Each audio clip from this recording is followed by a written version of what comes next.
учительство для педагогических работников одна из самых ключевых и стратегических.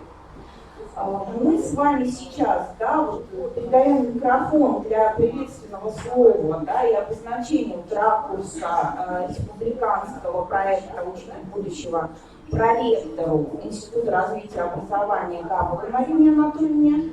Ну и потом уже, когда я включусь, мы с вами, уважаемые коллеги, обговорим режим нашей работы, да, организационные моменты, как мы будем взаимодействовать в интерактиве. Спасибо. Добрый день, уважаемые коллеги. Сегодня второй день работы форума. Работа сегодня будет очень активной, содержательной, насыщенной, чего вам желаю, конечно же. Ну а проект «Учитель будущего», его республиканский вариант, он предусматривает решение достаточно важных и серьезных задач. Прежде всего, это вопросы аттестации. Аттестации не только педагогических работников, но и аттестации руководителей. Также очень важным моментом является организация нового подхода к повышению квалификации педагогических работников.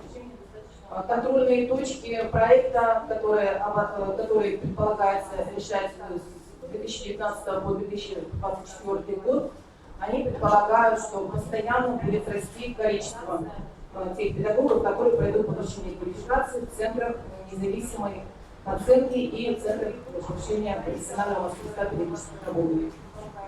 И, конечно, очень важным моментом проекта «Учитель будущего» является привлечение молодых педагогов к участию в различных мероприятиях, связанных с профессиональным ростом.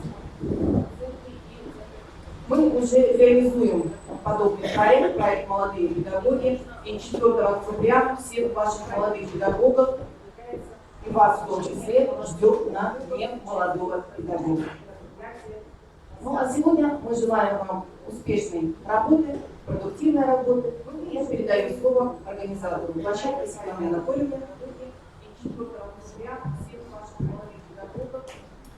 Итак, уважаемые коллеги, еще раз приветствую всех на нашей площадке. У нас площадка работает в 218 аудитории. Можно мне пожалуйста. У нас площадка работает в 218 аудитории, и трансляция площадки осуществляется в аудиторию 216. То есть те, кто подходит позднее, может разместиться либо в группе, да, где работают фокус-группы, да, и у нас уже здесь сидят эксперты. И это основная аудитория нашей площадки. Совершенно не случайно, да, вот был сделан такой выбор, почему эксперты. С экспертами Республиканской аттестационной комиссии мы встречаемся, да, планомерно на больших мероприятиях как минимум раз в год. Определяя направление нашей работы и рассматривая, да, вот этот фронт работы как повышение квалификации, как повышение экспертной компетентности. В июле, да, летом этого года утверждается концепция, да, связанная с проектом «Учитель будущего», да, планируется создание центров непрерывного профессионального развития, то есть создание этих центров дело 2020-2021 года, они продолжают национальный проект образования на уровне республики. Но мы с вами должны определиться с тем, что делаем мы. У нас зарегистрировались самые разные люди на площадку, да, и представители разных педагогических должностей. От воспитателей детских садов, разумеется, учительства, преподавателей среднего профессионального образования, педагоги, психологи, ну то есть совершенно, да, вот различные люди. И, наверное, по отношению к большинству из них совершенно справедливо будет определенные, да, вот, тенденции, связанные с профессиональным развитием, с аттестацией, обозначить в начале нашего мероприятия с тем, чтобы у людей был выбор. Ну и, разумеется, да, вот вижу, у нас подходят молодые педагоги, это тоже, да, серьезная часть нашей аудитории, которой был предложен определенный тренд. Да, каждый день нашим молодым педагогам было предложено, да, в качестве такого повышения квалификации посетить ряд мероприятий. Да, в том году они вчера они посещали мастер-классы призеров профессиональных конкурсов, сегодня они присутствуют на наших мастер-классах. Итак, да, учитывая тот факт, что определенные тенденции, да, связанные с аттестацией, я обозначу в начале своего выступления. Далее у нас идут мастер-классы, да, очень серьезного методического центра Республики Коми, да, это методический центр муниципалитета Сыктывкара. И здесь, да, вот, уважаемые коллеги, мы постарались, да, так как все мы, эксперты Республиканской аттестационной комиссии, мы постарались вот эту линию заложить. Моделирование и диагностика профкомпетентности. То есть в рамках и моей презентации, да, и выступлений коллег, те компетенции, те трудовые умения, которые мы на сегодняшний день планируем развивать, будут обозначены. И у всей присутствующей аудитории есть возможность как запланировать методическую деятельность своей организации, так и продиагностировать собственный уровень профессиональных компетенций. Если в феврале этого года мы с вами обсуждали вот роль экспертного сообщества в профессиональном развитии педагогических кадров республики, то вот сегодня мы уже непосредственно, да, поднимаем вопрос на этот учебный год, связанный с моделированием диагностики этих же профессиональных компетенций. Да. На сегодняшний день профессиональный стандарт принят. Да. И с 2020 года мы уже будем им руководствоваться вполне серьезно, да, и вполне плотно. Итак, да, уважаемые коллеги, по развитию, таким образом, предметной и методической компетенции перед нами выступают, да, вот эксперты аттестационной комиссии, учителя города Сыктывкар, да, подобному же, да, контексту мы постараемся прибегнуть на протяжении всего учебного года и будем сопровождать вот такими уже семинарами заседания нашей аттестационной комиссии, да, где будет вот такого же рода возможность выступления, представления своего опыта педагогов из других муниципальных образований республики. И сегодня нами запланирован очень серьезный мастер-класс, вот мы его так разрабатывали, начиная с первых дней сентября. Это мастер-класс, который вот собой, да, имеет основу, измеряющую психолого-педагогическую коммуникативную компетентность. На проведение этого мастер-класса, да, вот с моим таким сопровождением и поддержкой приглашен федеральный эксперт WorkSkills, преподаватель и заведующий Центром оценки качества образования Бащенко Наталья Петровна, то есть после предметной методической компетентности, кто для себя планирует сегодняшний день еще раз фиксировать. Да? Мы с вами рассматриваем аспект психолого-педагогической и коммуникативной компетенции. Мы постарались сделать ракурс, связанный с разбором кейса. Да, у вас будут опоры, у вас будет возможность включиться в анализ и, опять же, соответственно, оценить свою возможность, да, такого анализа проводить и осуществлять.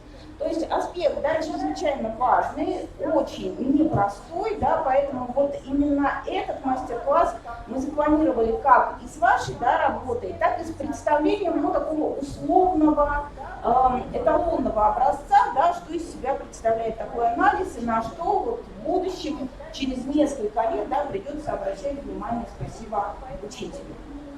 Итак, я начинаю, да, постараюсь построить свое выступление как консолидирующее, да, вот деятельность всей нашей площадки.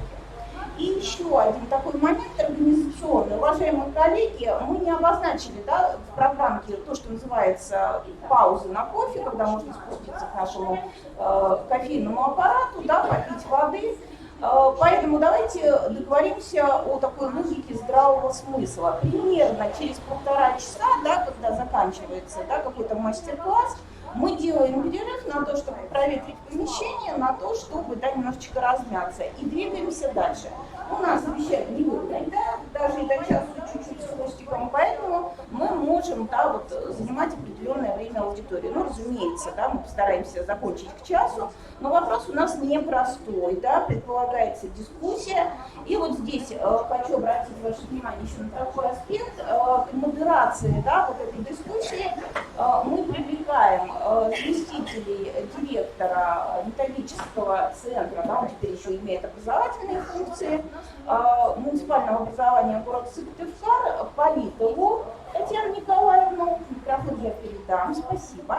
Вот, и по мере, да, прихода к нам с уроков Кореневу Ларису Борисовну. То есть аспекты, связанные с развитием, да, с моделированием и с диагностикой этих компетенций, да, мы тоже будем стараться моделировать.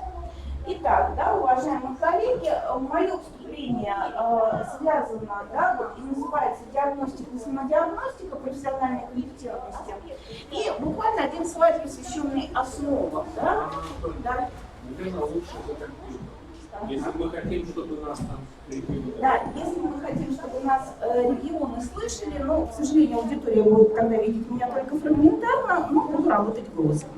Итак, да, уважаемые коллеги, мы с вами прекрасно, да, понимаем, что измерение, да, взвешивание качества образования, оно связано с рядом стандартизированных, нормативно утвержденных процедур. Обратите внимание, что среди них, да, присутствует исследование компетенции учителя и, собственно, сама аттестация педагогических работников. Судя по всему, Российская Федерация, да, идет по пути сближения двух этих процессов.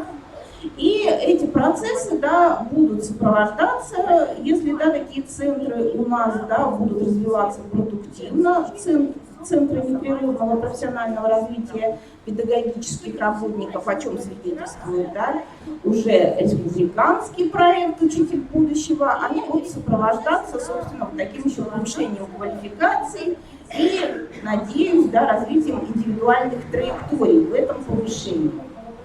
Итак, какова же роль в оценке, собственно, педагогического сообщества? Здесь мы традиционно, да, вот уже для сегодняшнего дня приводим цитату президента Российской Федерации, связанную с тем, что дело, да, вот оценки результатов и процесса работы педагога, это дело, собственно, его коллег, в этом принимает участие все профессиональное сообщество. И я таким образом еще раз подтверждаю целесообразность присутствия в этой аудитории наших экспертов. И большинство наших экспертов, свыше 70%, это педагогические работники, причем даже не методисты, а именно учителя, преподаватели и так далее. То есть таков состав нашей республиканской аттестационной комиссии. Итак, да, связь компетенции с квалификацией, она очевидна, она задается нами с вами и оценивается в уровневой шкале всех аттестационных портфолио, да, и связана с совокупностью требований к этим компетенциям.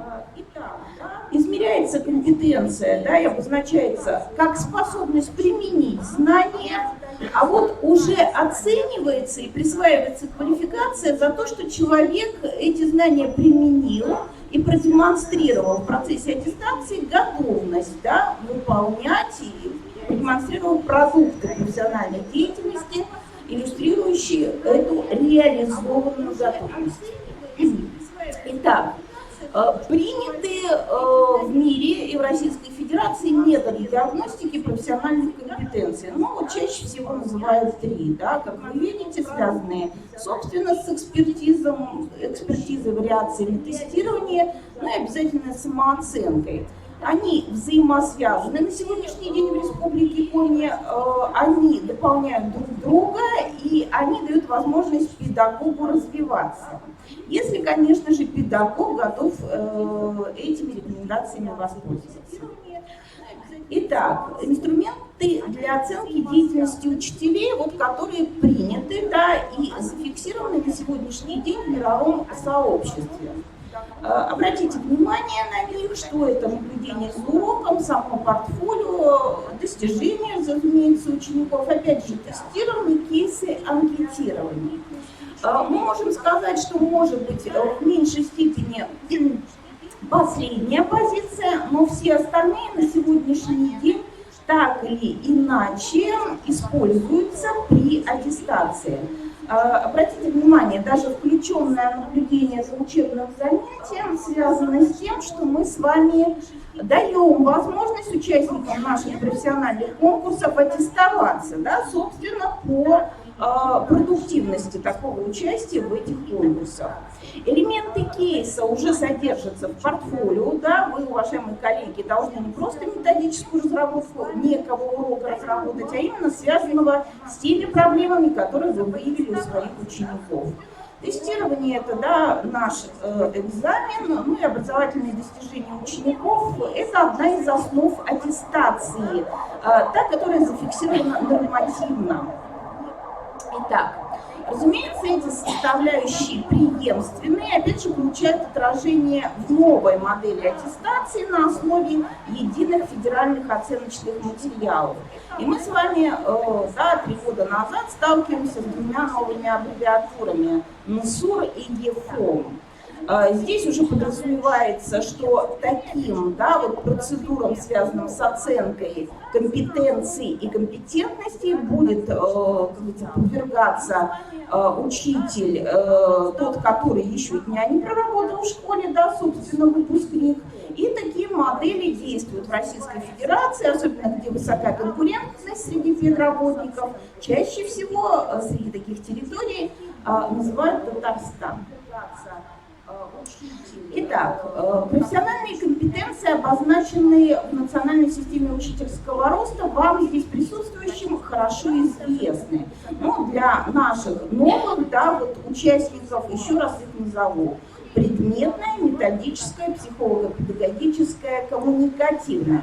Таким образом, ее выделяют, да, федералы.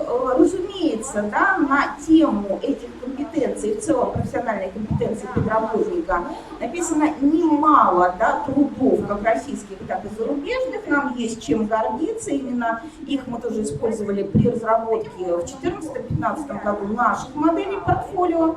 Но вот теперь бы нам все-таки хотелось определиться с тем, что это такое. Вот не то, как это понимают, да, вот уважаемые авторы научных трудов, а как это понимают, собственно, разработчики положений НСУР и единых федеральных оценочных материалов. И вот сейчас, да, вот мы делаем в этой связи совершенно реалистичные изыскания, да, которые появляются, да, в профессиональной прессе и которые появляются в других, да, вот таких формах оценки профессиональной компетентности, в частности, как конкурсы. Итак, ЕФОМ что делает? Он дает определение, опять же, компетенции и сравним, да, с предыдущим. Понимается она как способность совершения профессиональных действий и уточняется в соответствии с требованиями профессионального стандарта.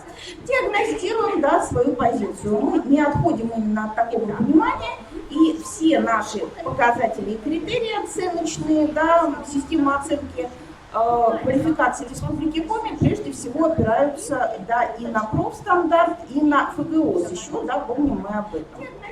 Вот, и компетенции проявляются, пишет, да, разработчик ЕФОМ, в выполнении профессиональных действий в различных, при решении различных профессиональных задач. Именно они хотят нам предложить вот разные профессиональные задачи. Сегодня, как минимум, да, вот с одним кейсом мы столкнемся, да, какие-то вещи предложит нам, собственно, и сам, да, вот муниципалитет Сыктывкар, который вот первый, да, включается в эту работу на республиканском уровне. Итак, да, уважаемые коллеги, что же делают разработчики ЕФОМ потом, да, и с чем же они знакомят все педагогическое сообщество? Ну вот, по сути, вот смотрите, дальше определение не следует, что такое предметная компетентность, однако мы потом увидим про коммуникативную психолого-педагогическую.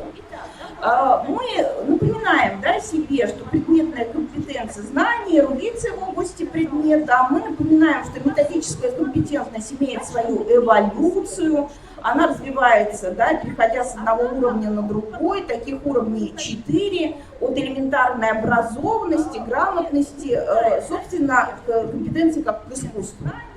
Вот. И вот теперь перед вами перечень предметных компетенций, которые мы взяли, собственно, из тех материалов, предложенных федеральными разработчиками для конкурса «Учитель года». То есть они буквально вот сейчас, да, конкурс продолжается, он идет, они сейчас работали при оценке, в этом участвовали наши эксперты, да. У нас федеральным экспертом был Аверин Александр Викторович, вот он приехал, определенные уже вещи нам рассказывает. Условие, да, было такое в конкурсе, что в каждом предметном жюри работает кандидат психологических наук. Да, вот в данном случае наш представитель в качестве такого кандидата и был. Итак, вот смотрите, предметные компетенции, они коррегируют, и, естественно, да, они согласованы с самим профстандартом, и заданы через ряд вот таких вот умений действий. То есть больше на сегодняшний день, да, определений, да, кроме тех, которые содержатся в общедоступной литературе, мы не встречаем. Вот то, что предложено. Еще раз я предлагаю обратить вам свое внимание перед тем, как коллеги будут представлять свои мастер-классы, что у вас тоже есть возможность с опорой на эти компетенции оценить и себя, и оценить, собственно, да, вот работу того учителя, который будет эти вещи представлять. Итак, методические компетенции. И у нас тоже, да, такие мастер-классы, они заявлены, потому что здесь фигурируют и цифровые образовательные ресурсы, да. Мы зададимся вопросом, да, если присутствуют индивидуально дифференцированные подходы на уроки, есть ли интерактивные методы технологии. Ну, то есть вот эти, да, компетенции и демонстрации на экране не является вот здесь и сейчас единственной и итоговой. Если мы доживаем во времени до мастер-класса, который хотела предложить вам я, то, собственно, мы к ним вернемся и с ними будем работать. Итак, опять возвращаемся к ЕФОМ, да, к его разработчикам. Чего они хотят делать, да, вот после 2020 года? Они хотят в рамках оценки психолого-педагогических компетенций оценивать как раз индивидуализацию обучения, то, как формируется ОУД обучающихся. А вот в рамках коммуникативных компетенций все становится гораздо серьезнее и тревожнее, потому что ранее мы неоднократно наблюдали, в том числе и на уровне всероссийских конкурсов, как раз вот с оценкой воспитательных аспектов собственной педагогической деятельности, с оценкой создания мотивирующей образовательной среды, да, и, в общем-то, да, использования возрастных особенностей развития детей в образовательном процессе не справлялись участники и даже призеры всероссийских конкурсов. Да, почему сегодня и предложен определенного рода мастер-класс, направленный на оценку этих двух групп компетенций. Итак, да, уважаемые коллеги, вот коммуникативные компетенции здесь предложены несколько подробнее, да, они связаны, разумеется, с организацией коммуникации, с привлечением, удержанием, диалоговым взаимодействием, вообще измерением того, что умеет общаться, да, у нас учитель, ну и, разумеется, речевая культура, а это совершенно отдельная проблема, но я думаю, что вот дискуссию на эту тему нам удастся коснуться, может быть, даже в ущерб чему-то другому. Итак, еще вот один такой вот момент, который замыкает, да, мое выступление, я буду передавать слово, да, Татьяне Николаевне Политовой, потом она, да, вот присядет и будет модерировать тоже совместно со мной это мероприятие. Еще один момент, что если мы не укладываемся, мы, да, в хорошем смысле слова, жертвуем мастер-классом, который связан с диагностикой профессиональных дефицитов, то нашим уважаемым экспертам я обещаю, беру такие обязательства на себя, что на одном из ближайших октябрьских, ноябрьских наших встреч, и мы опять же будем делать это в режиме ВКС, да, видеоконференц-связи, мы вернемся, да, к рассмотрению этого мастер-класса. Он действительно достаточно проблематичен, да, он не легок. Мы его прокатали в рамках нашего международного проекта, да, «Эффективный учитель», да, когда приезжали из Хьюстонского университета к нам коллеги, и в мастер-классе участвовали очень серьезные, да, заместители директоров, да, которые в этой теме уже давно погружены, умеют в ней ориентироваться. Вот они, да, безусловно, вот с этим содержанием справились, но для них это было вот специально выделенное отдельное мероприятие. Итак, мы к этому мероприятию вернемся, потому что там есть вот определенный значимый аспект.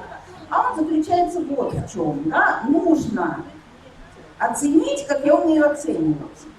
Да, это достаточно серьезная проблема, и, собственно, да, эту компетентность у экспертов чрезвычайно важно развивать. Итак, я завершаю вот эту часть своего выступления. Коллеги, вопросы организационного толка есть? Оценить, как я умею оценивать. Да, это достаточно серьезная проблема. И тишина. Тогда Татьяна Николаевна Политова, да, пожалуйста.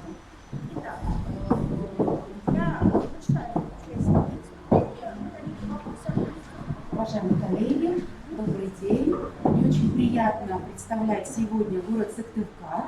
И нам очень интересно будет сегодня обобщать опыт и Центра развития образования, и наших опорных школ города Сыктывкара, и муниципальных пилотных площадок. Уважаемые коллеги, в тот момент, когда вы выбирали площадки в рамках форума, то ли в качестве слушателей, то ли в качестве участников, вы, конечно, отметили многоплановость и многоуровневость тем, которые вам были предложены в этом году организаторами, региональным министерством и Институтом развития образования. Конечно, коллеги, вы заметили, что очень сложно выбрать, например, между дополнительным образованием детей, которое становится такой сферой для поддержания успешности каждого ребенка, и между профессиональной навигацией. Разумеется, очень интересно послушать, как технически и технологически будут обновляться наши школы в ближайшие 3 года благодаря региональному проекту «Современная школа». Конечно, нам всем интересно погрузиться, например, в программу социальной активности, понять, как добровольчество включать не только детей, старшеклассников, но, может быть, в первую очередь, молодых учителей, которые сами могут стать примером для учащихся, которые обучаются в наших школах. А мы с вами, уважаемые коллеги, прекрасно понимаем, что все эти активные, актуальные направления сложно будет реализовать, если мы забудем о профессиональных компетенциях учителя.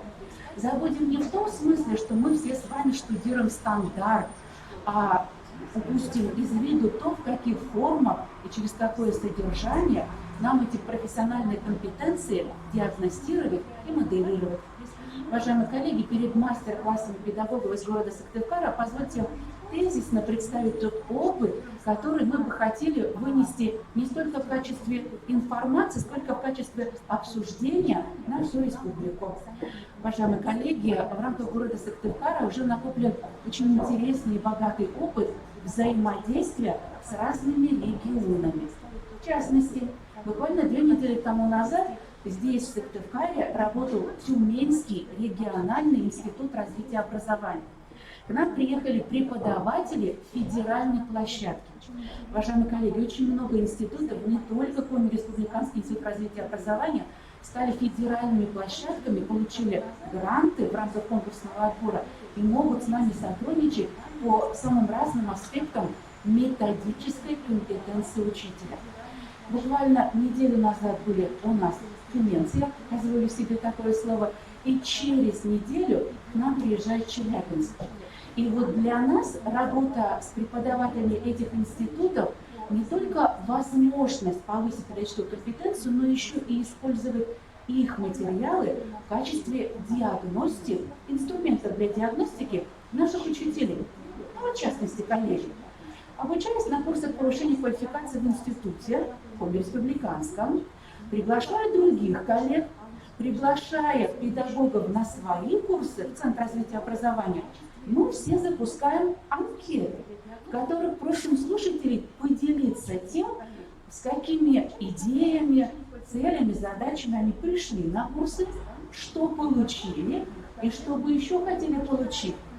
И вот буквально в сентябре на курсах повышения квалификации, которые по приглашению Республиканской опорной школы Гимназии Пушкина в городе Сыктывкаре проводил Данилов, мы в анкетах увидели очень интересный посыл, который и нам, методистам, позволил задуматься о том, каким образом мы свои методические материалы выстраиваем. В анкете, не побоюсь этого примера, у нас есть строчка.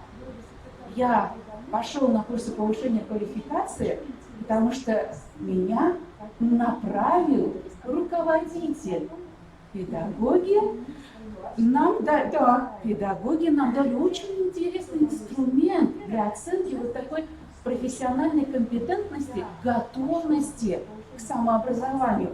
Педагоги вписали: не направил, предложил, рекомендовал, дал выбор между разными формами повышения квалификации.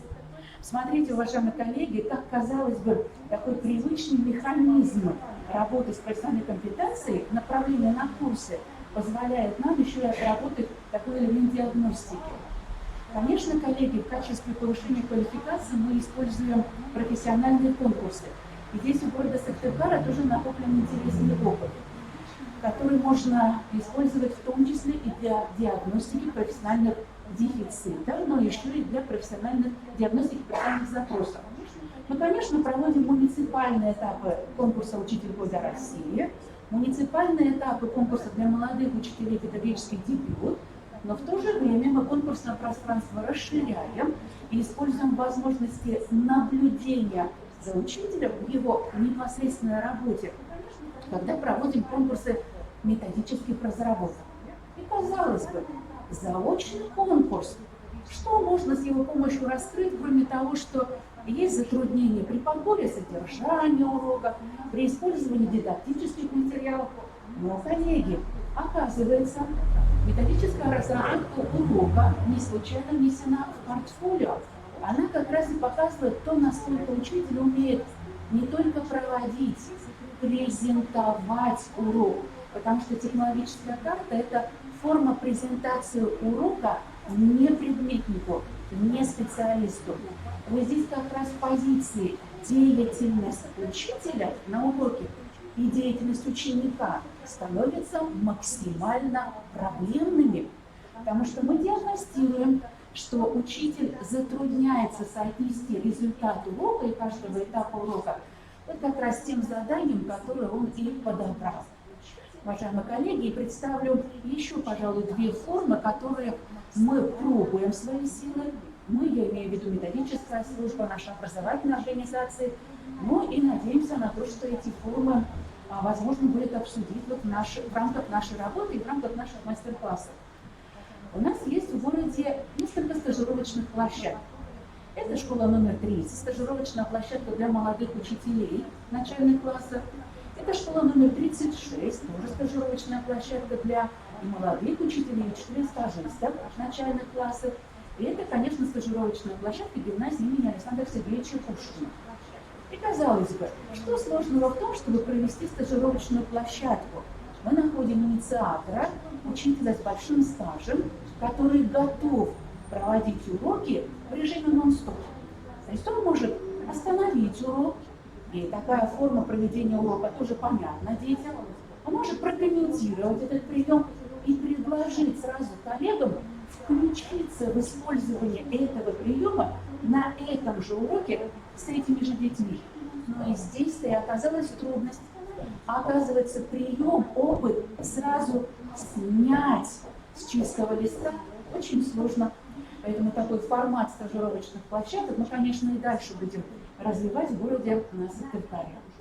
Уважаемые коллеги, это вот, пожалуй, такие самые активные формы, которые мы осваиваем в городе. Мы не говорим о том, что мы их уже освоили. Мы осваиваем в городе, и результаты этих практик, педагогических практик, мы с вами сегодня и будем наблюдать в представлении наших педагогов, ну и обсуждать в режиме проведения мастер-классов. Вот мы добавим. Да, конечно. Спасибо большое. Мы пользуемся тем, что у нас есть информация, собственно, да, дискуссионная площадка. Действительно, вот в подтверждении слов Татьяны Николаевны, да, вот нам не хватает просто результативности. То есть действительно ли это так? А вот посмотрите, да, вот у нас сегодня выступает на мастер-классах Иванова Александровна, она на флешечке домой поехала, еще не приехала, да? Катастрофа произошла. Вот, но тем не менее, Анна Александровна у нас участник, один из призеров, да, муниципального конкурса и участник республиканского. То есть Анна Александровна уже привлекалась и как учитель, работающий на одной из стажировочных площадок, да, Пушкинская гимназия, она уже привлекалась и участвовала в таких вот мероприятиях. Ну, буквально перечислю, да, международный семинар, участием американцев, как мы называем. Она у нас участвует в хакатоне молодых педагогов. И вот она, опять же, сейчас, я даже не знала изначально, да, что опять же будет привлечена Анна Александровна, в этом участвует. И вот отрефлексировать вот такую, да, профессиональную активность я бы хотела даже не словами Анны Александровны, вы сами можете задать ей такой вопрос. А победителя 2019 года конкурса «Полный дело». Вот она вчера давала мастер-класс. То есть очень достойное, да, было такое выступление, да, безусловно, можно, да, работать еще над чем-то, как и все нам. Вот, но тем не менее, да, вот вчера уже в кулуарах она мне говорит, получилось так, что я вот сначала написала портфолио, а потом приняла участие в конкурсе. И вот именно это сочетание дало мощный, да, такой потенциал к моему профессиональному развитию. Я как будто бы вижу, да, образовательный процесс иными глазами. То есть вот вам, пожалуйста, да, уважаемые коллеги, мы очень часто, да, говорим, Татьяна Николаевна, мы это провели, а результат какой? А вот результат, да, прежде всего, то самое профессиональное развитие. Спасибо. А ваши учителя что Уважаемые коллеги, может быть, есть еще вопросы по поводу опыта сертификата? И, если позволите, мы тогда начнем непосредственно с мастер-класса.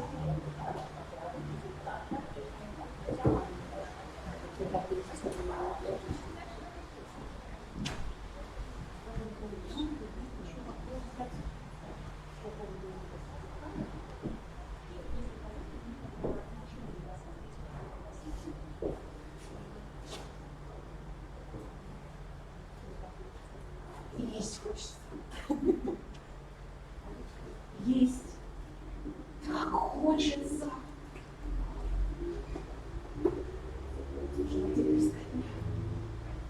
Как будто бы целый полк трубы протрубил. 2 месяца. 2 месяца, как из Петербурга. Не доедет. Не доедет до дома. А стало бы на прогоны. Аргентин дорогу и денежки. Теперь сидит и хвост поджат. Не горячится. Если в каждом городе надо показать себя. Ступай, осень, сними мне комнату лучшую. И обед закажи, самый лучший. Я лишь не могу есть умного обеда. И добро бы человек дельный, а то еле стратишка простой. С проезжающим знакомится, артишки играет. И деревне лучше. Деревне лучше. Возьмешь себе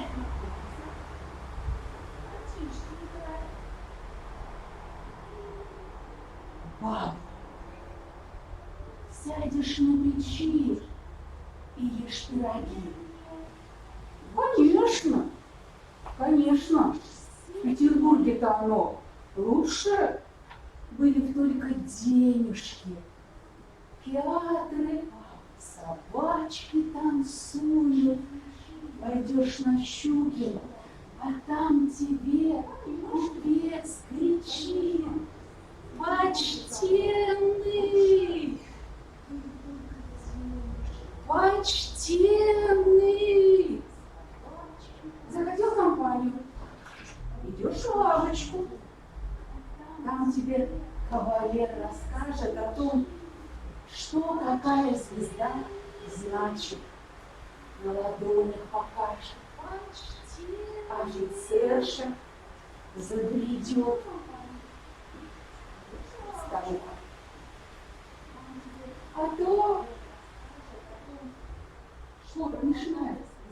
Заглянет. Надоело идти, садишься на извозчика, коли денег не хватает. Как ты говоришь? Скосневал.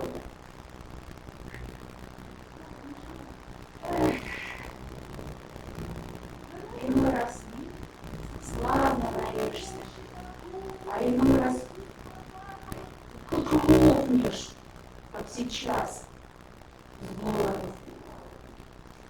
Разнал бы кто старый барин. Батюшка денежный пришел, а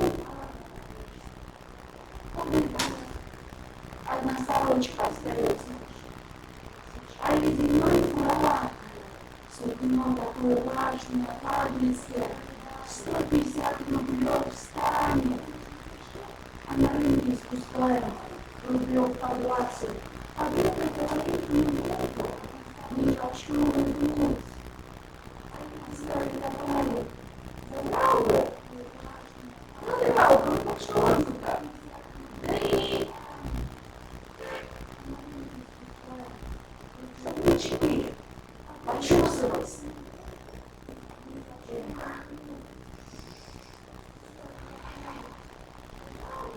Вот и теперь хозяева говорит, не дам вам обеда, пока за прежние не заплатите. А коли не заплатим,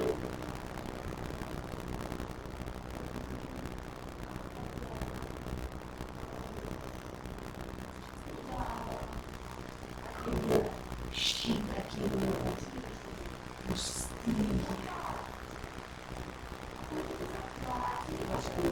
Уважаемые слушатели, когда известнейшие миссии Иосифа, одного из главных героев Николая Алексеевича Гоголя «Щедрецов». Мы с вами понимаем, что слуховые немалые трубы, которые в то время были и в гостиницах, они, конечно, вели вниз, в услуги. И так сегодня получилось, что вы все в этой услуге находитесь. Наследничать. Какие у вас сложились впечатления о Христофоре? Байки, Осипа. Поделитесь своими первыми впечатлениями. Поделитесь. Какого Христофора? Затрудняетесь. Затрудняетесь неоднозначно. Какого Христофора? Какого Христофора? Ага. Согласны? Видите, конечно. А ваше мнение? Может, я посмотрю, почему раньше история предложили свои впечатления, но у нас повисло вот это раньше, даже говорю, ну почему что это? Замечательно, человек какого ответа? Почему вы не можете вступить в разговор с Михаилом? Чего не подобное ответ? Замечательно, полную сцену снова, для того, чтобы диалог продолжился. Нам недостаточно просто мнений и выражения мнений. Нам необходимо обращаться дальше, погружаться в текст. Давайте попробуем. А мне позволит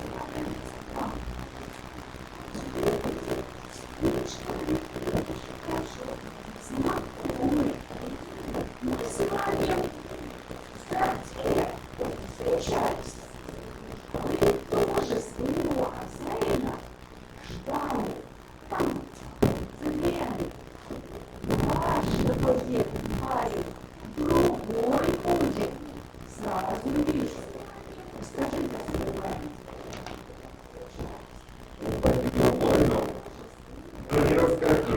А вот тоже реакция, которая возможна, диалоги.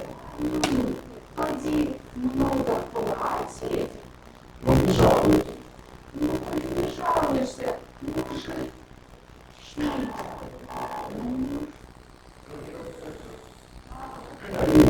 А может ли слуга наличие? Вопрос. Может ли слуга наличие? Мы с вами посмотрели сейчас, но которого, к сожалению,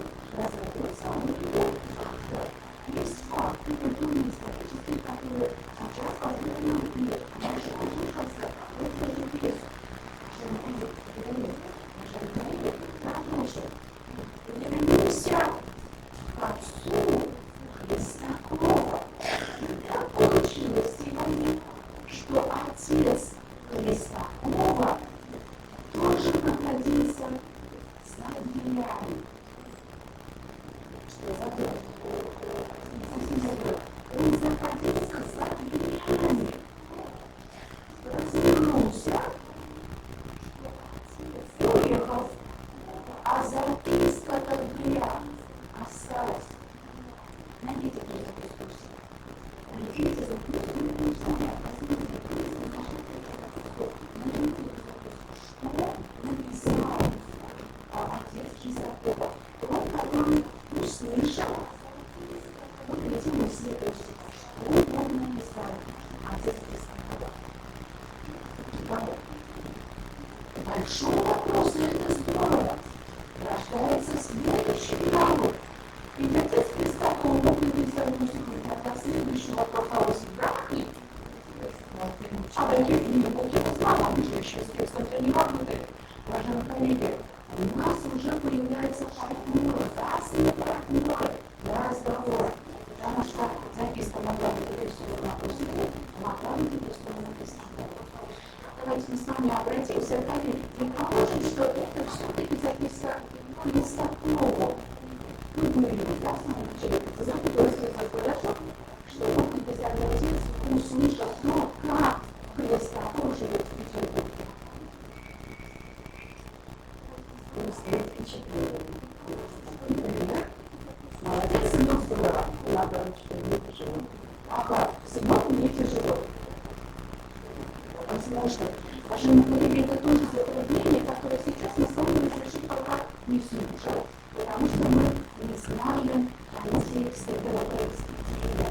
Я еще раз подчеркиваю на стороне, что диалог, возможно, родился тогда, когда мы с вами еще раз проанализируем жизненные ценности Иосифа и Христа, и он, конечно, несмотря на то, что он является фронтом Иосифа, что его жизненные ценности здесь тоже можно проанализировать. Он именно управляет деньги, и никакого спроса дальше не за эти деньги. Но, естественно, это ценность, которую может быть не все не Александр мне позволит вам обратиться на помощь. Александр, мы как раз часть монолога Осипа пропустили эту сторону. Бывает так, что ученик не присутствовал на каком-то из уроков. И вот сейчас этот Осип пойдет к вам.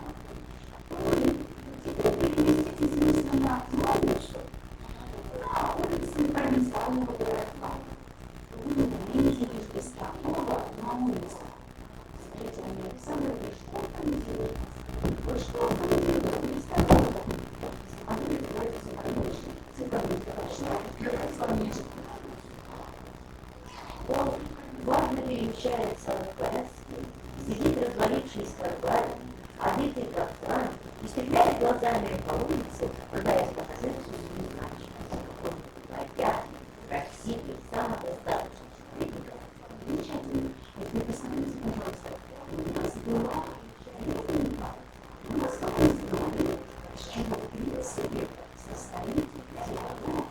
И дальше мы уже можем говорить о том, а кто так за понебратстве будет вступить в разговор с Осипом. А может быть, судя по речам, по качеству речи, он и не вступить. Скажем, потому что почему я увидел разную стилистику между речами Осипа, между тем, что нам замечательно представила Светлана Ильинична.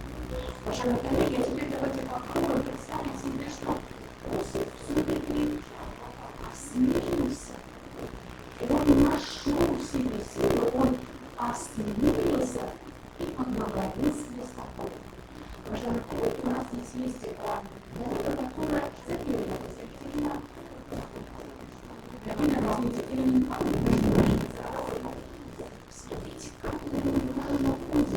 Она вошла в образ, несмотря на то, что образ не назван.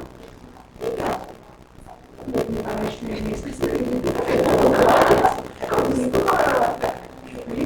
Присядьте. Уважаемые коллеги, итак, Осип осмелился. И теперь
Языков закрывается, потому что, будучи по природе своей трусливым человеком, который не может принять решение, он боится этого разговора.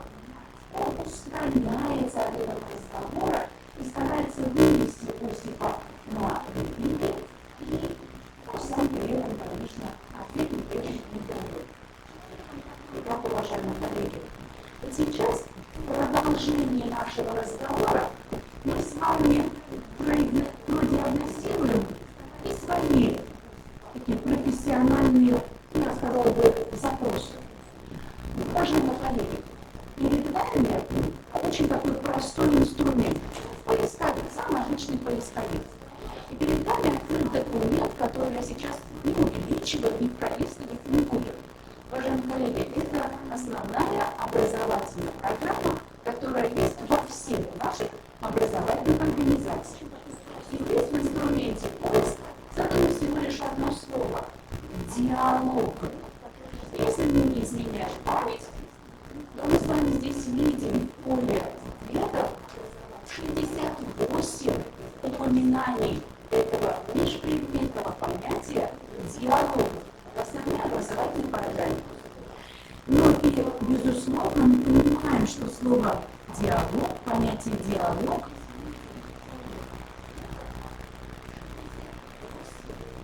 ваши коллеги, мы сегодня сбрасывали и не перенесли за все эти листы.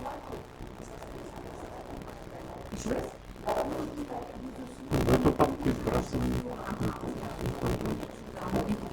Все, прошу прощения, извините за замену, уважаемые коллеги. Ну и говоря о диалоге, о том, что он не случайным образом у нас размещен в основной образовательной программе, мы с вами, конечно, понимаем, что диалог в современном мире на политической арене, в культурной сфере, не только в литературном произведении является сюжетообразующим. В формате диалога наши политики обсуждают взаимодействие. И именно с помощью диалога в литературном произведении сюжет получает свое развитие. Поэтому обращаться к диалогу, безусловно, необходимо в четыреобразных предметах. Конечно, диалог – это очень насыщенное средство раскрытия конфликта и представления героев. Мы с вами понимаем, что те мягкие, очень личностные, застенчивые, теплые разговоры Аркадия Кирсанова и его отца Николая Петровича, конечно, противопоставлены тем очень сдержанным, очень сухим диалогом, который происходит между Евгением Васильевичем и Павлом Петровичем Кирсановым. Уважаемые коллеги, точно так же противопоставлены диалоги в рамках общества знания. Когда мы открываем этот замечательный учебник, мы в основном с вами видим монологическую речь. Я позволю себе употребить метафору, которая, может быть, сейчас будет глуповата. Но, тем не менее, одна из моих коллег, учительница русской литературы, говорит о машине объемных кирпичей. То есть вот эта монологическая речь, непрерывная речь, которая размещена на страницах учебника, она, конечно, сложна для восприятия, если нет возможности вступить в диалог с тем, кто является автором статьи в этом учебнике. Уважаемые коллеги, конечно, диалоги – это еще и средство передачи авторской мысли. И в этом смысле в формате урока истории, урока обществознания, конечно, можем использовать с вами очень богатые ресурсы канала «Культура», который выкладывает записи наших замечательных ученых, интервью Ярослава Флорова и Татьяны Владимировны Черниговской. В качестве примера это сейчас называют.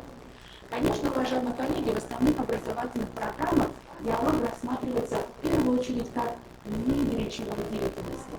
Но мне бы хотелось обратить внимание не только на то, что диалог позволяет активизировать словарный запас учащихся, но еще и на то, что учебный диалог может стать формой организации всего урока. Здесь в формате мастер-класса я позволила себе показать только некоторые приемы, которые позволили бы накопить реплики для последующего диалога. А вот на На следующем слайде позвольте вам представить разные виды классификации диалогов. Уважаемые коллеги, конечно, наиболее распространенный вид диалога, который мы видим на уроках русского языка, родных языков, иностранных языков, это диалоги стилизованные, имитационные, которые дети воспроизводят. Но, уважаемые коллеги, в тот момент, когда ученик имеет возможность присоединиться либо к позиции Добролюбова, размышляя о Катерине Писаревца, либо позиции Писарева, мы можем подготовить, мы можем привести, мы можем синициировать, мы можем побудить к любому диалогу критика. К их позициям можно возвращаться не только в рамках литературы и языка. Конечно, уроки истории в этом смысле дают очень богатую почву. Потому что на уроках истории, обращаясь, например, к деятельности Петра I, мы как раз и можем с вами либо присоединиться к позиции современников Петра I, и они тоже будут не однозначные, они будут бинарные, и позиции современных авторов. Уважаемые коллеги, хотела бы обратить внимание на очень интересный формат диалога, диалог интервью. Очень многие деятели художественной литературы, писатели, поэты, драматурги, очень многие историки, очень многие социологи, философы отдалены от нас эпохами времени.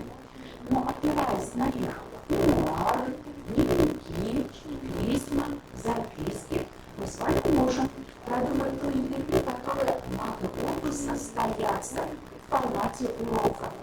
И было бы здорово, если бы в этом же формате по разным литературным произведениям могли поговорить, опираясь на литературных произведениях автора, например, Маханин, написавший роман «Андеграунд» или «Герой нашего времени», Михаил Иванович Леонтов, создавший тоже роман «Герой нашего времени».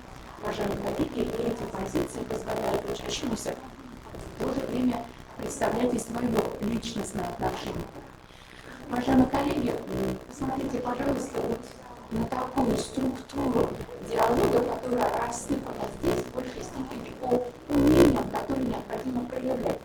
Мы с вами понимаем, что очень часто в рамках урока мы с вами сталкиваемся с диалогом слушающий и говорящий. Но очень продуктивным является диалог спор, когда говорящий с говорящим бывает, что в запале даже, может быть, и не успевают услышать реплики друг друга, и тогда, безусловно, мы с вами говорим о том, что кроме реплик и реакций, нам нужны еще и реплики, которые покажут, собственно, доказательства позиции учащегося, его соглашения или его опровержения. Уважаемые коллеги, говоря о том, что любой диалог – это содержание, что я говорю, и выражение, как я говорю, мы с учащимися очень часто обсуждаем критерии того, как нам не то чтобы оценить, а как нам отнестись к прозвучавшему диалогу. Конечно, здесь вы видите самые разные критерии, и критерии с точки зрения того, реконструирован был диалог или создан, он был продолжен по предложенному началу, или тема была выбрана самостоятельно. Конечно, мы говорим о том, что критерии в оценивании диалога являются его ролью в развитии наших отношений. Но, на мой взгляд, и мои учащиеся часто говорят о том, что критерием оценки любого диалога является его состоятельность, его завершенность. Уважаемые коллеги, то теперь позволю себе обратиться к примеру, который я помогла учащимся. Начать обмен мнениями. И, извините, коллеги, я воспользуюсь шпаргалкой, потому что это излистанное. Разбилась чашка. Безутешно. Возьми с утра, рыдаю я. Милый друг, вот друг сердечный, какие были мы друзья. Я вспоминаю свет, и ручку, и блюдца, как папа, ручей по ручку, и мелкий пепси наливал. Я плачу день, рыдаю Наступает вечер, льются слезы без конца. В тьму безутешности повержен, теряю весь. Спал спеца, о чаша. Милая, родная, тебя нет не забыть. Наступят новые, но знаю, я не смогу ее любить. Уважаемые коллеги, конечно, это пародия, но эта пародия на очень известное литературное направление сентиментализм. И начиная урок с этой пародии, с вами понимаете, что у вас может создаться диалог о том, какие же особенности этого художественного направления в этом произведении спародированы. Портрет Николая Алексеевича Некрасова здесь не случайно. И я позволю процитировать не только Некрасова, но еще и Федора Ивановича Тютчева. Она сидела на полу.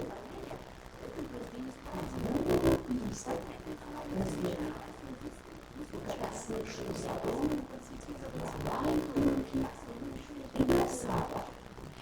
И здесь мы вступаем в диалог с критиком, потому что всем известен факт о том, что творчество Федора Ивановича Тютчева, творчество Афанасия Афанасьевича Фельда, редактор, издатель Николай Алексеевич Некрасов анализировал очень известных статей наши второстепенные поэты.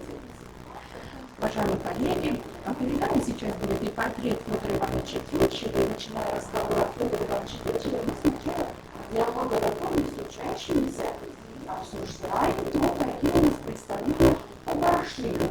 И в этом году мы, десятиклассники, вступая в диалог между собой, небольшой группой, я заметила, пытались встать на плечи друг другу. Оказалось, что таким образом они пытались аршином измерить высоту потолка. Оказалось страшно неудобно, потому что его душу аршином измерить очень сложно. Уважаемые коллеги, перед вами сейчас финальные строчки рассказа Бунина «Кавказ». Купался в море, напил прикоснежный китель, заказал себе ужин, выпил кофе шатрозом, не спеша выкурил сигару, лег на диван. И продолжение этой финальной строчки я сейчас озвучивать вам не буду, но у вас была возможность вернуться домой и посмотреть, это возможно сейчас, из другой интернет, и посмотреть, как звучит эта финальная строчка. Для себя я этот прием называю перевернутое чтение, потому что учащиеся начинают сразу с последней строчки погружаться в ту раннюю идею, которую по белоснежному кителю, может быть, они даже и не ожидают. Помимо этого приема, замечательный прием, который может пригодиться и на уроках истории при познании географии, это прием золотого сечения. Если попробовать разделить все, не только тома, страницу, но и строчки романа Ивана Николаевича Толстого «Война и мир», то мы увидим в середине вот эту строчку. Всем народам навалиться хотят. И, безусловно, у детей, и читавших, и не читавших роман, появляются вопросы. А народ-то это кто? А навалиться-то против кого? Навалиться-то почему? Уважаемые коллеги, наши ребята, когда готовятся к домашним заданиям, и по общественному знанию по истории очень любят пользоваться викицитатниками. И вот и викицитатник может стать основой для интервью между героями разных эпох. Уважаемые коллеги, в завершении своего разговора я обращу ваше внимание на средства, которые используют абсолютно большинство из вас. Я в этом году, будучи на Алтае, открыла для себя удивительного художника Александра Толмачева. Это художник-декоратор, театральный художник. И он создавал свои произведения непосредственно для театральных постановок. Но вот эта призма театральной постановки позволяет вовлечь учащихся в обсуждение тех деталей и тех эмоций, которые детали этой картины вызывают. И Акакий Акакевич изображен в нескольких ипостасях. И одна из ипостасей – это капризный ребенок со сжатыми губами. А другая ипостась – это та шея, которая обнимает нас с вами. Уважаемые коллеги, это тот футляр, из которого мы пытаемся с вами выбраться. Итак, уважаемые коллеги, говоря о диалоге и как о том, что отличает литературное произведение от публицистической статьи, говоря о диалоге как о форме организации взаимодействия между учащимися и как о способе организации уроков, мы, конечно, говорим о том, что прежде всего в предметной своей компетенции каждый учитель должен найти место диалогу и, разумеется, посмотреть на то, как методически грамотно подойти к его подготовке. В этом смысле, коллеги, позвольте поделиться инструментом, который нам дала оценочная процедура, введенная 2 года назад для учащихся 9 класса. Мы с вами знаем, что учащиеся 9 класса участвуют в итоговом собеседовании. Так вот, итоговое собеседование – это очень интересный формат проведения методических мероприятий на уровне образовательной организации.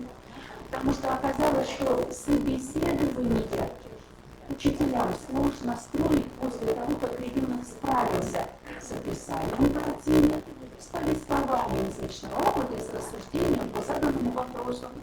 Оказалось, что очень сложно не столько пользоваться готовым вопросом, а не действовать экзаменаторов-собеседников, сколько слушать партнера сегодня, своего собеседника, и уловить его речи, его мысли в том, что тебе близко, что созвучно твоему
необходимый этап, побуждающий, да, побуждающий тип. Дальше, да, у нас консультация, как говорится, средства открытия конфликта. Но здесь, как говорится, еще проще, да, у нас на каждом, да, нашем учебном занятии, связанном с технологией деятельности, самотипами и проблемами, противоречия, они встречаются на протяжении какого всего, он такие, опять же, да, диалог описанный, да, и да, в своей что тоже очень интересно. Итак, дальше, диалог средства создания образа героя. А вот здесь я хочу обратиться к аудитории и предложить вам подумать, да, о чем здесь идет. Если мы литературе образ персонажа, да, самой понять, следующее понятие, то что вам здесь будет? А если это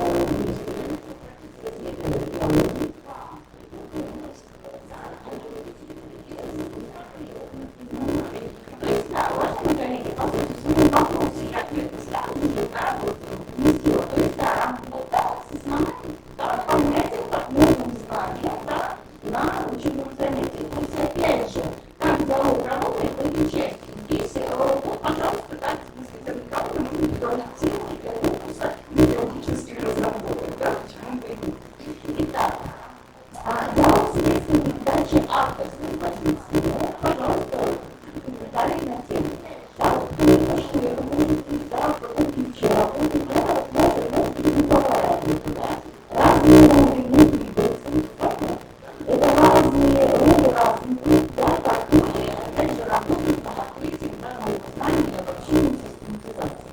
Итак, диалог непонятно насыщенной речевой деятельностью, но здесь, кстати, можно добавить, согласны, если я предположу, что речь идет о овладении языковым методом, да, предметным языковым шагом, в этом ключе можно таким образом усиливаться. И здесь диалог такой работает на то, что идет как раз стимулировать, да, овладение таким предметным языком. Ну, естественно, потому что если содержание диалога не будет, то, соответственно, и форма тоже не выстроится. Не владея категорийным аппаратом языке, сложно будет вступать в диалог с такими профессиями. Вот, дальше, если мы идем в диалог, да, который продолжает средства обогащения словарного запаса, а там будут грамматические конструкции, то здесь нам необходимо оснастить ребенка алгоритмом построения диалоговых фраз.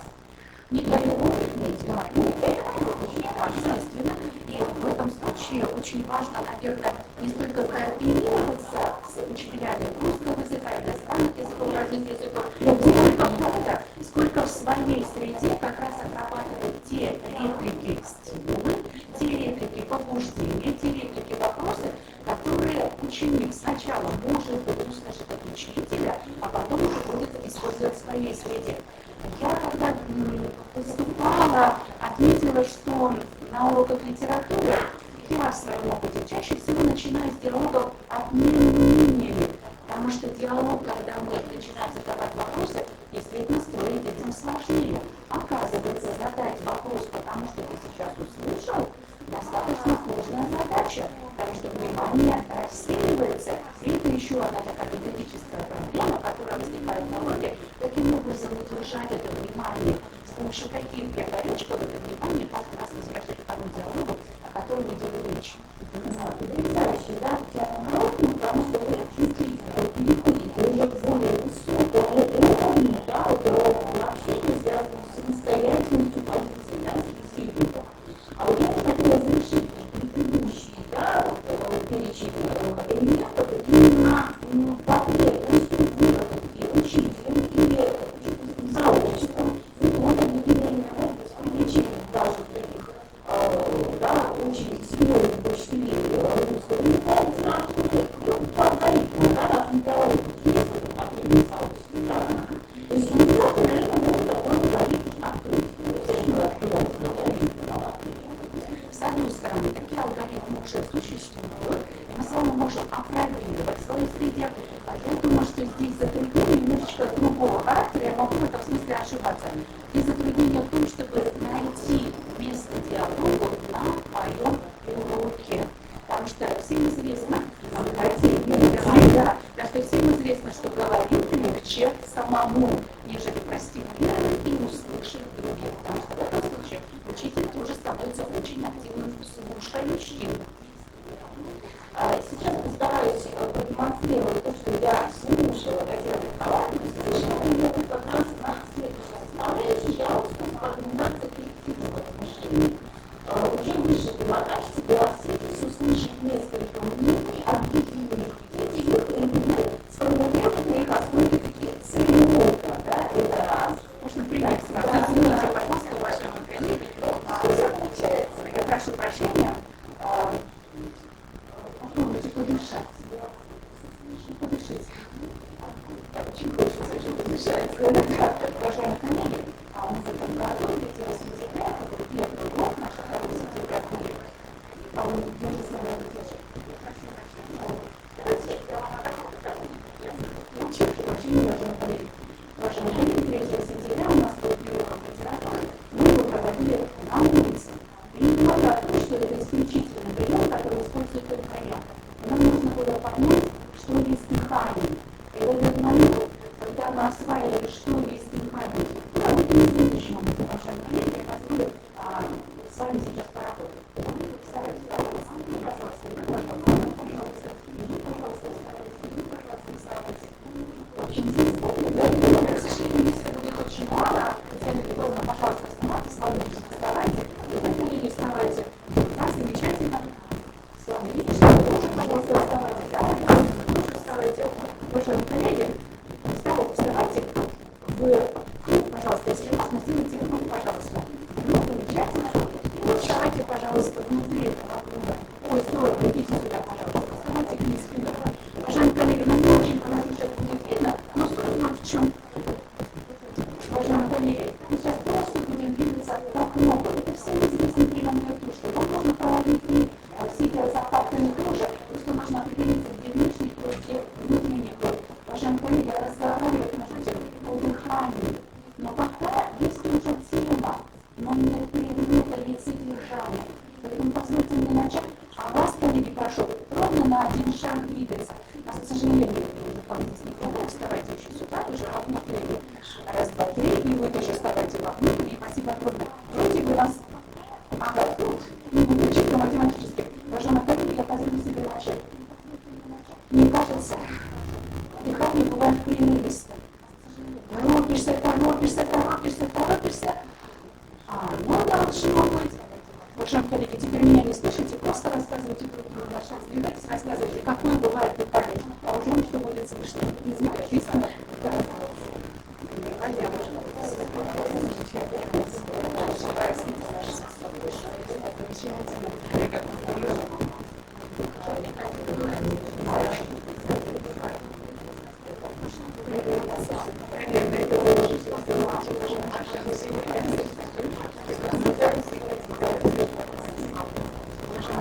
спасибо огромное, спасибо. Уважаемые коллеги, мы показали только как бы вариант, как это могло бы дальше происходить. И вот что дальше происходило. После мотива, после стимула учителя, я заметила, во-первых, я не задала акцент. Внутренний круг или внешний круг является ведущим. Кто говорит, поэтому здесь равноправные партнеры себя чувствовали все внешний и внутренний круг. Поэтому Анна Александровна взяла сразу свою руководство, она задала. Моя коллега переспрашивала, потому что тоже таким образом можно вести диалог. Но тем не менее мы вышли на понимание того, что дыхание может быть разным. Теперь мы можем уже говорить о рассказе Ивана Алексеевича «Легкое дыхание». Но, к сожалению, время нам не позволит. Смотрите, 15 минут, да, собственно, используйте ваши презентации, но тем не менее, да, уважаемые коллеги, мы зафиксировали, да, необходимость. Опять же, для себя очень давно созданы алгоритмы операции, совершенно верно, как говорит Татьяна Николаевна, и очень значимая составляющая. Зачем общаться, да, зачем диалог, да? В первую очередь, как предметная, да, вот человеческая и ценность и умение. А вот для того, чтобы стараться высказать свои мысли, свое мнение, понятно, образом, да, человеку. И вот эта проблема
семейной программе. Там есть детей 12 года, академии делают рекламу Мансурова представления, мы стараемся все участвовать.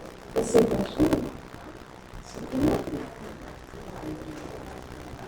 Уважаемые коллеги, я представляю Казу Пикина, окольную школу региона, и надеюсь, наше с вами сотрудничество сегодня будет продуктивным. На самом деле, Татьяна Николаевна только что нам говорила о том, как обучать детей диалогу.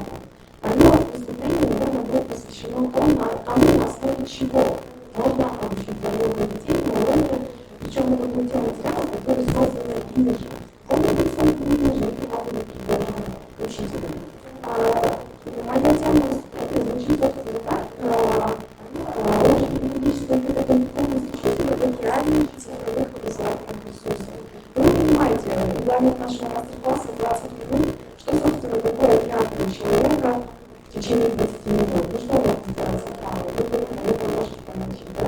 И вы понимаете, что на самом деле сегодня ресурсов сегодня настолько много, что действительно они могут превратиться в целый океан. Вы понимаете, как мы к этому относимся, да? Что такое реакция человека в течение 20 минут? Ну что у вас называется право? Вы это можете понять, да? И вы понимаете, что на самом деле сегодня ресурсов сегодня настолько много, что действительно они могут превратиться в целый океан. Вы понимаете, как мы к этому относимся, да? Что такое реакция человека в течение 20 минут? Ну что у вас называется право? Вы это можете понять, да? И вы понимаете, что на самом деле сегодня ресурсов сегодня настолько много, что действительно они могут превратиться в целый океан. Вы понимаете, как мы к этому относимся, да? Что такое реакция человека в течение 20 минут? Ну что у вас называется право? Вы это можете понять, да? И вы понимаете, что на самом деле сегодня ресурсов сегодня настолько много, что действительно они могут превратиться в целый океан. Вы понимаете, как мы к этому относимся, да? Что такое реакция человека в течение 20 минут? Ну что у вас называется право? Вы это можете понять, да? И вы понимаете, что на самом деле сегодня ресурсов сегодня настолько много, что действительно они могут превратиться в целый океан. Вы понимаете, как мы к этому относимся, да? Что такое реакция человека в течение 20 минут? Ну что у вас называется право? Вы это можете понять, да? И вы понимаете, что на самом деле сегодня ресурсов сегодня настолько много, что действительно они могут превратиться в целый океан. Вы понимаете, как мы к этому относимся, да? Что такое реакция человека в течение 20 минут? Ну что у вас называется право? Вы это можете понять, да? И вы понимаете, что на самом деле сегодня ресурсов сегодня настолько много, что действительно они могут превратиться в целый океан. Вы понимаете, как мы к этому относимся, да? Что такое реакция человека в течение 20 минут? Ну что у вас называется право? Вы это можете понять, да? И вы понимаете, что на самом деле сегодня ресурсов сегодня настолько много, что действительно они могут превратиться в целый океан. Вы понимаете, как мы к этому относимся, да? Что такое реакция человека в течение 20 минут? Ну что у вас называется право? Вы это можете понять, да? И вы понимаете, что на самом деле сегодня ресурсов сегодня настолько много, что действительно они могут превратиться в целый океан. Вы понимаете, как мы к этому относимся, да? Что такое реакция человека в течение 20 минут? Ну что у вас называется право? Вы это можете понять, да? И вы понимаете, что на самом деле сегодня ресурсов сегодня настолько много, что действительно они могут превратиться в целый океан. Вы понимаете, как мы к этому относимся, да? Что такое реакция человека в течение 20 минут? Ну что у вас называется право? Вы это можете понять, да? И вы понимаете, что на самом деле сегодня ресурсов сегодня настолько много, что действительно они могут превратиться в целый океан. Вы понимаете, как мы к этому относимся, да? Что такое реакция человека в течение 20 минут? Ну что у вас называется право? Вы это можете понять, да? И вы понимаете, что на самом деле сегодня ресурсов сегодня настолько много, что действительно они могут превратиться в целый океан.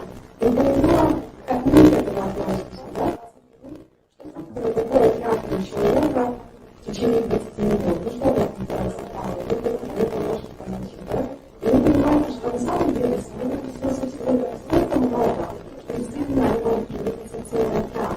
Вы понимаете, как мы к этому относимся, да? Что такое реакция человека в течение 20 минут? Ну что у вас называется право? Вы это можете понять, да?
20 минут. Ну что вы отвечаете?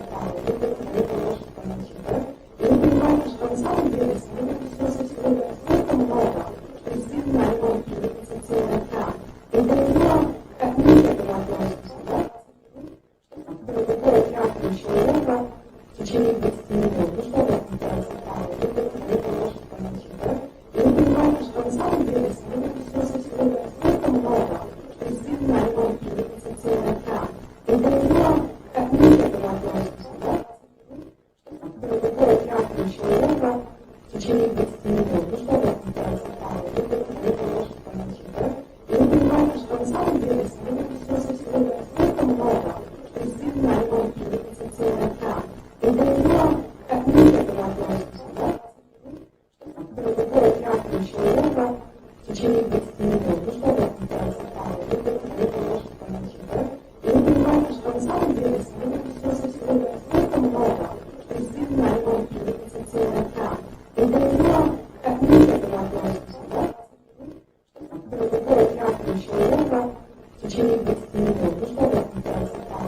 Это немножко поночи, да?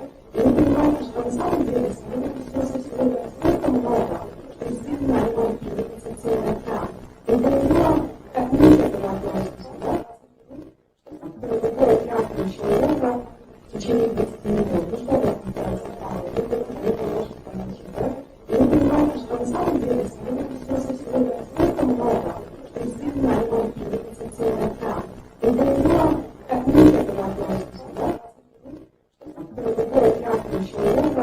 в течение 20 минут. Ну что вы отвечаете? Это немножко поночи, да? И вы понимаете, что на самом деле сегодня все сегодня настолько много, что действительно ремонт репетиционный экран. И для него, как мы к этому относимся, да? Что такое театр человека в течение 20 минут. Ну что вы отвечаете? Это немножко поночи, да? И вы понимаете, что на самом деле сегодня все сегодня настолько много, что действительно ремонт репетиционный экран. И для него, как мы к этому относимся, да? Что такое театр человека в течение 20 минут. Ну что вы отвечаете? Это немножко поночи, да? И вы понимаете, что на самом деле сегодня все сегодня настолько много, что действительно ремонт репетиционный экран. И для него, как мы к этому относимся, да? Что такое театр человека в течение 20 минут. Ну что вы отвечаете? Это немножко поночи, да? И вы понимаете, что на самом деле сегодня все сегодня настолько много, что действительно ремонт репетиционный экран. И для него, как мы к этому относимся, да? Что такое театр человека в течение 20 минут. Ну что вы отвечаете? Это немножко поночи, да? И вы понимаете, что на самом деле сегодня все сегодня настолько много, что действительно ремонт репетиционный экран. И для него, как мы к этому относимся, да? Что такое театр человека в течение 20 минут. Ну что вы отвечаете? Это немножко поночи, да? И вы понимаете, что на самом деле сегодня все сегодня настолько много, что действительно ремонт репетиционный экран. И для него, как мы к этому относимся, да? Что такое театр человека в течение 20 минут. Ну что вы отвечаете? Это немножко поночи, да? И вы понимаете, что на самом деле сегодня все сегодня настолько много, что действительно ремонт репетиционный экран. И для него, как мы к этому относимся, да? Что такое театр человека в течение 20 минут. Ну что вы отвечаете? Это немножко поночи, да? И вы понимаете, что на самом деле сегодня все сегодня настолько много, что действительно ремонт репетиционный экран. И для него, как мы к этому относимся, да? Что такое театр человека в течение 20 минут. Ну что вы отвечаете? Это немножко поночи, да? И вы понимаете, что на самом деле сегодня все сегодня настолько много, что действительно ремонт репетиционный экран. И для него, как мы к этому относимся, да? Что такое театр человека в течение 20 минут. Ну что вы отвечаете? Это немножко поночи, да? И вы понимаете, что на самом деле сегодня все сегодня настолько много, что действительно ремонт репетиционный экран. И для него, как мы к этому относимся, да? Что такое театр человека в течение 20 минут. Ну что вы отвечаете? Это немножко поночи, да? И вы понимаете, что на самом деле сегодня все сегодня настолько много, что действительно ремонт репетиционный экран. И для него, как мы к этому относимся, да?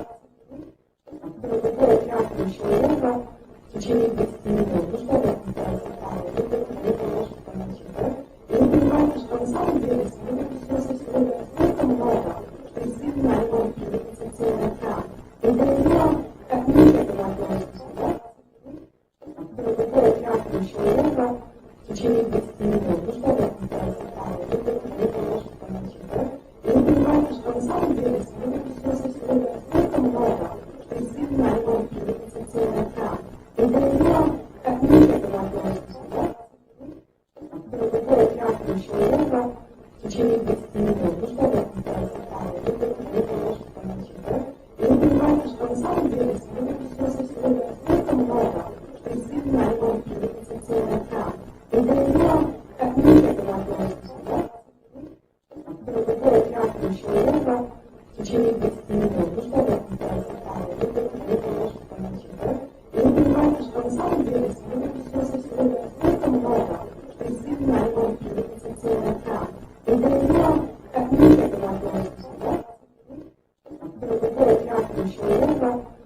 течение 10 минут. Ну что вы от меня ожидали? И вы понимаете, что на самом деле сегодня ресурсов сегодня настолько много, что действительно ремонт инвестиционный экран. И говорила, как мы к этому относимся, да? Другой экран человека в течение 10 минут. Ну что вы от меня ожидали? И вы понимаете, что на самом деле сегодня ресурсов сегодня настолько много, что действительно ремонт инвестиционный экран. И говорила, как мы к этому относимся, да? Другой экран человека в течение 10 минут. Ну что вы от меня ожидали? И вы понимаете, что на самом деле сегодня ресурсов сегодня настолько много, что действительно ремонт инвестиционный экран. И говорила, как мы к этому относимся, да? Другой экран человека в течение 10 минут. Ну что вы от меня ожидали? И вы понимаете, что на самом деле сегодня ресурсов сегодня настолько много, что действительно ремонт инвестиционный экран. И говорила, как мы к этому относимся, да? Другой экран человека в течение 10 минут. Ну что вы от меня ожидали? И вы понимаете, что на самом деле сегодня ресурсов сегодня настолько много, что действительно ремонт инвестиционный экран. И говорила, как мы к этому относимся, да? Другой экран человека в течение 10 минут. Ну что вы от меня ожидали? И вы понимаете, что на самом деле сегодня ресурсов сегодня настолько много, что действительно ремонт инвестиционный экран. И говорила, как мы к этому относимся, да? Другой экран человека в течение 10 минут. Ну что вы от меня ожидали? И вы понимаете, что на самом деле сегодня ресурсов сегодня настолько много, что действительно ремонт инвестиционный экран. И говорила, как мы к этому относимся, да? Другой экран человека в течение 10 минут. Ну что вы от меня ожидали? И вы понимаете, что на самом деле сегодня ресурсов сегодня настолько много, что действительно ремонт инвестиционный экран. И говорила, как мы к этому относимся, да? Другой экран человека в течение 10 минут. Ну что вы от меня ожидали? И вы понимаете, что на самом деле сегодня ресурсов сегодня настолько много, что действительно ремонт инвестиционный экран. И говорила, как мы к этому относимся, да? Другой экран человека в течение 10 минут. Ну что вы от меня ожидали? И вы понимаете, что на самом деле сегодня ресурсов сегодня настолько много, что действительно ремонт инвестиционный экран. И говорила, как мы к этому относимся, да? Другой экран человека в течение 10 минут. Ну что вы от меня ожидали? И вы понимаете, что на самом деле сегодня ресурсов сегодня настолько много, что действительно ремонт инвестиционный экран. И говорила, как мы к этому относимся, да? Другой экран человека в течение 10 минут. Ну что вы от меня ожидали? И вы понимаете, что на самом деле сегодня ресурсов сегодня настолько много, что действительно ремонт инвестиционный экран. И говорила, как мы к этому относимся, да? Другой экран человека в течение 10 минут. Ну что вы от меня ожидали? И вы понимаете, что на самом деле сегодня ресурсов сегодня настолько много, что действительно ремонт инвестиционный экран. И говорила, как мы к этому относимся, да? Другой экран человека в течение 10 минут. Ну что вы от меня ожидали? И вы понимаете, что на самом деле сегодня ресурсов сегодня настолько много, что действительно ремонт инвестиционный экран. И говорила, как мы к этому относимся, да? Другой экран человека в течение 10 минут. Ну что вы от меня ожидали? И вы понимаете, что на самом деле сегодня ресурсов сегодня настолько много, что действительно ремонт инвестиционный экран. И говорила, как мы к этому относимся, да? Другой экран человека в течение 10 минут. Ну что вы от меня ожидали? И вы понимаете, что на самом деле сегодня ресурсов сегодня настолько много, что действительно ремонт инвестиционный экран. И говорила, как мы к этому относимся, да? Другой экран человека в течение 10 минут. Ну что вы от меня ожидали? И вы понимаете, что на самом деле сегодня ресурсов сегодня настолько много, что действительно ремонт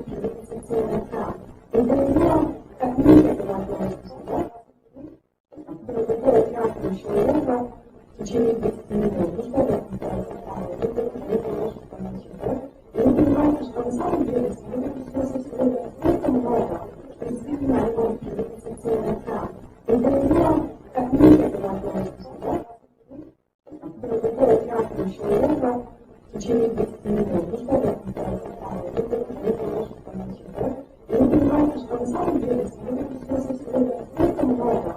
Действительно, энергии, потенциальный экран. Интервью, как мир этого относится, да? Другой экран человека в течение 20 минут. Ну что вы отмечаете? Вы можете понять, да? И вы понимаете, что на самом деле сегодня здесь столько много. Действительно, энергии, потенциальный экран. Интервью, как мир этого относится, да? Другой экран человека в течение 20 минут. Ну что вы отмечаете? Вы можете понять, да? И вы понимаете, что на самом деле сегодня здесь столько много. Действительно, энергии, потенциальный экран. Интервью, как мир этого относится, да? Другой экран человека в течение 20 минут. Ну что вы отмечаете? Вы можете понять, да? И вы понимаете, что на самом деле сегодня здесь столько много. Действительно, энергии, потенциальный экран. Интервью, как мир этого относится, да? Другой экран человека в течение 20 минут. Ну что вы отмечаете? Вы можете понять, да? И вы понимаете, что на самом деле сегодня здесь столько много. Действительно, энергии, потенциальный экран. Интервью, как мир этого относится, да?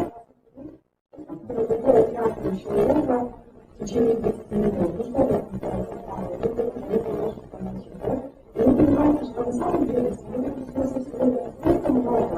Действительно, энергии, потенциальный экран. Интервью, как мир этого относится, да? Другой экран человека в течение 20 минут. Ну что вы отмечаете? Вы можете понять, да? И вы понимаете, что на самом деле сегодня здесь столько много. Действительно, энергии, потенциальный экран. Интервью, как мир этого относится, да? Другой экран человека в течение 20 минут. Ну что вы отмечаете? Вы можете понять, да? И вы понимаете, что на самом деле сегодня здесь столько много. Действительно, энергии, потенциальный экран. Интервью, как мир этого относится, да? Другой экран человека в течение 20 минут. Ну что вы отмечаете? Вы можете понять, да? И вы понимаете, что на самом деле сегодня здесь столько много. Действительно, энергии, потенциальный экран. Интервью, как мир этого относится, да? Другой экран человека в течение 20 минут. Ну что вы отмечаете? Вы можете понять, да? И вы понимаете, что на самом деле сегодня здесь столько много. Действительно, энергии, потенциальный экран. Интервью, как мир этого относится, да? Другой экран человека в течение 20 минут. Ну что вы отмечаете? Вы можете понять, да? И вы понимаете, что на самом деле сегодня здесь столько много. Действительно, энергии, потенциальный экран. Интервью, как мир этого относится, да? Другой экран человека в течение 20 минут. Ну что вы отмечаете? Вы можете понять, да? И вы понимаете, что на самом деле сегодня здесь столько много. Действительно, энергии, потенциальный экран. Интервью, как мир этого относится, да? Другой экран человека в течение 20 минут. Ну что вы отмечаете? Вы можете понять, да? И вы понимаете, что на самом деле сегодня здесь столько много. Действительно, энергии, потенциальный экран. Интервью, как мир этого относится, да? Другой экран человека в течение 20 минут. Ну что вы отмечаете? Вы можете понять, да? И вы понимаете, что на самом деле сегодня здесь столько много. Действительно, энергии, потенциальный экран. Интервью, как мир этого относится, да? Другой экран человека в течение 20 минут. Ну что вы отмечаете? Вы можете понять, да? И вы понимаете, что на самом деле сегодня здесь столько много. Действительно, энергии, потенциальный экран. Интервью, как мир этого относится, да? Другой экран человека в течение 20 минут. Ну что вы отмечаете? Вы можете понять, да? И вы понимаете, что на самом деле сегодня здесь столько много. Действительно, энергии, потенциальный экран. Интервью, как мир этого относится, да? Другой экран человека в течение 20 минут. Ну что вы отмечаете? Вы можете понять, да? И вы понимаете, что на самом деле сегодня здесь столько много. Действительно, энергии, потенциальный экран. Интервью, как мир этого относится, да? человека в течение 10 минут. Ну что вы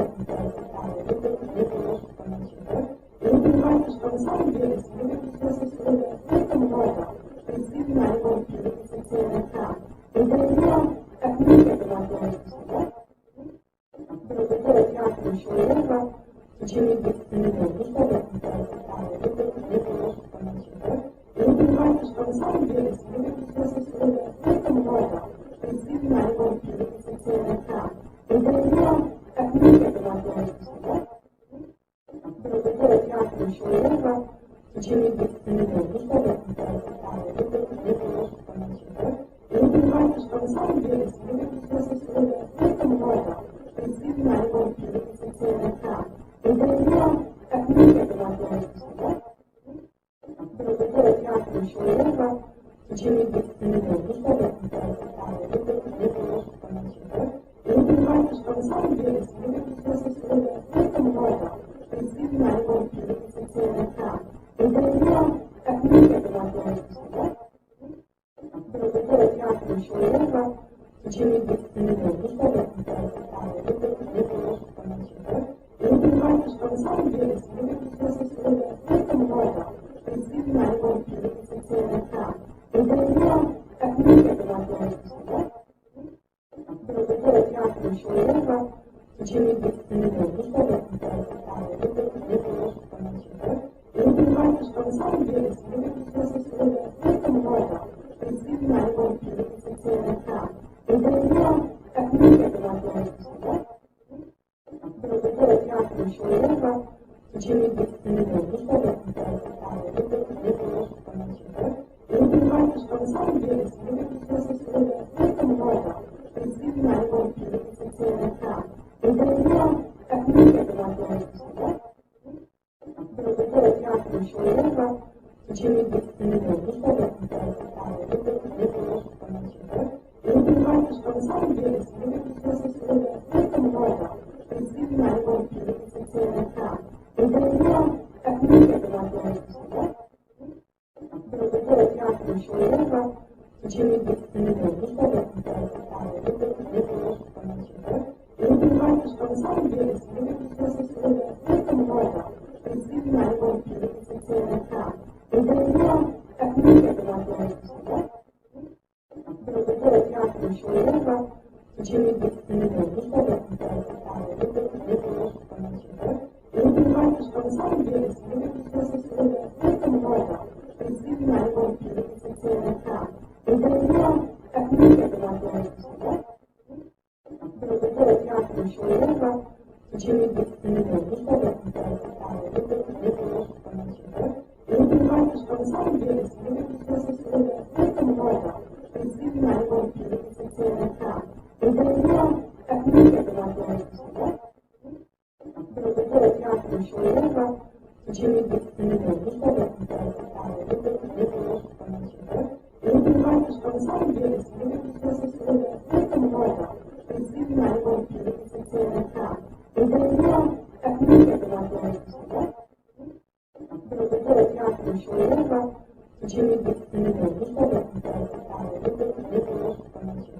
и вы понимаете, что на самом деле сегодня процессов настолько много, что действительно ремонт инвестиционный экран. И например, как мы к этому относимся, да?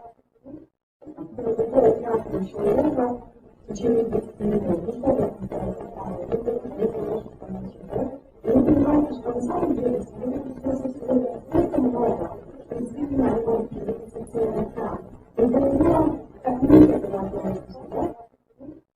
Приготовить реакцию человека в течение 10 минут. Ну что вы и вы понимаете, что на самом деле сегодня процессов настолько много, что действительно ремонт инвестиционный экран. И например, как мы к этому относимся, да?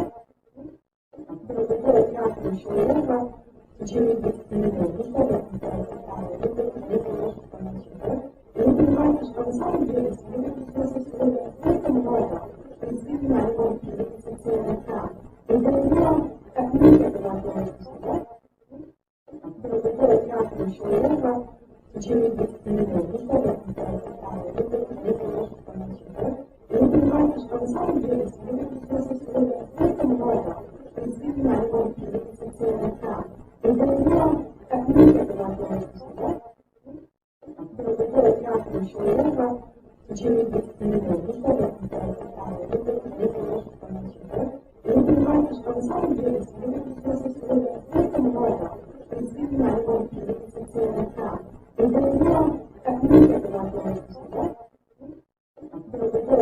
каждого человека в течение 20 минут. Ну что вы это может понять, да? И вы понимаете, что на самом деле сегодня слишком много. Действительно, ремонт цивилизационный храм. И для него как мир это возможность, да? Приготовить каждого человека в течение 20 минут. Ну что вы это может понять, да? И вы понимаете, что на самом деле сегодня слишком много. Действительно, ремонт цивилизационный храм. И для него как мир это возможность, да? Приготовить каждого человека в течение 20 минут. Ну что вы это может понять, да? И вы понимаете, что на самом деле сегодня слишком много. Действительно, ремонт цивилизационный храм. И для него как мир это возможность, да? Приготовить каждого человека в течение 20 минут. Ну что вы это может понять, да? И вы понимаете, что на самом деле сегодня слишком много. Действительно, ремонт цивилизационный храм. И для него как мир это возможность, да? Приготовить каждого человека в течение 20 минут. Ну что вы это может понять, да? И вы понимаете, что на самом деле сегодня слишком много. Действительно, ремонт цивилизационный храм. И для него как мир это возможность, да? Приготовить каждого человека в течение 20 минут. Ну что вы это может понять, да? И вы понимаете, что на самом деле сегодня слишком много. Действительно, ремонт цивилизационный храм. И для него как мир это возможность, да? Приготовить каждого человека в течение 20 минут. Ну что вы это может понять, да? И вы понимаете, что на самом деле сегодня слишком много. Действительно, ремонт цивилизационный храм. И для него как мир это возможность, да? Приготовить каждого человека в течение 20 минут. Ну что вы это может понять, да? И вы понимаете, что на самом деле сегодня слишком много. Действительно, ремонт цивилизационный храм. И для него как мир это возможность, да? Приготовить каждого человека в течение 20 минут. Ну что вы это может понять, да? И вы понимаете, что на самом деле сегодня слишком много. Действительно, ремонт цивилизационный храм. И для него как мир это возможность, да? Приготовить каждого человека в течение 20 минут. Ну что вы это может понять, да? И вы понимаете, что на самом деле сегодня слишком много.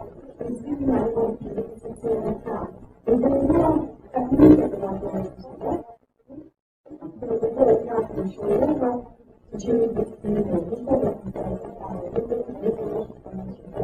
И вы понимаете, что на самом деле сегодня слишком много. Действительно, ремонт цивилизационный храм. И для него как мир это возможность, да? Приготовить каждого человека в течение 20 минут. Ну что вы это может понять, да? И вы понимаете, что на самом деле сегодня слишком много. Действительно, ремонт цивилизационный храм. И для него как мир это возможность, да? Приготовить каждого человека в течение 20 минут. Ну что вы это может понять, да? И вы понимаете, что на самом деле сегодня слишком много. Действительно, ремонт цивилизационный храм. И для него как мир это возможность, да? Приготовить каждого человека в течение 20 минут. Ну что вы это может понять, да? И вы понимаете, что на самом деле сегодня слишком много. Действительно, ремонт цивилизационный храм. И для него как мир это возможность, да? Приготовить каждого человека в течение 20 минут. Ну что вы это может понять, да? И вы понимаете, что на самом деле сегодня слишком много. Действительно, ремонт цивилизационный храм. И для него как мир это возможность, да? Приготовить каждого человека в течение 20 минут. Ну что вы это может понять, да? И вы понимаете, что на самом деле сегодня слишком много. Действительно, ремонт цивилизационный храм. И для него как мир это возможность, да? Приготовить каждого человека в течение 20 минут. Ну что вы это может понять, да? И вы понимаете, что на самом деле сегодня слишком много.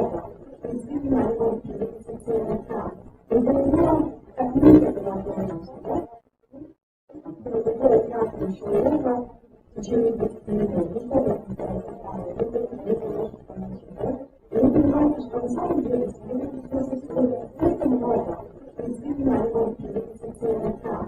И для нее как метод возможности, да? Который каждого человека в течение 10 минут. Ну что вы и вы понимаете, что на самом деле слишком много действительно идентифицированных прав. И для нее как метод возможности, да? Который каждого человека в течение 10 минут. Ну что вы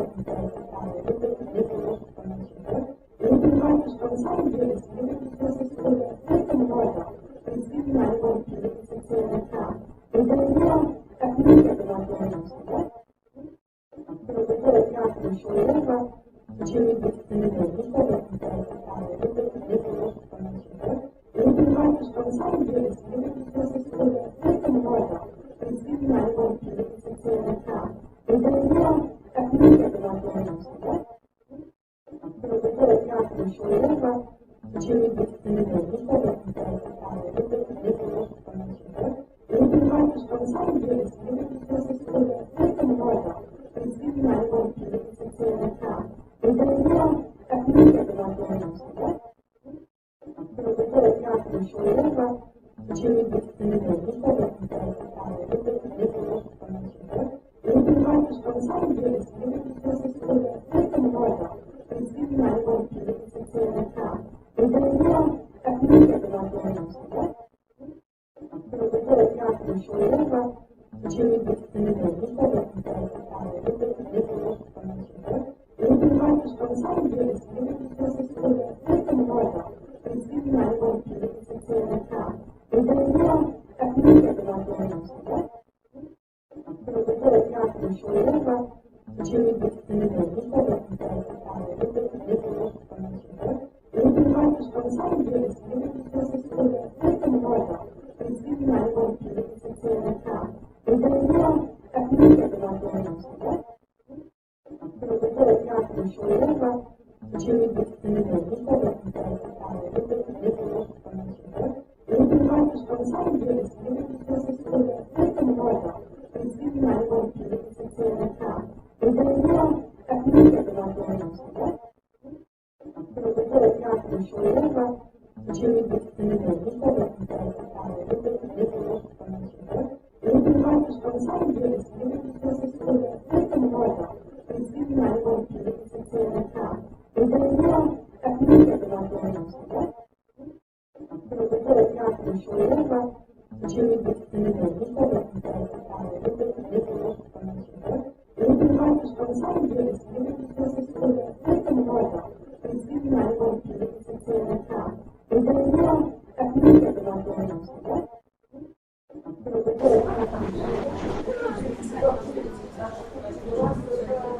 Раз, раз, раз. Раз, два, три. Раз, раз. Раз, раз, раз, раз.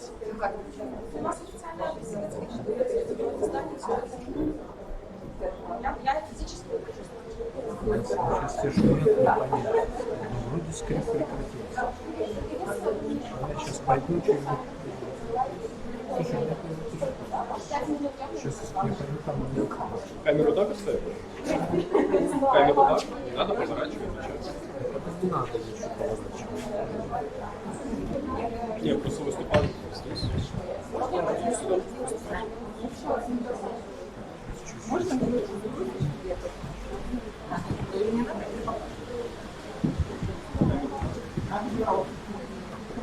Спасибо, что пришли на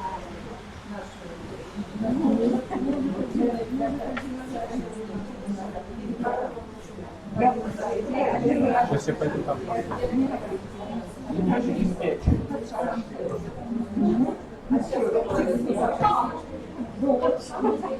Мне когда у нас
Я пока камеру скрыл.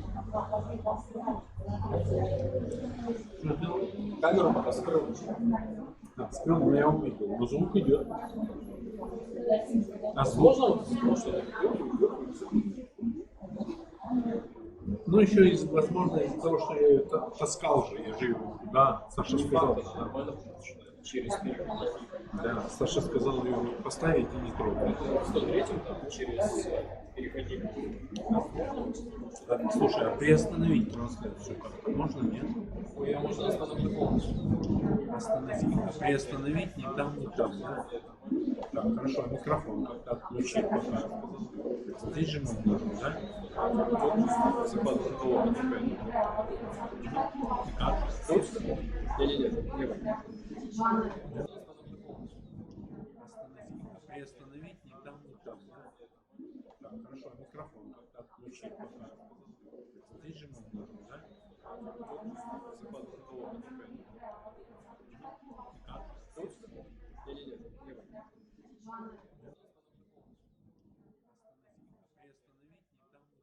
Приостановить ни там, ни там, да? Так, хорошо, а микрофон как-то отключить пока. Здесь же можно, да? Закладываю голову такая. Как? Тут? Не-не-не, лево.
наши мастер-классы, да, дискуссия возникла полезная, да, вот мы фиксируем, да, что нужно запомнить, на что обратить внимание, как именно это использовать, да, как именно проявляется тот или иной вид компетентности. Вы задумайтесь, и какая компетентность, она есть в перечне, да, использование цифровых, да, образовательных ресурсов есть в перечне критериальном, и тогда, да, опять же, возникает вопрос, что необходимо показать учителю для того, чтобы это было оценено как компетенция, даже компетенция, реализованная готовность к осуществлению чего-либо.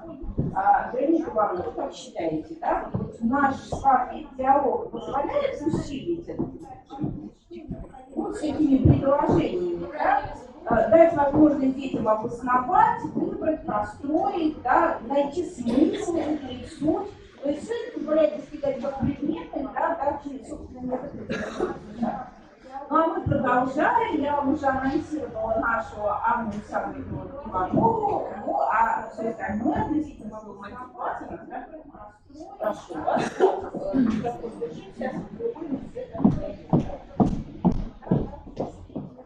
Здесь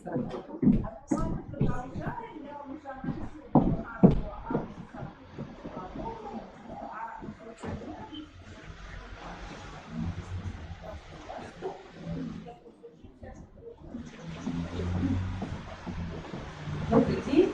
Я работаю учителем английского языка в гимназии Пушкина. Я больше являюсь практиком. Мне очень нравится посещать различные семинары, форумы, мастер-классы. Я каждый раз пытаюсь перенести полученные знания на свою практику. И, собственно, сегодня я хочу поделиться то, что я недавно побывала, стала опять слушателем курсов очередных по работе с текстом, и я уже создала свой первый учебный материал и хочу поделиться то, как у меня это получилось. Ну и тема моего выступления — универсальные учебные материалы или как обеспечить успех каждому ученику. На моем предмете, ну и как и на многих остальных предметах, все-таки одним из главных источников информации является текст, поэтому очень часто на уроках мы организуем работу с текстом. Ну, какие действия учащихся при работе с текстом мы ожидаем, мы хотим увидеть? Называйте действия элементарные, которые выполняют наши учащиеся. Поэтому очень часто прочитать, понять, конечно, с этого все начинается. Организуем работу с текстом. Выделять смысловые части текста, устанавливать связи. Еще какие действия? Структурировать, также находить информацию, факты, определять значимую информацию второстепенной. Вот уже пошла структура, да? Анализ, сравнение, обобщение, преобразование информации. Также мы учим детей классифицировать, определять критерии для сравнения или классификации, устанавливать причинно-следственные связи, формулировать выводы. Ну и все это помогает нам определить основную мысль прочитанного, а также дает возможность оценить важность, достоверность и полноту полученной информации. Когда вы организуете работу с текстом на уроке, считаете ли вы, что ваши учащиеся на 100% успешны? И они легко справляются со всеми этими действиями, которые у нас прописаны в требованиях, а также выпускникам? Справляются ли? На каких этапах у них обычно возникает? На каких действиях? С чего нужно начинать?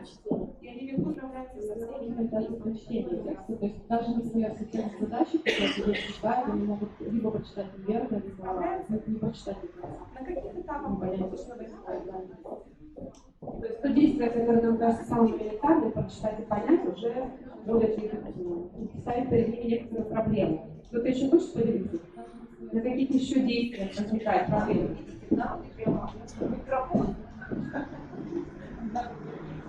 Не возникает проблема.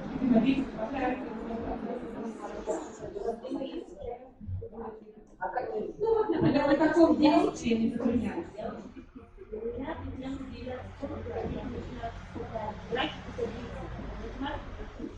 Логично, не могут требовать, когда их понимали еще убил. То есть это нужно один раз, второй раз, это надо основательно доказать.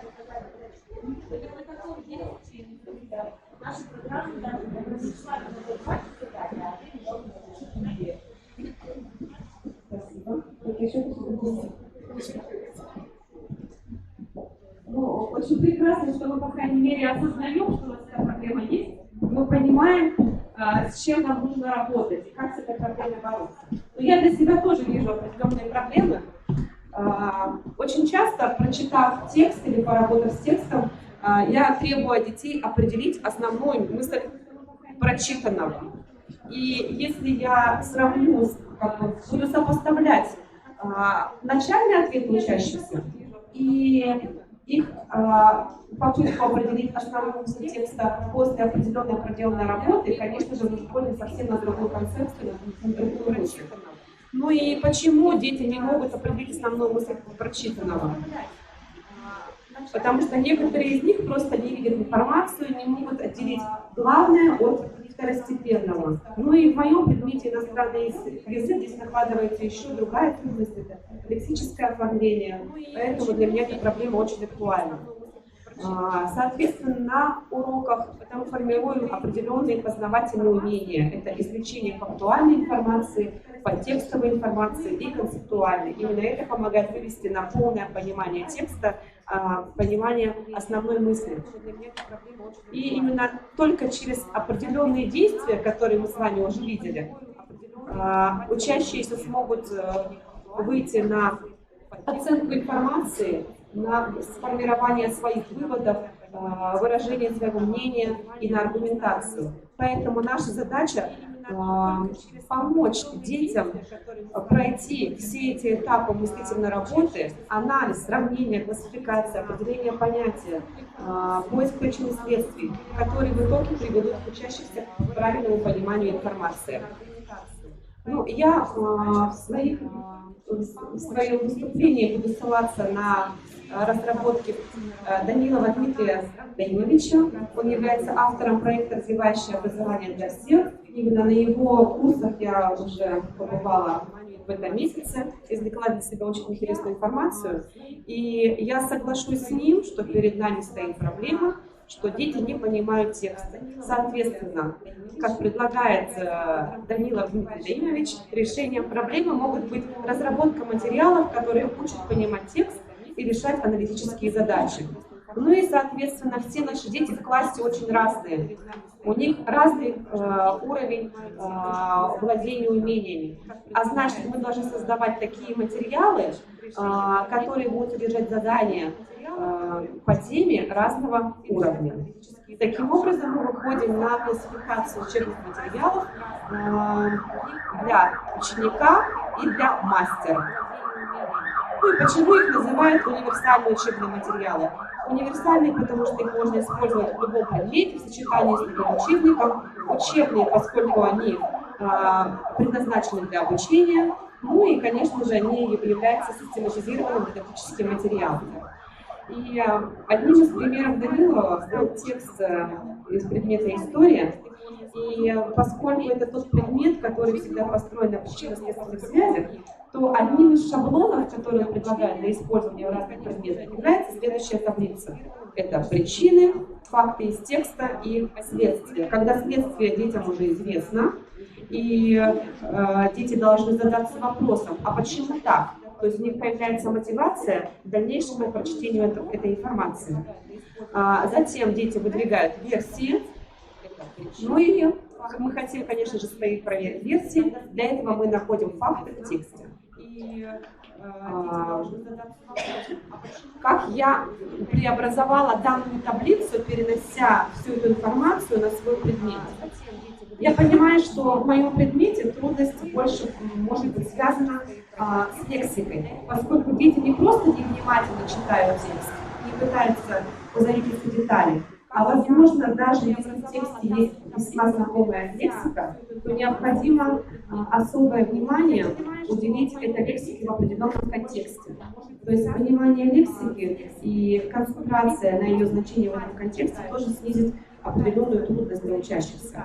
И, как вы помните, в таблице было 3 столбика.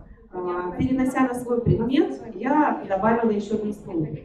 То есть первый столбик моей таблицы – это предположение. Да? На предтекстовом этапе мы всегда делаем свои предположения, мы предугадываем, почему у нас будет такой результат. Второй столбик я оставила таким же. Мы находим факты из текста, которые мы будем сопоставлять с определенными предположениями. Либо их опровергать, либо подтверждать. Я добавила столбец, содержащий лексику, то есть лексические средства. То есть таким образом я хочу заострить внимание учащихся на языковом материале, и именно этот языковой материал будет являться опорой для формулирования своего высказывания, для формулирования своих аргументов по поводу верных или неверных предположений. Ну и такая работа с таблицей, то есть сопоставление наших предположений с фактами из текста и с опорой на лексические единицы, которые нас к этому приводят, конечно же, помогут нам выйти на результат. Но данный материал был разработан к тексту, который назывался «Культурный шок». Вкратце расскажу. Главный герой текста – это житель племени, который попадает в большой современный город Лондон и испытывает определенный шок. И в тексте мы находим подтверждение. Как звучит задание для ученика-мастера? Это ученик, который в состоянии самостоятельно, опираясь на свое понимание текста, который может самостоятельно формулировать свои, пусть и простые выводы, преобразовывать фактуальную информацию в контекстовую. То есть эту карточку может заполнить ученик самостоятельно. Задание сформулировано следующим образом. Прочитайте текст. Какова же главная идея текста? Что поразило главного героя текста и почему? Найдите факты в тексте и заполните таблицу. Используйте информацию из таблицы, чтобы описать тот опыт, который получил главный герой путешествия по Лондону. Ну и, конечно же, не все учащиеся могут справиться с таким материалом. Когда я пробовала это провести у себя в 9 классе, то из группы 13 человек только 4 подняли руку и сказали, что мы хотим поработать самостоятельно. Кстати, в итоге даже не все 4 справились на 100%. То есть 2 справились, 2 нет. Конечно же, необходимо было разработать учебный материал для ученика, который требует особого внимания. Это вот как выглядит рабочий лист для ученика, учебный материал. Если я его открою в отдельном файле, чтобы можно было его прокомментировать. Двое справились, двое нет. Конечно же, необходимо было разработать учебный материал для в начале своего учебного материала я также разместила общее задание, как и в карточке для мастера, чтобы ученик понимал, что от него требуется на уроке, к какому результату он может прийти. А далее я разбиваю все это задание на 3 части, давая подробную инструкцию. Первая часть моего задания, она как бы соответствует предтекстовому этапу. Появляется стимул в виде картинки и идет актуализация материала, поскольку ранее мы изучали тему образа жизни. Кого мы видим на картинке, какой образ жизни этого человека, ну и сравните свои предположения с той информацией, которая дается в тексте. И дети знакомятся с первым абзацем, в котором упоминается о том, каков образ жизни этого героя. Дальше я вывожу их на вопрос, который дальше будет связывать с пониманием основного содержания текста. Как вы думаете, будет ли житель племени чувствовать себя комфортно в Лондоне? Ну, конечно же, нет. И очевидно, что мы выходим на наши предположения. А почему у него будет чувство дискомфорта? Что может его удивить или даже шокировать? И данные предположения учащиеся должны вписать в первый столбик таблицы. И я в своем рабочем листе, в учебном материале специально выделяю глаголы жирным шрифтом, чтобы учащиеся понимали, какие действия они должны будут выполнять. То есть я прям прописываю. Предположите, что могло шокировать героя, и впишите ваши предположения в первый столбик таблицы. После этого идет непосредственно текстовый этап, это работа с информацией в тексте. И вот моя подробная инструкция звучит следующим образом. Прочитайте второй абзац. Есть ли во втором абзаце факты, которые указывают на культурный шок, который испытал главный герой? Если есть, подчеркните их. То есть прям работаем с карандашом. Запишите эти факты во второй столбик таблицы. Далее, найдите в тексте выражения, которые указывают на то, что именно этот факт шокировал главного героя. Подчеркните эти языковые средства. Запишите их в третий столбик таблицы. Соотнесите ваше предположение в первом столбике с теми фактами из текста, которые вы прописали во второй столбик. Здесь может оказаться так, что не все наши предположения кажутся верными, либо будет не хватать каких-то предположений, потому что мы можем найти другие факты. Поэтому задаю вопрос сопутствующий. Есть ли у вас необходимость сформулировать другие предположения по поводу того, что могло шокировать героя, чтобы сопоставить это предположение с фактом из текста? Если да, то дополните первый столбик. В карточке мастера такой подробной инструкции нет, поэтому он уже самостоятельно, понимая подтекстовую информацию, выходит на соотнесение фактов и предположений. Предполагается, что, конечно же, с первого раза это легко не будет. Если работать так на каждом уроке, то уже с этого задания можно будет переходить на самостоятельную работу. Но поскольку я только начинаю так вот подробно составлять учебные материалы, и я хочу подстраховаться, чтобы все дети на самом деле были успешны, то с первым абзацем я предполагаю работать фронтально, вместе. И когда я вижу, что ход работы понятен, то предполагается аналогичная работа с последующим абзацем, но уже самостоятельно.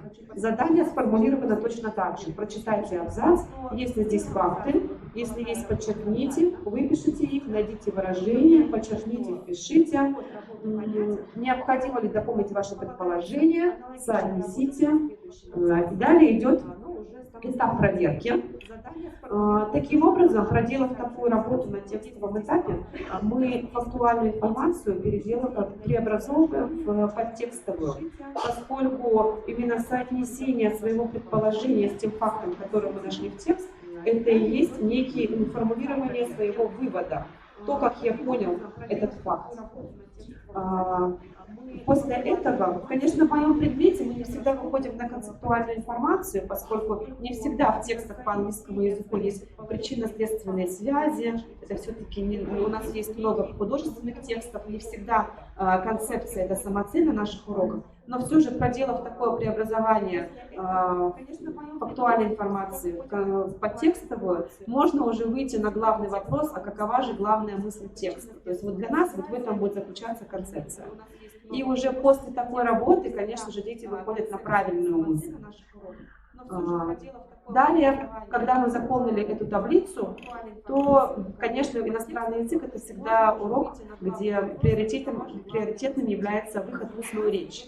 Поэтому данная таблица на моем предмете может являться хорошей опорой, даже пусть для маленького, но уже высказывания, поскольку я обогатила эту таблицу лексическим наполнением. Соответственно, я уже понимаю, что на выходе я получу более разнообразную речь. У нас будет много синонимов, много перефразы. Ну и, конечно же, сами факты — это являются зрительной опорой, факты, которые представлены в таблице. Я думаю, что те шаблоны, которые представляет Данилов, можно найти у него на сайте, можно таким же образом адаптировать под любой учебный предмет.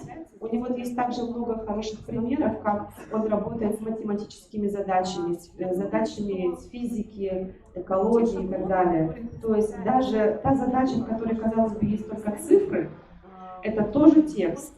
И к такой задаче тоже можно составить подробную инструкцию, потому что дети затрудняются и не понимают все цифры, они даже пропускают цифры. Также, допустим, в историческом тексте они не всегда улавливают связь между датами, событиями, следствиями. Поэтому наша задача, как задача учителя, организовать эффективную работу учащихся, а значит дать им такой материал, который поможет им обойти все эти проблемы или снять все трудности, которые мы предполагаем, что могут возникнуть на уроке. Ну и таким образом я сама совершенствуюсь, потому что моя цель — это тоже эффективно организовать их работу, а значит найти такой эффективный способ, чтобы моим детям было интересно и они могли почувствовать себя на самом деле успешным. Я когда сначала прослушала семинар Данилова, мне показалось, что, наверное, такую огромную работу за урок делать невозможно. Потому что у нас на работу с текстом обычно уходит 2-3 урока. Но я специально попробовала, я взяла тот объем, который он предполагал. Я не взяла целый текст, здесь все очень индивидуально. Я посмотрела, на что можно поделить этот текст, на какие части, что мне важно взять на первый урок, что можно пропустить. И я уложилась, и результат был очевиден, и даже устная речь у нас прозвучала. То есть, видимо, умение правильно увидеть структуру этого текста и вывести детей на понимание этой структуры, это и даст нам как бы ключ к успеху учащихся.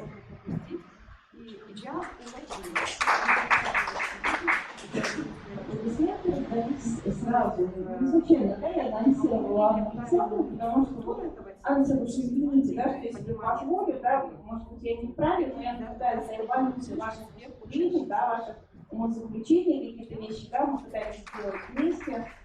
Это потрясающе. Все-таки участие в конкурсе, да, дает определенный толчок, если человек, да, отнесся и относится ко всему, да, серьезно и глубоко.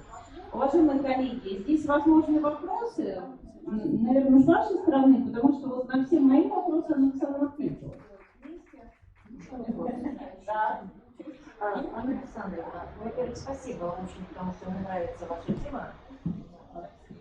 Я работаю с конструктивными заданиями, и этот формат пополнил мое знание. Спасибо вам огромное. У меня вопрос. Значит, вот у вас в формате выступления заявлено успех каждого ученика. Это урок. Вот ваша карточка, вы работаете на урок. У меня возникает вопрос отметочного действия, оценивания результатов каждого ученика. То есть как-то у вас вот предусмотрено при работе вот с этим учебным материалом ранжирование, то есть чтобы каждый ученик мог себя как-то оценить. Или вы как-то это проговариваете, потому что работа большая, ребенок столько времени на уроке поработал, естественно, возникает вопрос. То есть как-то у вас работает, правильно?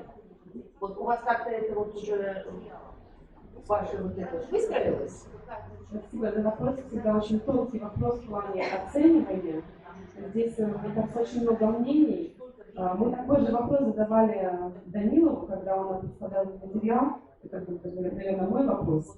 Как он сказал, если мы предлагаем учащимся карточку мастер, то это работа на 5. Если мы предлагаем ему карточку ученик, это работа на 4. Но я позволила себе не согласиться. Я, конечно, к этому еще, может быть, буду стремиться, потому что невозможно сразу с первого урока привести к учебным материалам и сказать, вот это вам на 5, а это ваш потолок 4. Мне кажется, я подорву стимул, мотивацию. Поэтому, когда я с этим начала работать, я такую градацию по отметкам не устраивала. Я все-таки устраиваю итоговый продукт, если у меня цель урока это организовать работу с текстом, то есть вывести их на понимание, то я проверю понимание текста уже в конечном результате, это будет отбутная речь. Пусть после первого урока это будет очень маленькое высказывание, может это будет всего 3 фразы, но это 3 фразы, которые будут удержать мнение ученика, возможно, его оценку информации, где обязательно прозвучит основная мысль текста. Потому что всю работу можно проделать для того, чтобы выйти на основную мысль текста. И, соответственно, если он выразил главную мысль и использовал аргумент, который мы собирали во время урока, то я считаю, что такой ответ уже можно оценить. Спасибо. Стоит добавить, что сейчас Анна Александровна говорила о своих учениках, да, потому что в любом, да, таком классе могут быть ребята, вот чье предложение исключительно, наверное, слишком следить только потому, как он, например, работает с первыми инструкциями таблицы, да, могут быть такие, да, ученики, вот Светлана Ильинична, которая задала вопрос, да, Анне Александровне, она вот рассказывала, да, вот, собственно, да, какие классы у нее бывают и откуда возник этот вопрос. Поэтому с вашего, да, разрешения такое добавление. Но у меня тоже на уровне был учащийся, который даже в такой подобной инструкции испытывал трудность. Поэтому я проходила, вместе подчеркивала, потом и подытоживая, да, вот такое предположение я выскажу. Я постараюсь очень аккуратно, коллеги, высказать, но так уж сложилось, что в аттестации, где сидят эксперты, они всегда очень что лукавить или высказать какое-то ложное предположение. Но вот эти подходы, да, все, что касается смыслового чтения, на мой взгляд, уже пора делать инвариантом на курсах повышения квалификации, да, вот заметить педагогических работников. Потому что сейчас, вот, и это, видимо, следствие формальных дистанционных курсов, невозможности этих педагогов куда-то выплатить где-то, да, вот этот опыт получить в обязательном порядке, да, как того требует, да, вот наша должностная инструкция. Как результат уже приходится сталкиваться с педагогами, в общем-то, имеющими, да, определенный стаж, которые перестают понимать текст сами. Да, то есть тенденция такая тревожная очень наметилась, но так как это были такие личные, да, контакты, это был не один человек, уважаемые коллеги, просьба, да, вот, экспертному сообществу, методическому, обратить на это внимание, да, и в общем-то, через эту, да, технологию, да, пропустить, как мы говорим, да, самых разных работников. Спасибо, Анна Александровна. Я объявляю нашего следующего выступающего. Да, у меня тут просили о регламенте, но здесь все получилось. Следующий тоже очень дисциплинированный, да, наш выступающий, кажется, да, Ирина Анатольевна, это вы, да, потому что Лариса Борисовна, ну просто, да, вот, рокировочкой, да, вот, заключили, да,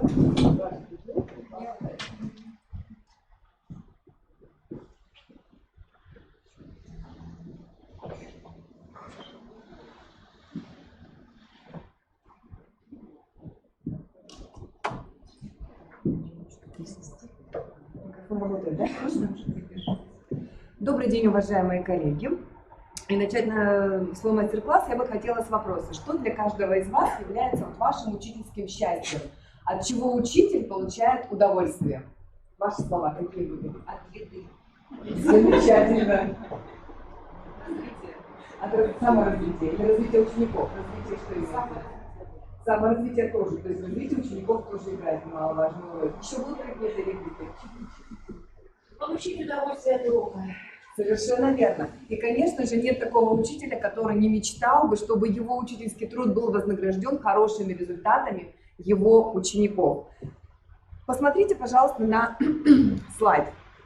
Хотелось бы вам, чтобы результаты вашего диктанта были вот такими. Хорошие. А результаты всероссийской проверочной работы, которая подтверждает качество обучения и достижения планируемых результатов.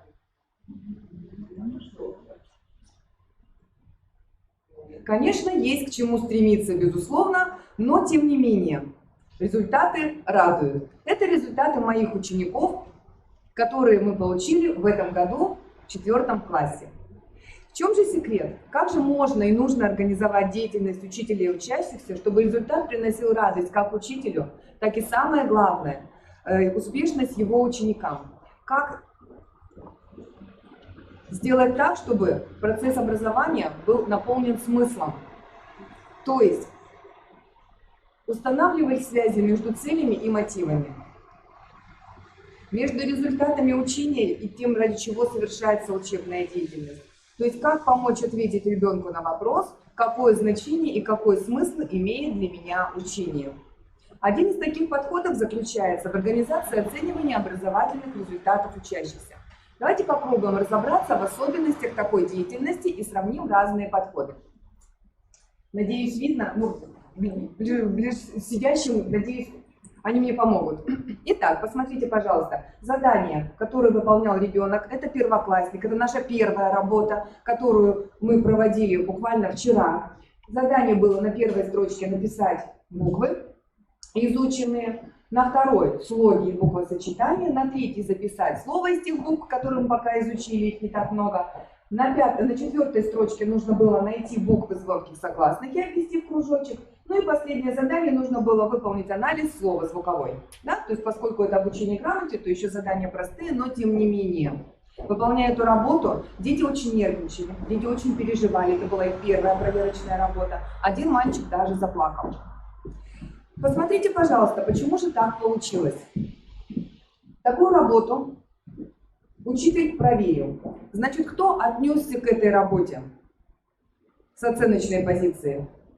Учитель, безусловно. Давайте тогда мы тоже начнем смотреть, насколько информативна эта работа для учителя. Вот получив такие работы, что учитель может для себя взять и что он может вынести для анализа. Что даст эта работа учителю? Что он увидит в ней? Ну, посмотрите, минус, минус, плюс, минус, минус. Может он понять, усвоен материал ребенком или нет? Может. Материал, по сути, не усвоен пока. Так ведь? Может он понять, насколько этот результат соотносится с тем, что требуется от ребенка? Как итоговый. Конечно. Соответственно, получается, учитель оценивает данную работу, исходя из сравнения с неким эталоном. Должен быть вот такой идеальный результат, эта работа результату не соответствует. Получается, ученик для учителя на данном этапе не успешен, а ребенок, получив такую работу, мало того, что понимает, что работа не выполнена, он еще и понимает, поскольку это психологическая особенность данного возраста, что и он плохой. Поэтому получается, что такая работа будет строиться только относительно позиции учителя к ребенку. И таким образом получается, кто будет предлагать работу для коррекции в классе по этому результату? Опять же учитель. Опять же все сосредотачивается в руках учителя. Хорошо, если эта работа будет все-таки как-то индивидуализирована. Но в основном, конечно, такая работа проходит фронтально. Какое же участие принимают в такой деятельности дети? По сути дела, никакого. А ведь они являются непосредственными участниками образовательного процесса. Но ученик в такой ситуации лишен возможности получать адекватную информацию об уровне освоения материала, о его продвижении в освоении этого материала. И не совсем понимая цели, которые преследует он, выполняя данную работу. То есть работа не информативна. И получается, что вот если бы вам предложили вашу ошибку исправить и сказать делай так, так и так, захотелось бы вам работать над такой ошибкой?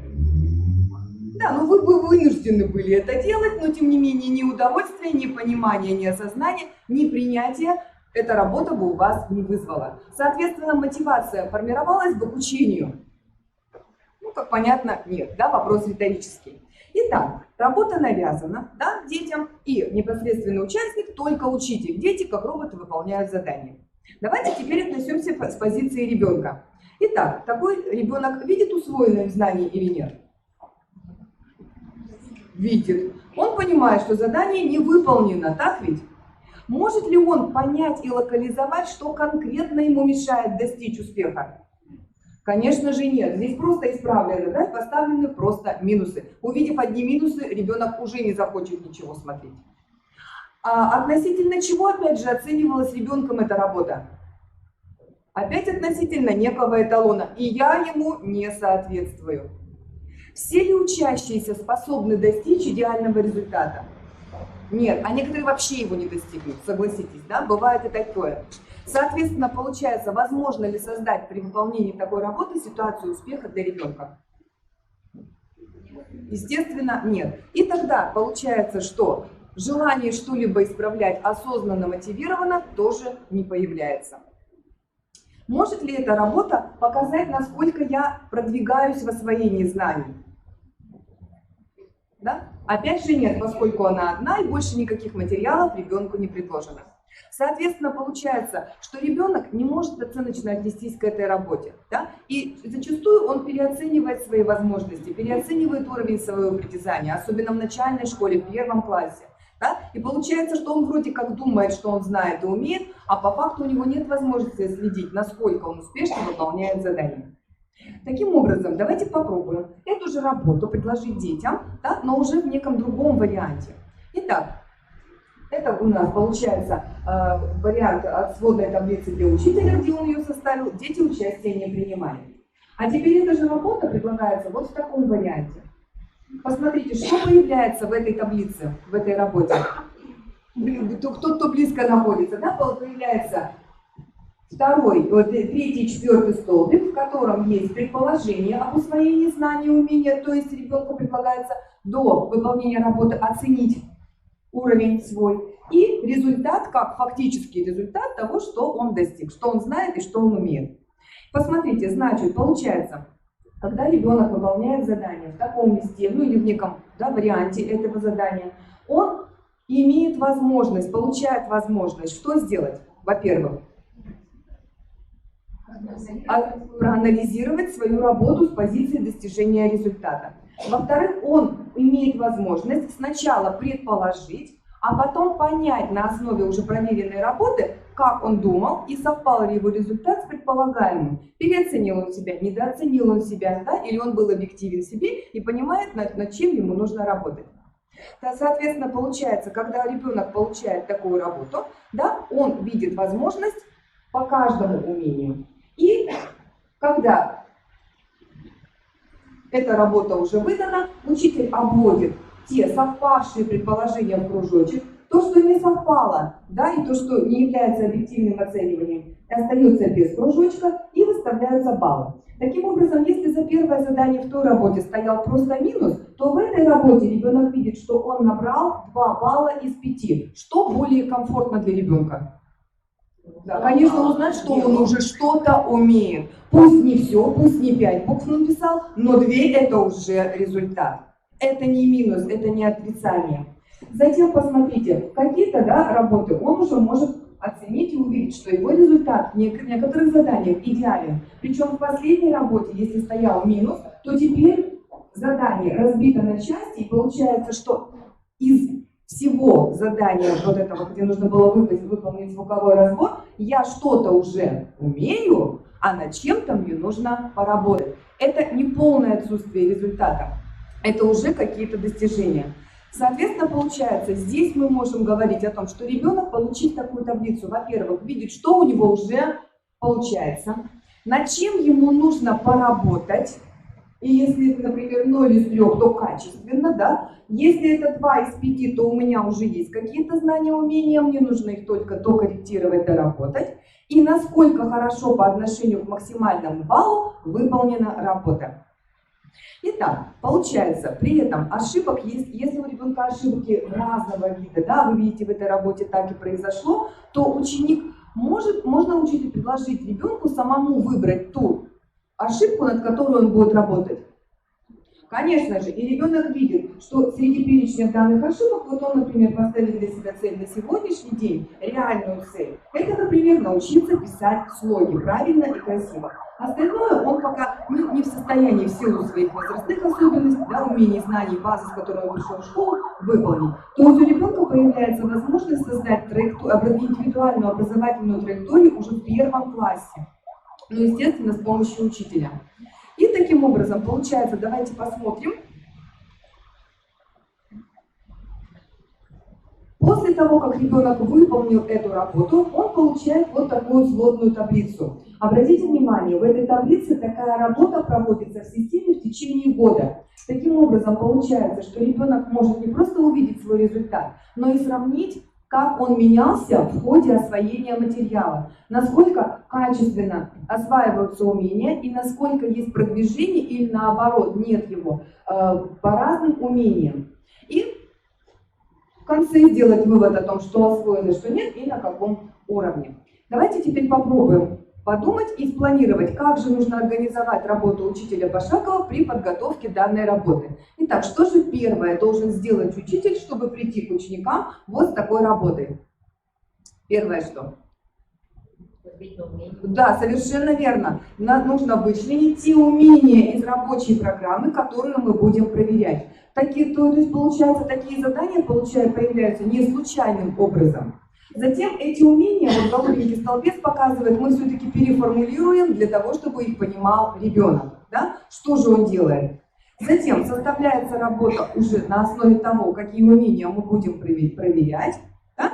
И учащиеся выполняют эту работу, осуществляя прогностическую самооценку. Здесь мы говорим о том, что параллельно формируется еще и адекватность самооценки. Затем, следующий шаг. Учащиеся выполнили работу, и что учитель делает? Заносит результаты также в сводную таблицу. Но чем она будет отличаться от той таблицы, которая была до этого? То есть там у нас стояли только плюсы и минусы, мы видели только усвоил, не усвоил, да? И что мне нужно с этим знанием делать. А здесь мы видим, насколько качественно, да, мы освоили то или иное умение, можем высчитать в процентном соотношении и, соответственно, увидеть, что конкретно требует доработки у всего класса, а на что нужно обратить внимание индивидуально, да, с каждым отдельным учащимся. То есть такая таблица будет более информативной. На основе результатов данной таблицы составляется затем уже график, да, или диаграмма.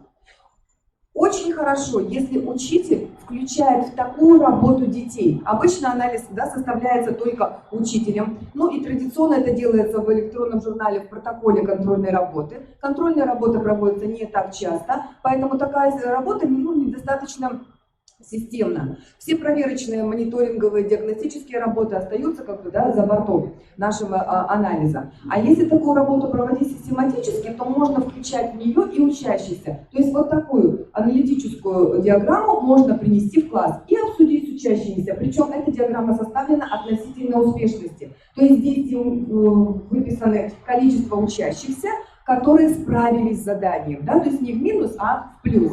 И ребята анализируют. Итак, посмотрите, пожалуйста, что мы уже умеем на сегодняшний день делать, что уже хорошо получается у всех ребят в классе. Ну, практически это из 30 человек. Да? И учащиеся что называют? Например, умение номер 5. Да? Это умение определять, например, звонкие, глухие, согласные. Да? Затем умение номер 6. Это умение, например, определять гласные, да, то есть по каждому умению, вот это мы уже с вами, ребята, умеем хорошо. Здесь отдельные те 4, 3, 5 человек получат задание, да, индивидуальное. Все остальное мы уже здесь умеем. Теперь что нам нужно всем классам вместе отработать? Какие задания?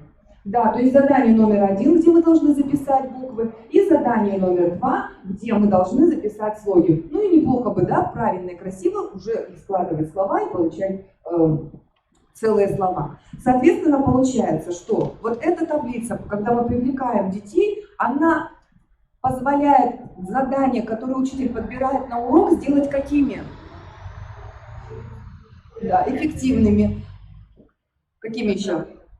Понятными детям, где самое главное. Не просто учитель пришел и сказал, мы сегодня будем делать вот это и вот это. Дети понимают логику подбора материала на урок. Дети понимают, почему выбрано то или иное задание, и у них появляется мотивация это выполнять. Не потому что сказал учитель, а потому что это проблемная зона ребят в классе, и мы с вами будем отрабатывать это умение. И получается таким образом, да, что дети принимают активное участие в аналитической деятельности и являются уже активными участниками образовательного процесса.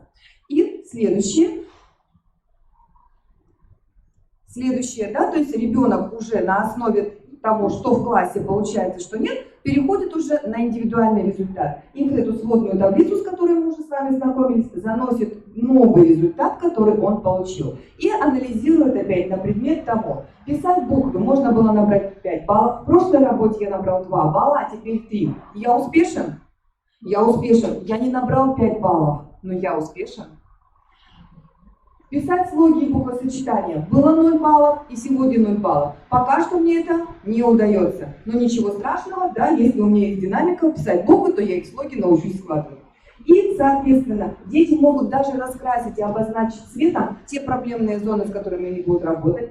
Другим, например, зеленым цветом обозначить то, что уже получается, пусть не идеально, и, возможно, идеала не достигнуть, но тем не менее, здесь мы создаем таким образом ситуацию успеха для каждого ребенка. То, над чем мне работать, я понимаю.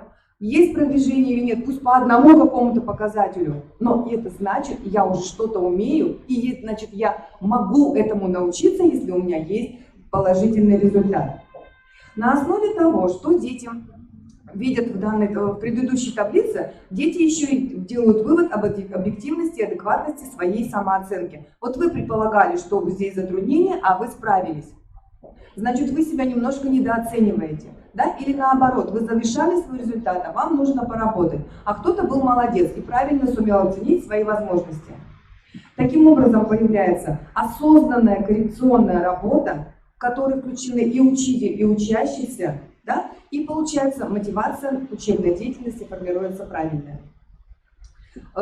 Самое главное при выполнении такой аналитической таблицы, при заполнении, это не остановиться, а предложить ребятам выполнить коррекционное задание, которое они выберут сами. То есть учитель уже понимает, что да, первое задание научиться писать буквы, да, и предлагает карточки с этим заданием.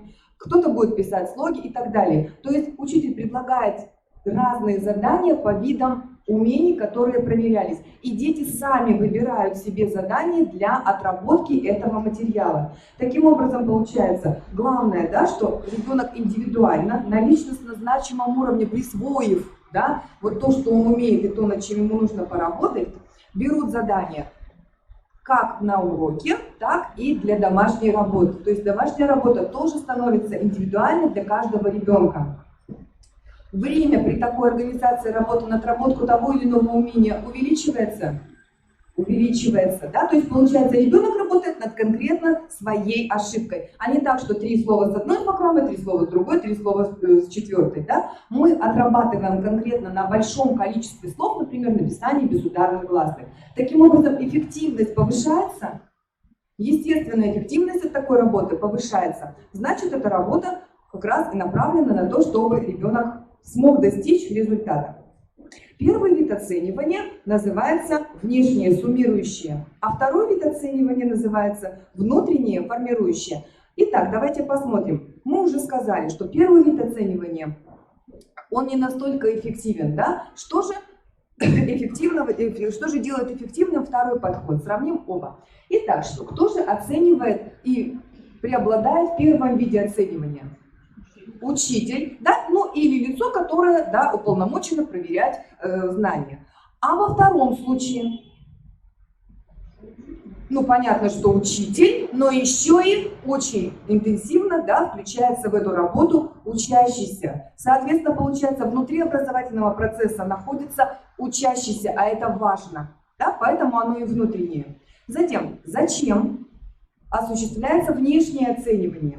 Что мы проверяем? Уровень чего?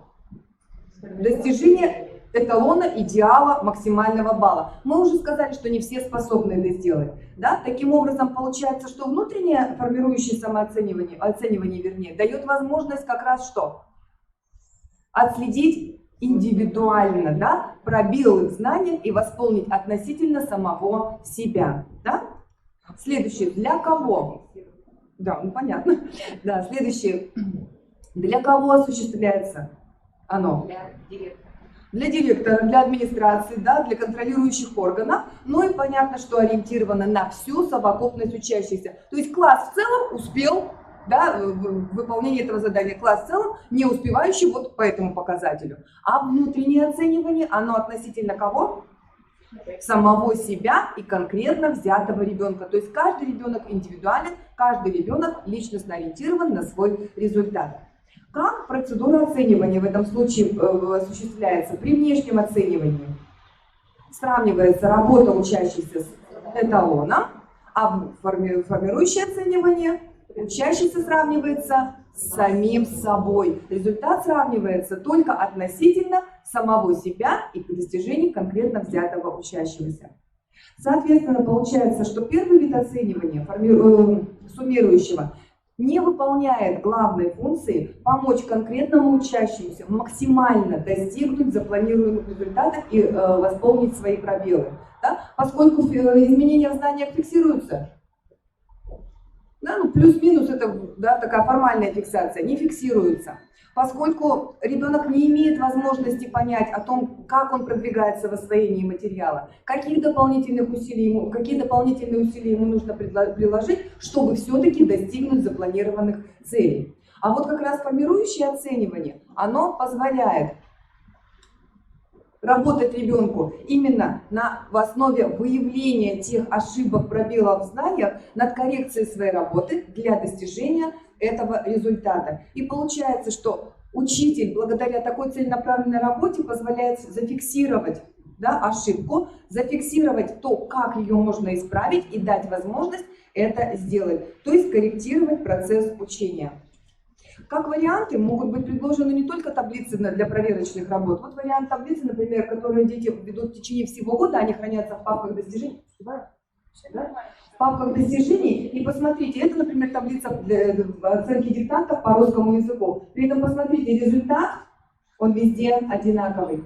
Везде ребенок получил тройку. Но во главу угла здесь ставится не отметка, да? А что здесь будет, на что учитель прежде всего обращает внимание?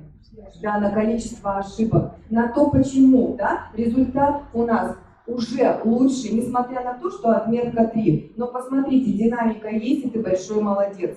Да? И теперь посмотрите, учащийся имеет возможность понять, как ему дальше улучшать результат. Конечно же, по каждому виду умений он может промониторить свои умения, понять, что получается, что вдруг перестало получаться, вот забыл, да, мы все забываем, бывает что-то, что уже идеально получается, и где какие недостатки ему нужно восполнить в своих знаниях. Соответственно, получается, отметка, мы от нее никуда на сегодняшний день пока не уйдем, но она отодвигается на второй план и становится как бы сопутствующей процессу образования. Во главу угла ставится все-таки успешность учащегося, достижение его и возможность корректировать работу, потому что он знает, над чем ему работать. И не только учитель может предлагать задания, конечно, уже в старшем возрасте, в 3-4 классе детей можно привлекать и к подбору коррекционных заданий, что еще более эффективно. Или, например, умение, да, мы посмотрели, про правила, да, вроде знания, но тем не менее, отметку вы всегда ребенку успеете поставить. Нам важно, чтобы он выучил определенные, например, да, какие-то дидактические единицы или, например, в виде правила по математике. И таким образом мы можем отслеживать и ставить плюсы ребенку в таблицу, если он правила уже сдал и сказал учителю, он понимает, что ему еще нужно выучить, и таким образом таблица постепенно к концу года заполняется. Опять же, без навязывания, да, то есть ребенок, дети по-разному осваивают материал. Кто-то ходит на кружки, на секции, не всегда даже время бывает. У нас-то приготовиться к уроку, если честно, бывает, да, качественно, все в жизни бывает. Таким образом, ребенок без стрессообразующих факторов понимает, что если он что-то сегодня не сдал, ничего страшного. Главное, что у него есть цель, и он рано или поздно, да, ее может достигнуть. То же самое умение по математике, да, которое мы можем проверить. Или, например, вот такая интересная таблица, где дети видят как карту, да, освоения предмета на год. Дети видят, чему они должны научиться. Постепенно карта заполняется. Например, белые пятна — это остаются те знания, которые он еще не может освоить или они еще не изучены. Желтым обозначается то, что он знает, но где-то допускает ошибки. И зеленым — это то, что уже освоено. И к концу года карта может выглядеть, например, вот так. То есть учащийся видит, насколько, да, вот его превращение в знания, насколько качественно он это делает. И что, опять же, нужно сделать для того, чтобы эта карта стала зеленой или хотя бы зелено-желтой. Кроме этого, умения универсальные учебные, да, опять же, сформулированные для учащихся, мы тоже можем мониторить, тоже можем отслеживать, привлекая учащихся. Поскольку ребенок пришел в школу, это новый вид деятельности учебной, и в течение года можно и 4 лет отслеживать то, какие умения он приобретает в плане универсальных учебных действий, мы тоже можем. Таким образом, давайте посмотрим, на чем же организовано формирующее оценивание. Скажите, пожалуйста, получается, что обратная связь с учащимися осуществляется при таком обучении? Безусловно, она обеспечивается, причем регулярно, да, на основе каких-то комментариев, замечаний, предложений и так далее, учителя или учащихся. Учащиеся являются активными участниками такого процесса. Безусловно, они включены в эту деятельность, да, и это второе. Чему способствует такая деятельность? Что повышается? Самооценка. Повышается умение адекватно себя оценить, повышается учебная мотивация, да? А это самое главное, если я хочу чего-то достичь, то я буду для этого что-то делать. Если не хочу, то в конце концов заставлять уже, да, будет иногда даже неэффективно. Таким образом, получается, что если мы видим, что наша работа эффективна, мы продолжаем ее совершенствовать. Если работа неэффективна, то учитель должен тоже проводить аналитическую работу, рефлексировать результаты своей работы и, естественно, подбирать те техники и методики, которые позволяют достигать таких образовательных результатов, да, которые смогли бы освоить все учащиеся. Это принципы формирующего оценивания. Давайте тогда посмотрим. Вот у меня буквально недавно я задавала детям, вернее, не задавала детям вопрос, а у нас был первый урок, где дети рассказывали о том, что вот у нас на уроке будет муравьишка умный, да, на окружающем мире, что у нас будет черепаха, которая мудрая, потому что живет долго, и у меня девочка тянет руку, прямо выпадает с парты. Я говорю: Анечка, что? Он говорит: я вам сейчас расскажу, почему черепаха живет долго. Я говорю: ну рассказывай. И девочка рассказывает: понимаете, черепаха очень медленно ползает. Поэтому, когда она куда-то ползет, если она будет очень мало жить, она рискует просто не дожить до того момента, когда она приползет. Она умрет по дороге. Поэтому она живет долго, чтобы приползти туда, куда она хочет. Вот с точки зрения внешнего оценивания, какова могла бы быть реакция учителя? А нет, ты дура.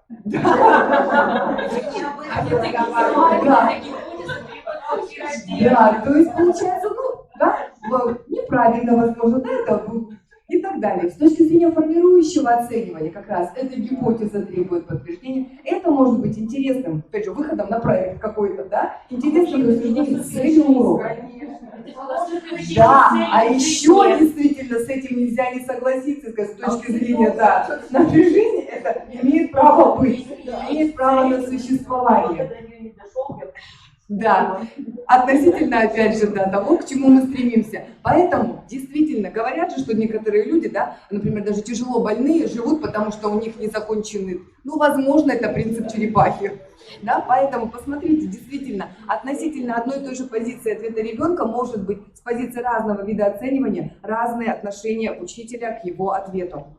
И получается таким образом, что ключевой идеей формирующего оценивания, как мы уже сказали, является обязательно обратная связь. Да? Она осуществляется через прогностическую самооценку, которую, да, через планируемые результаты, которые учащийся сам выбирает для отработки, которые значение учащимся возможностями оценить уровень их актуального развития, да, то есть актуальный фактический результат. И какие же механизмы могут быть использованы для того, чтобы достигать такого, да, результата? Ну, во-первых, мы уже сказали, что, например, урок развивающего контроля, о котором мы говорили, да, как механизм может использован. Кроме этого, этап самостоятельной работы на уроке открытия нового знания, где дети оценивают того, достигли они цели урока или нет. И уникальным, но портфолио, понятно, на мой взгляд, является урок рефлексии, который далеко не все проводят, но он просто кладезь вот этих возможностей, которые позволяют формировать самооценку, оценку ребенка, вообще не говоря об отметке, да, то есть уйти от вот этого давления отметки и свободно ошибаться, свободно понимать, над чем нужно работать и индивидуально каждому прорабатывать материал. Таким образом, получается, что, да, если мы говорим о том, что же позволяет формирующее оценивание, то мы можем говорить о том, что оно позволяет и сделать учащимся объектом образовательного процесса, и выявить интересы каждого ребенка. А ребенок понимает, что важно, что можно учиться и на ошибках, что получается, а что нет. Итак, формирующее оценивание. Зачем и как оно работает? Зачем?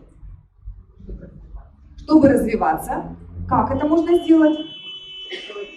Да. Чтобы, когда ты понимаешь, что ты делаешь, зачем ты это делаешь и как сделать так, чтобы было лучше или исправить, если не получается. Спасибо за внимание.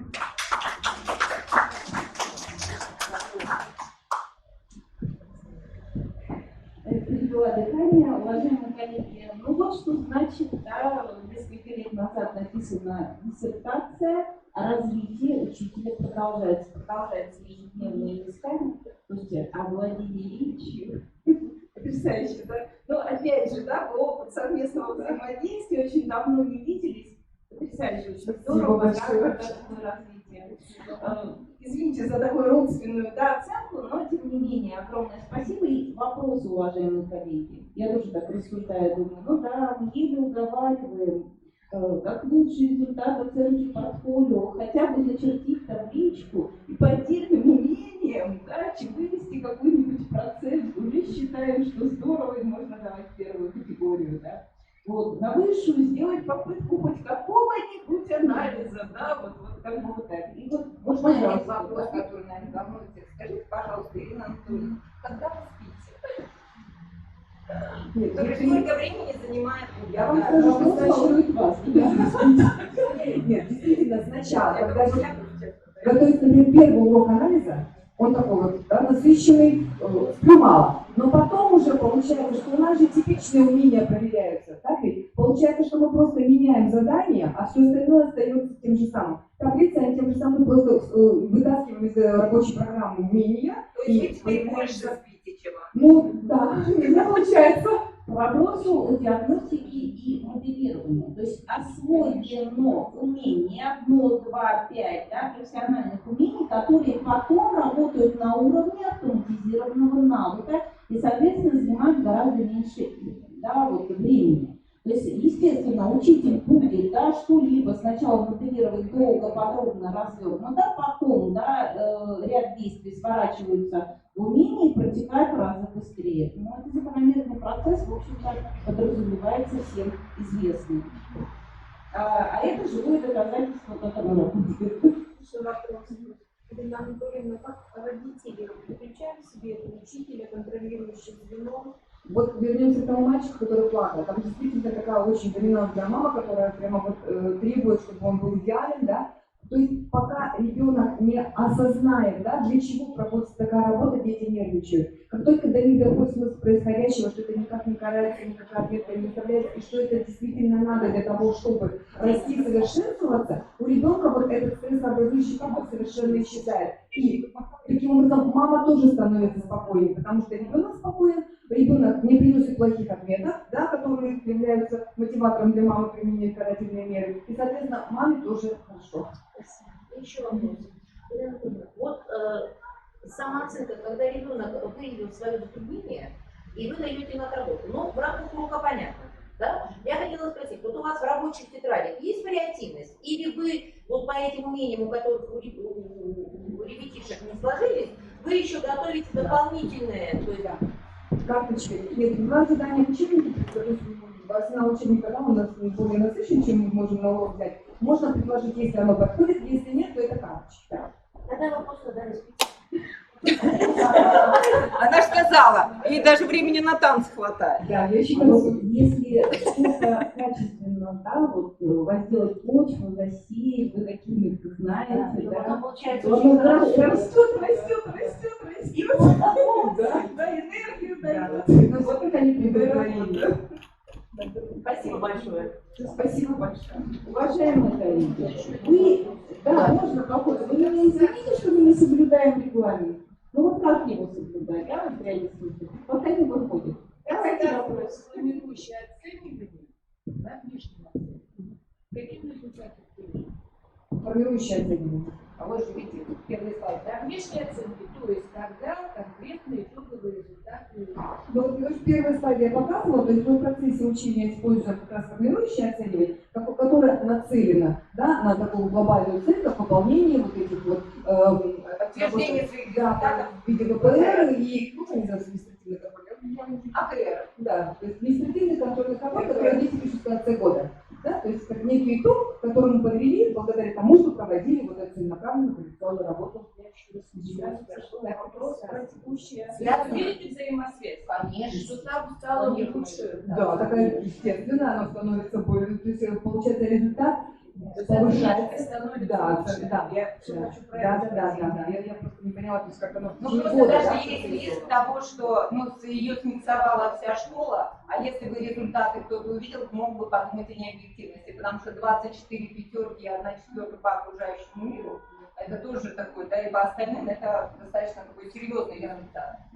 Ну, здесь скорее вопрос о переносе, да, того, как это происходит в старших классах, да, в которых работает, собственно, Татьяна Петровна, да, как это происходит в начальных. Но это отдельный вопрос, отдельная тема, да, и по этому поводу можно собираться, приглашать вот на ваше РМО, да, или на НАТО, возможно, у нее будет предложение. И еще раз спасибо, рекламе. Завершение. Ирина Анатольевна, я восхищаюсь вашими результатами, потому что понимаю, что учащиеся 4 класса вряд ли в интернете нашли ответы на ВПР. Поэтому респект и уважение. Спасибо огромное. Спасибо. Итак, заместитель директора образовательно-методического центра города Сыктывкара Коренева Лариса Борисовна. Ну, Лариса Борисовна, конечно, многолетний, да, в широком смысле слова, методист системы повышения квалификации, да, поэтому вот она завершает блок кабинет методических групп. Добрый день, уважаемые коллеги. Ну, мы немножко отдохнем, потому что так активно сейчас работали. И предлагаю вам познакомиться с такой игрой, которая называется «Перевертыши». Да? Я буду загадывать какую-то известную нам название сказки, но переворачивать его. Это в логике называется «А», не «А». Например, когда я говорю «квадрат», то я что могла задумать? Название сказки. Колобок, да? Ну вот немножечко отдохнете.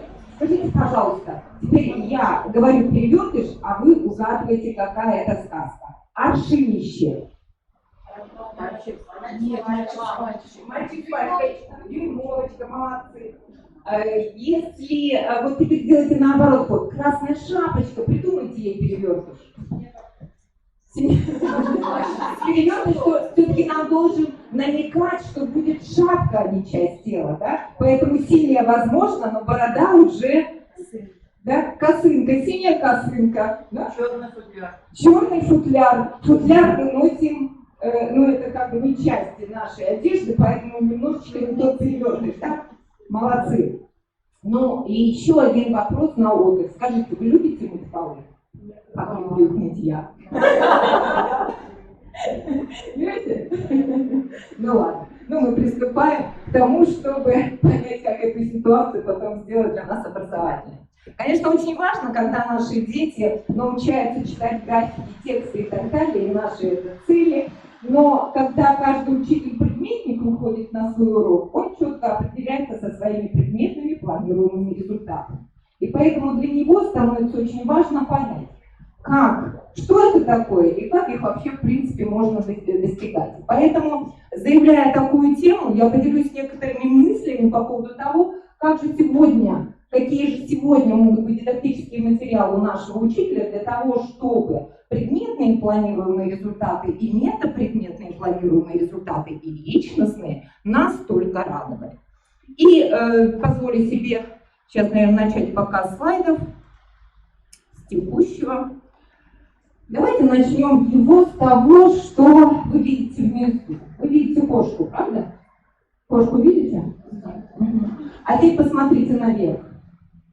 Да? Мы видим, что, в принципе, подборка связана с тем, что я буду сейчас рассказывать о таком планируемом результате, как по физике, как распознавание явлений, которые окружают нас в жизни, но которые мы изучаем с вами в курсах физики, русского языка, химии, биологии, всех курсов. То есть ребенок сегодня должен научиться распознавать те явления, которые его окружают вот вокруг. Но он у нас на уроке ходит. И обычная классика жанра, что мы вообще изучаем какие-то физические понятия, какие-то физические явления, и не очень часто доходим до явлений, окружающих ребенка. А вот этот котенок, который здесь в нижнем углу, это то явление, которое окружает нашего ребенка. И вот задачка Шерлока Холмса. Все вспомнили, кто это такой. Хозяйка дома, где был Шерлок Холмс, подошла к двери и впустила в комнату кошку.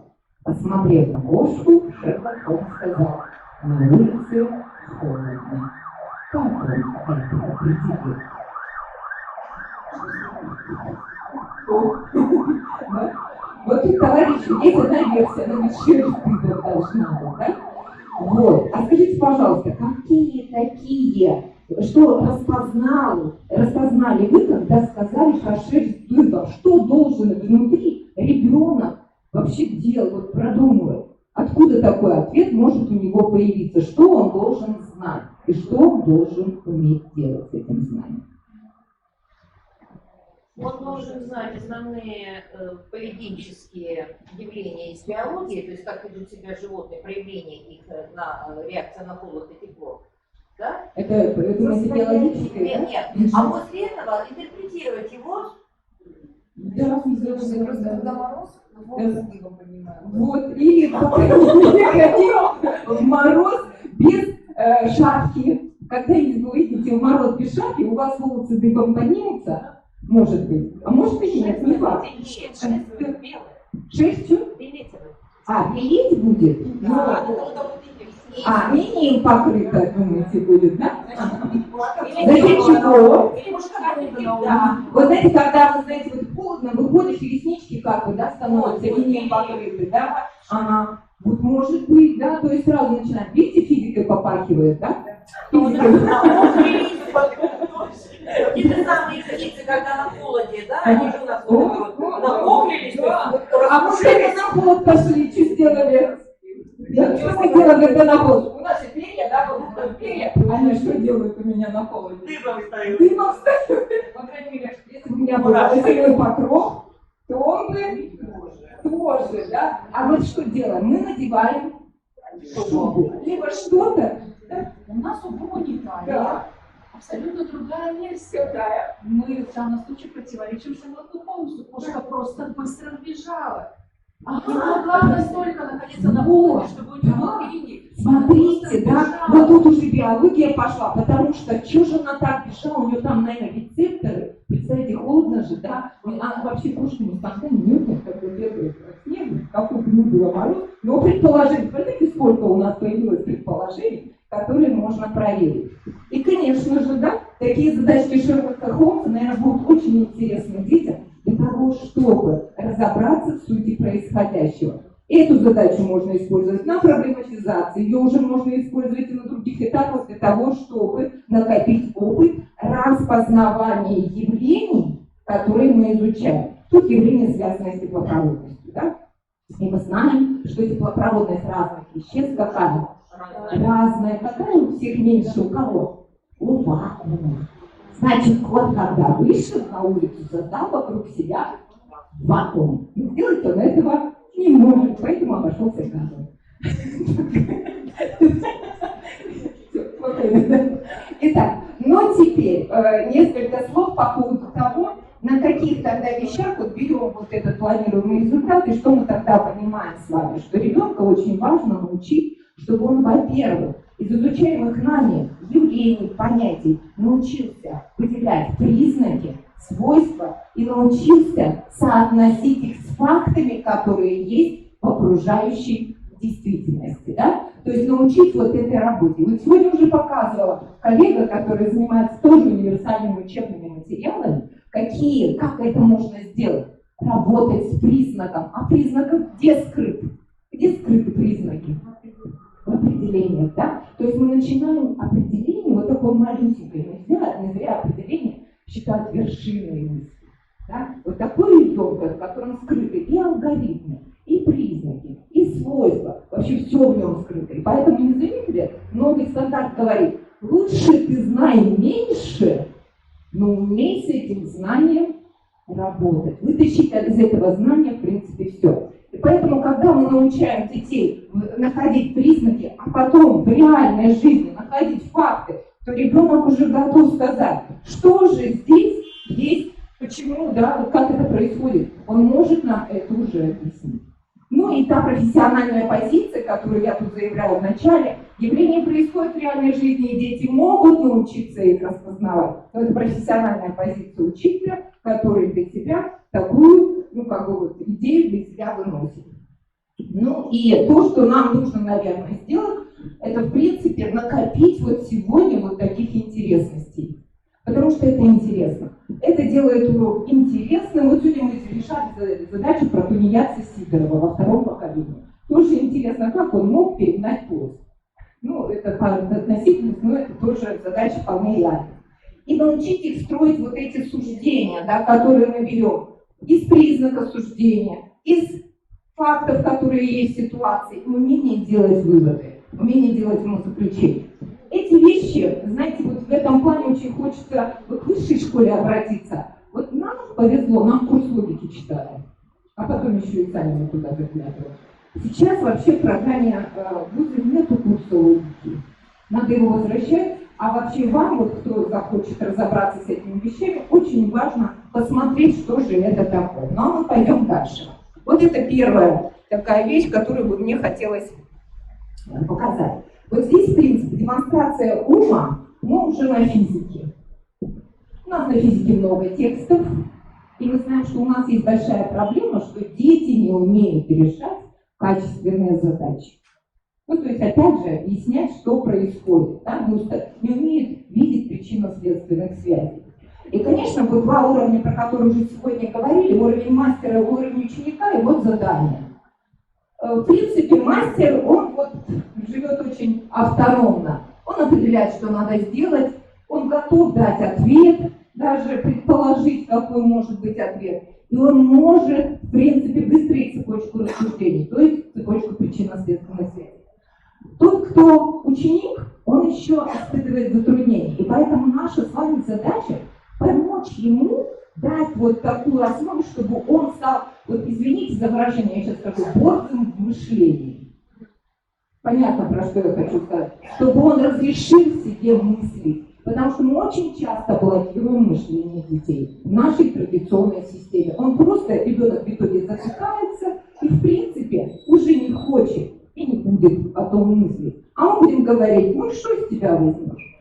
А вот эта возможность, в принципе, каждому ребенку вот ответить и стать опять же успешным, да? Отвечая потихонечку от вопроса к вопросу, ребенок у нас поймет, что же здесь происходит. Но это задача такая начального уровня, и когда он накопит опыт решения таких задач, то он будет способен выработать общий способ нахождения причинно-следственных связей. Общий способ он найдет. А значит, если найдет, то сможет этот способ применить уже в разных ситуациях. Извините, я уже в рисунку ухожу. Ну ладно. А вот теперь еще одна идея, которую мне очень хочется подарить. Не подарить, а просто представить. У нас сейчас, вы знаете, мы хотим 10 лидеров по международным исследованиям. Значит, просто берем материалы международных исследований, и там обалденное количество вообще дидактического материала. Я вот привела вам пример дидактического материала, текст про создание озона, да? И смотрите, как интересно вообще в этих международных исследованиях так интересно ставятся вопросы. Посмотрите, там есть текст про озон, но ничего не говорится о том, как формируется озон в атмосфере. Да, вот сама прелесть. В действительности каждый день некоторое количество и так далее. И смотрите, предположим, у вас есть дядюшка, который пытается понять, что изображено на рисунках, в котором показано образование озона. И задача ребенка: опиши для своего дяди, что показано на каждом рисунке. Интересно? Интересно. Есть о чем подумать? Есть о чем подумать. Есть необходимость собраться в коллектив? Да? Вот уже есть необходимость собраться в коллектив. И будет продукту коллектива в виде рассказа дяди, что показано. А потом мы тут придумали рассказ, а вот тут дядя сидит, да, пошли в другой группе и рассказываем ему дяде. Понятно ему стало что-то или непонятно? То есть тут уже возможность организовать межгрупповое взаимодействие тоже очень интересное. Если мы посмотрим с вами на следующий слайд, я физику привожу, но суть такая: можно применять тесты по-другому. Мы для контроля знаний, даже вот эти традиционные тесты с выбором ответов, но он мне в данном случае нужен не для контроля, а для аргументации. И поэтому, смотрите, задание уже выстраивается по-другому. На рисунке изображен там вид теплопередачи, называемый конвекцией. Даже такие страшные слова, но уже не страшно.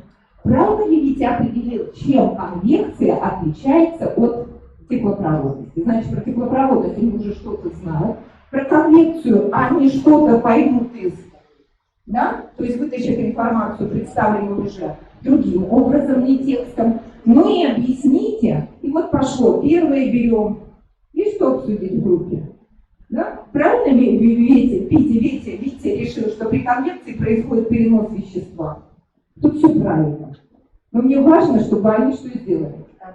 Аргументировали. И вот они начинают говорить: смотрите, вот здесь же согрелась от батареи, а потом пошло вверх. Правильно ли, что здесь работает сила Архимеда? А вот покажи, где она работает, эта сила Архимеда. И они вспоминают, что в 7 класс была сила Архимеда, и найди-ка ты ее. Здесь есть одно неправильное, но они уже как бы увидят. И еще. Вот вещь, ну опять же, тут я привожу материалы ПИЗа, то есть вот для естественника вообще кладезь интересности. А некоторые выводы и размышления по поводу того, как работать, когда группа работает. Когда мы в группу садим детей, и в принципе там они работают. Вот 4 мои мысли, когда группа работает эффективно. Вы можете увидеть. Наверное, каждый из вас может каким-то образом отнестись и дополнить, может быть, этот список, и это будет, наверное, здорово. Следующий слайд. Ну, я, наверное, не буду больше про следующий слайд. Я про то, любите ли вы полы мыть так, как люблю их мыть я. И в этом плане Есть очень интересная идея. Мы же тоже с вами воспитываем детей, да? И я в свое время у Светланы Анатольевны, по-моему, эту идею подхватила. Например, такую задачку можно состряпать. Ну, Петя не любит мыть полы, но иногда же приходится. А чтобы сделать этот процесс хорошим, он всегда ищет интересности. И теперь мы можем мыть полы горячей водой, а можем мыть полы холодной водой. А теперь интересность, которую мог найти Петя. Какое ведро с горячей или холодной водой тяжелее? Да? То есть теперь Пете интересно мыть полы, потому что интересность он эту нашел. И, наверное, в этом плане тоже есть такой воспитательный потенциал, когда нам чего-то очень не хочется, например, кто любит работать на даче, да? Ну, мы же не все любим работать, но мы теперь к работе относимся как к фитнесу. Поэтому, ну, вот, да, такие моменты, когда мы можем, так как очень много у нас окружающего есть, где можно физику с биологией и химией применить, то, пожалуйста, можно применять эти вещи. Ну, а это про наши тексты с задачами. И вот что мне хочется, физики уважаемые, несколько, может быть, вы здесь есть, смотрите. Вот задача очень тяжелая для восьмиклассников, но она очень легкая, если вы поработаете с текстом, не случайным образом. Да? Мы видим, что здесь алюминиевый калориметр, в котором вода, опустили нагретый брусок во всю вот мозгов. Да? То есть что-то там происходит. Ребенок читает, вообще, зачем он это делает? Но мы начинаем с вами учить их анализу не случайным образом. При теплообмене что важно? Выявить участников. Значит, нужно определить первым пунктом, и вот появляются у нас алгоритмы. Алгоритмы, которые дети тоже вполне могут вырастить сами, как и алгоритм чтения графиков. Поэтому призываю вас к тому, чтобы читать тексты, научиться переводить их в алгоритмы, научиться вытаскивать из них признаки и научиться получать удовольствие от мыслительного процесса, который организуется на уроке и у вас, и у детей. Спасибо за внимание. А последний слайд, это вообще такой потрясный. Когда вы заходите в международные исследования, в частности в TIMSS, то вы знаете, у них там уровни есть. Первый уровень просто знает, второй уровень применяет, а третий рассуждает. И смотрите, какие цитаты. Вот эту цитату я взяла как бы вообще преамбулу. Какая цитата у Декарта? Для того, чтобы усовершенствовать ум, надо больше размышлять, чем заучивать. К какому уровню задания думаете? Какой уровень задания? Третий, да. Самым главным признаком человека, достигшего совершенства, является умение быстро пользоваться. Да. Важно не количество знаний, а качество их. Можно знать очень многое, не зная самого нужного. Да, знания. Ну и теперь вот туда. Моего языка означают границы моего мира. Расширяем свой язык, а значит расширяем, в принципе, границы своего мира. Спасибо за внимание. Спасибо, уважаемые коллеги. Вот завершился, да, наш предметный методический блок. И я вспоминаю прошлый год, когда методические службы представляли вот свои модели, да, как они работают с развитием профкомпетенций, как они работают с повышением квалификации, с аттестацией. Сегодня, наверное, очень здорово, да, что методические службы представили и себя, как методистов, как учителей, и учителей, как методистов, которые, собственно, и работают, да, вот, на развитие нашего профессионализма. Это здорово, очень замечательно.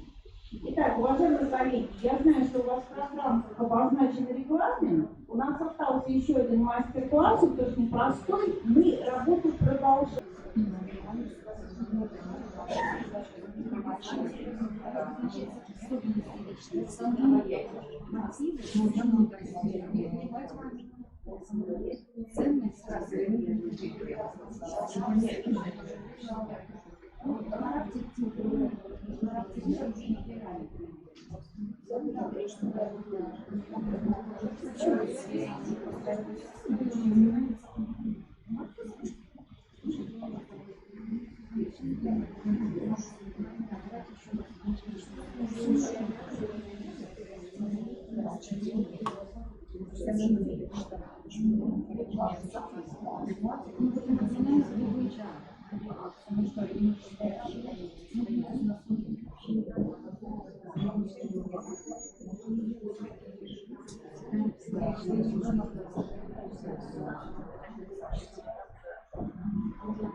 Правильно не выполните задачу здесь подсчет, должно то, что считать необходимо.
Уважаемые коллеги, я еще раз хочу немножко фокус групп работы, я еще немного хочу прокомментировать алгоритм.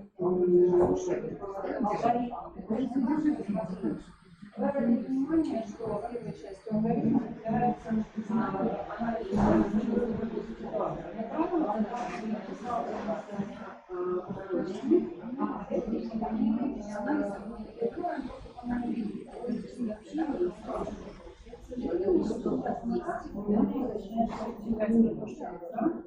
тому, как в науке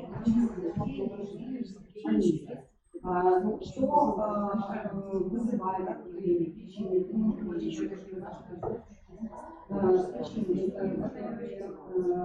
определение, как это может проявляться. Это самое главное, потому что самое к сожалению,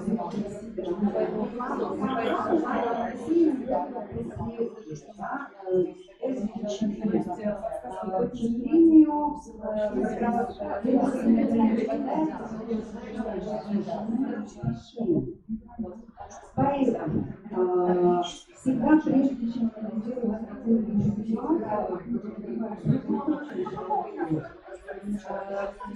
после этого, конечно, нужно учить субъектов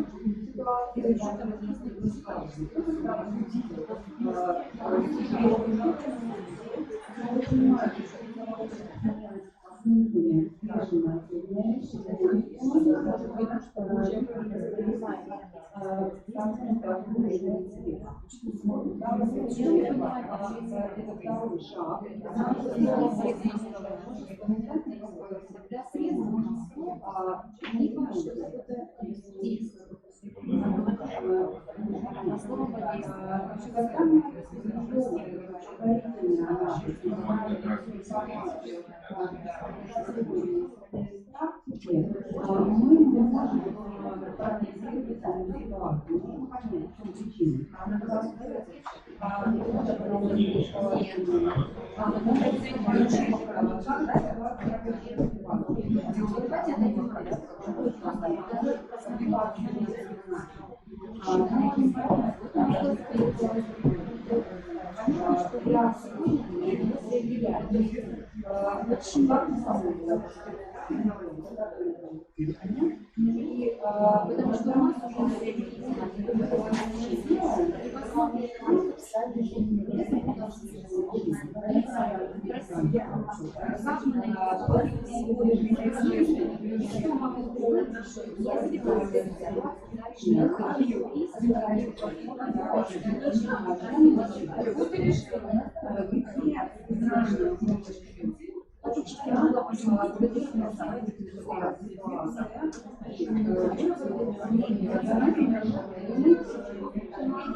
Потому что у нас вам не урочно,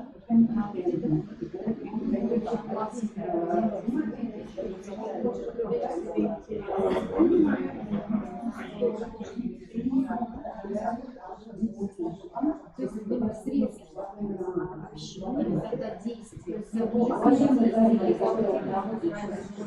в принципе, алгоритм ваш ответ может быть зафиксирован в нашем листочке в паре слов, да, то есть как вы поняли, да, как вы готовы это делать. Я напоминаю о важности письменной фиксации, да, результатов вашего заключения, да, так как это позволяет вам зафиксировать процессы сознания. Иначе это от нас взрослых быстро убегает. Поэтому вот в некоторых хотя бы позициях старайтесь зафиксировать главное.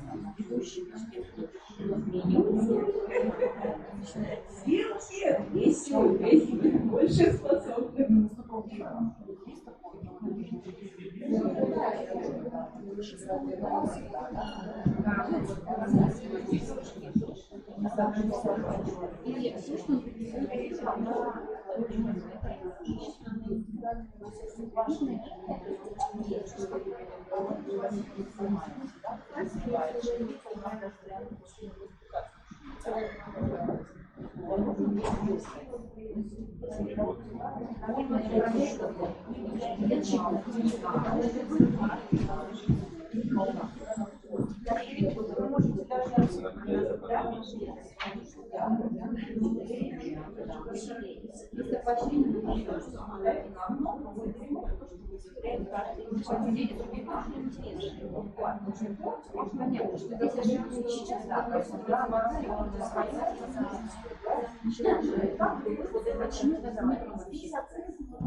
Они что-то, что сейчас вообще в этой ситуации. Подозревала, что знала. Тогда нужно было дать публичную паузу, повернуться, посмотреть, что происходит, и поблагодарить. Все, на место. Если классы, что я слушаю, она не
она понятна, еще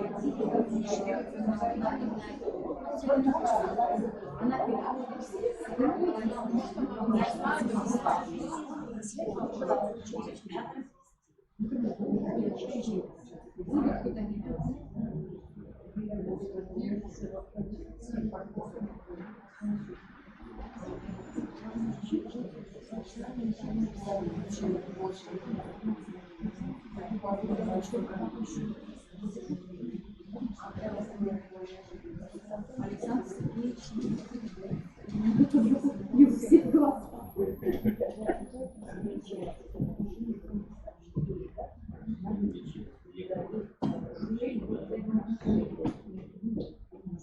Итак, уважаемые группы, пожалуйста, сколько еще времени, сколько минут нужно для того, чтобы завершить? Давайте сориентируемся на 3-5 минут. На моих часах они по-другому Светланы Анатольевны, у меня половина, давайте через 5 минут мы приступим к вашему 35 минут.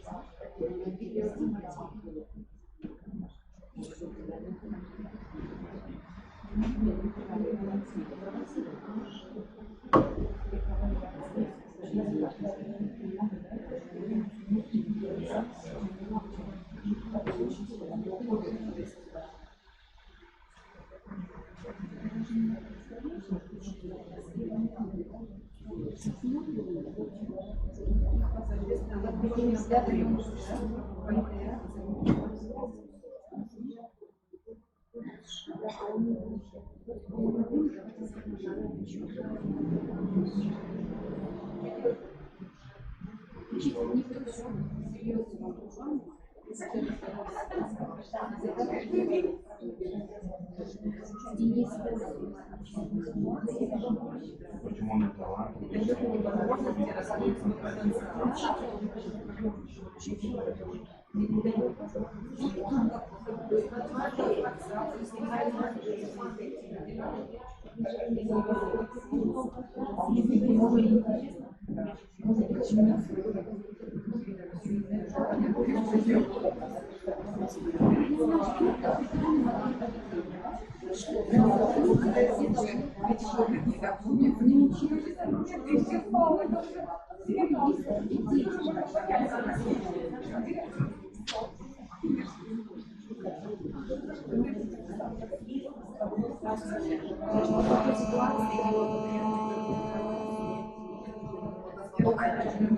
Нет, это Чехословакия.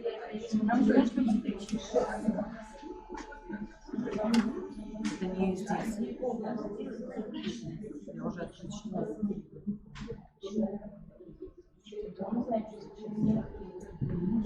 Дальше. Оборудование.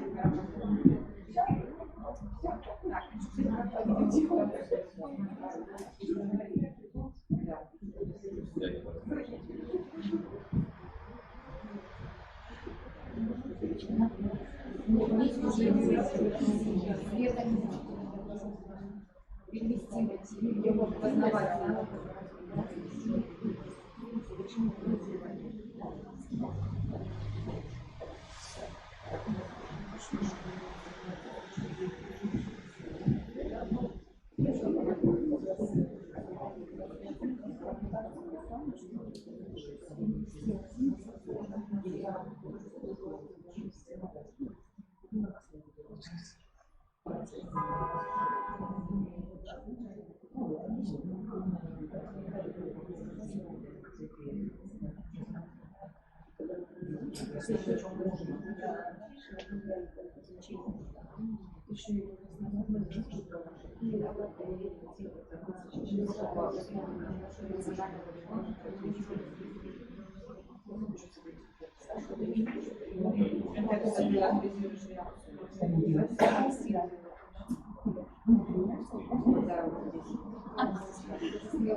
Итак, уважаемые группы, я прошу обсуждение завершить на том этапе, на котором, собственно говоря, у нас сейчас находится. И по ходу мы с вами будем решать какие алгоритмы, исходя из того, что вы наработали. Итак, давайте начнем совершать первый шаг. Он самый трудный, потому что психологии и педагогики уже далеко, да, вы учили ее давно.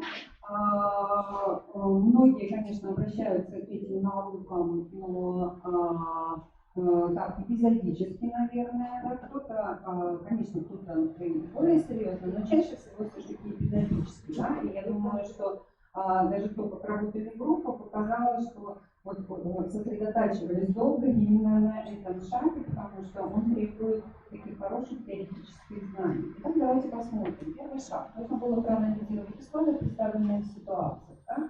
Я сейчас буду просить каждую группу представить условия, какие явления были представлены в ситуации, ну и те, кто находится в зале, тоже могут выполнять. Итак, пожалуйста, мы сейчас начнем с вас. Какие были условия, которые происходят в этой ситуации? Какие явления? Так, педагогическое общение. Хорошо. Да, я буду, наверное, с микрофоном. Микрофон представать. Педагогическое общение. Значит, в рамках урока учителя. Сразу же вопрос, который должен возникать тогда, когда анализируем ситуацию. Мы сейчас, понятно, это делать не будем, но сразу вопрос. Что вы знаете, как педагогическое общение? Что это такое? Какая есть у вас просто в сознании информация об этом? Уже ничего не помните. Кто-нибудь из вас, пожалуйста, что такое? Просто что вы помните о педагогическом общении? То есть особенности, наверное, стиль. Так, стили общения, хорошо. Может быть, вы можете сказать даже, какие стили есть? Авторитарный стиль. Это один из подходов стиля. Хорошо. Вспомнили еще, что цель Светлана Анатольевна сразу же педагогическое общение характеризуется определенными субъектами. Это учитель, ученик или коллектив класса. Отлично, замечательно. Следует также помнить о возрастных особенностях субъектов. В данном случае вы сразу выделяете возраст, да, как проявление. Замечательно. Хорошо. И возрастные особенности. Психологические особенности данных субъектов, исходя из возраста и индивидуальные особенности.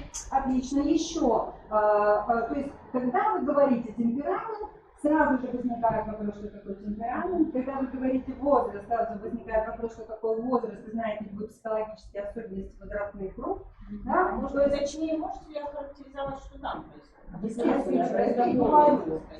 Здесь надо учесть, что это ранний подростковый возраст, и поведение ровно определяется эмоционально-волевыми характеристиками.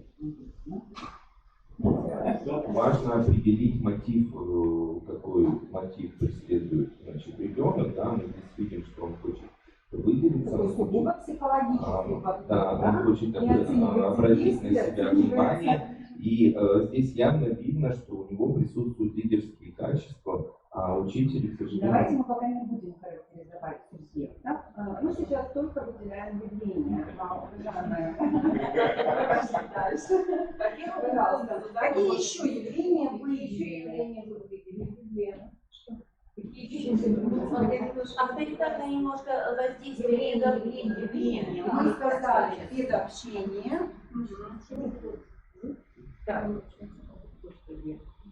Обозначили индивидуально-психологические особенности, сразу же включили возрастные еще. Межличностное общение здесь мы наблюдаем. Да. Он очень хорошо общается со своими одноклассниками и абсолютно игнорирует, ну как, ну нельзя сказать, он реагирует, но он игнорирует. Давайте пока без оценок субъектов. Пока мы только выделяем категории. Итак, межличностное общение еще. Саморегуляция присутствует?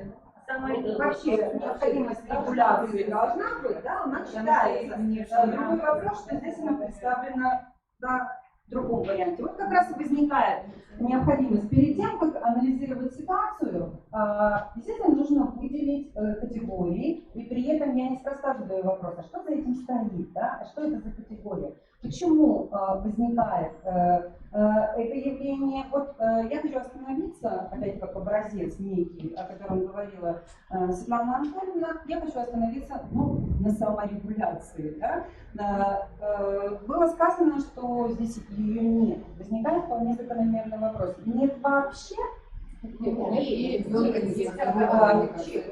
Саморегуляция здесь присутствует и у учителя. Да, согласитесь, ситуация, когда очень хочется отдаться воле чувств, а не регулировать это, да, но профессионально этим не позволяет, да, реагировать. Хорошо. Итак, и, естественно, речь идет о саморегуляции ребенка и других детей. Замечательно. Теперь давайте посмотрим, от чего зависит саморегуляция. Просто от возрастных особенностей. Замечательно. Как психолог могу точно сказать, что к концу младшего школьного возраста или в начале подросткового возраста саморегуляция у ребенка должна быть сформирована. А у взрослого человека и подавно, да? Итак, причины, пока мы саморегуляции, мы не перескакиваем из категории на категорию. От чего зависит, сформировалась у ребенка саморегуляция или не сформировалась? Климат, что вы помните? Хорошо. То есть какое-то внешнее воздействие. В данном случае внешним воздействием можно считать людей, которые окружает человека. Будь то учитель, будь то ребенок, мы сейчас без применительных ситуаций это рассматриваем, без применительных. Да? Мы рассматриваем теоретическую теорию категории саморегуляции. Итак, саморегуляция может быть внешней, саморегуляция может быть внутренней. Замечательно, да? Ну, регуляция, извините, воздействие может быть внутренним, а может быть и внешним для формирования. Сама регуляция эмоционального своего состояния, поведения может тоже быть представлена в двух вариантах, да? Тоже внутренний и внешний. Вопрос. Скажите, пожалуйста, вы взрослые люди, чаще всего ваше поведение, ваше эмоциональное состояние регулируется внутренними или внешними факторами? Ваши. Безусловно, чаще. Конечно, внутренними, да? Внешними тоже, но чаще внутренние. Я задала вопрос чаще. Чаще. Потому что так или иначе, когда мы взрослеем, нужны нормы, да? Когда мы их оставим, потом уже механизм саморегуляции. Если вы присвоили нормы, следовательно, тогда это регулятор. Если вы их не присвоили, а если не присвоили, какая регуляция может быть? Итак, получается, что причинами могут быть родители, могут быть другие люди, которые окружают. Следствие. Что может произойти с человеком, у которого отсутствует регуляция или саморегуляция? Что может произойти? Замечательно. Для того он будет регулировать свое поведение. К чему это может привести? Он может быть, да, у него могут возникать конфликты. Хорошо, с людьми ближайшего окружения. Еще. У него может появиться асоциальное поведение. И в конечном итоге общество его может замкнуться. Может второй вариант. Замечательно. Хорошо. Итак, вот пример разбора одной категории. Понимаете, что в принципе мы разбираемся в категории. У нас сегодня нет времени на это, но я думаю, что самый главный принцип понятен. Хорошо. Я специально сосредотачиваюсь на категории саморегуляция для того, чтобы мы потом вышли и на решение ситуации. Давайте посмотрим теперь то, к чему вы уже так торопились. Ой, прошу прощения. Итак, индивидуально-психологические особенности, личностные особенности всех субъектов ситуации. Давайте мы начнем с индивидуальных субъектов. Да? Вот уже здесь звучало, что это, конечно, ученик, да? Чижиков, это учитель и, естественно, коллектив. Скажите, пожалуйста, вот это прямые субъекты ситуации? Как вам кажется, с кем-то еще, каких-то субъектов еще можно подтянуть для того, чтобы принять взвешенное решение? Замечательно. Косвенно фигурировал директор. Хорошо.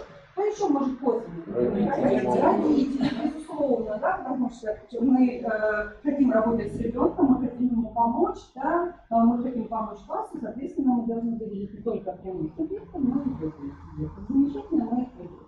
Давайте теперь попробуем охарактеризовать прямых субъектов. Какие индивидуальные психологические личностные особенности вы выделили в учителя? Начнем с учителя. Так, у вас есть микрофон, вы сразу можете говорить. Давайте теперь я другую. Пожалуйста. Возраст, я без Хорошо. Возраст учителя, ну, скорее уже такой, да, пенсионный, так скажем, уже возрастная дама. Говорят, наше правительство пенсионного возраста. Ну вот по характеру, не знаю, но мне показалось, что она достаточно флегматичная, вот, то есть без ярких проявлений. Таких вот, да? Дальше что у нас здесь? Способности. Вот слово способности я хотела уточнить. Способности здесь какие профессиональные навыки? Или профессиональные? Ну, не знаю, мне показалось, что вот именно вот диссонанс возраст, как бы такая достаточно выдержанная, флегматичная дама, и при этом абсолютно профессионально не способная решить эту ситуацию. Да, Светлана Ильинична, понимаю, да, профессиональная позиция, она тут заявлена, ее тоже нужно разбирать, но тем не менее, да, она характеризуется в идеале направленностью на развитие ребенка, потом на собственное саморазвитие, потом на предмет. Вопрос, на что направлена эта дама? На предмет. То есть, вот она рассказывает... Чисто на предмет. Не на ребенка даже, не на собственное, а четко на предмет, глобус. Вот. Самосознание, мне кажется, да, замечательно, хорошо, вы тоже обратили на это внимание. Самосознание, я реально, я физически, я даже не знаю. Мне кажется, что даже здесь и не... Я физическая, наверное, потому что я учитель. Это как раз я социальная, да, она значит, своя социальная позиция, хорошо. А ценности, давайте посмотрим. Ценности. Ну, давайте посмотрим ценности. Что является для нее главной ценностью? Фигурирует ли где-то здесь ребенок? Нет. Нет. Чижиков, сиди.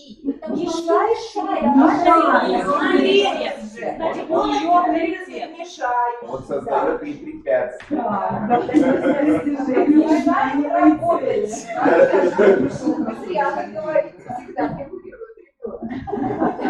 Да, косвенно, да.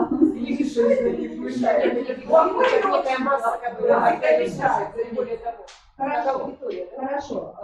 Вот мы начали говорить о стилях. Пожалуйста, стиль какой авторитарный стиль.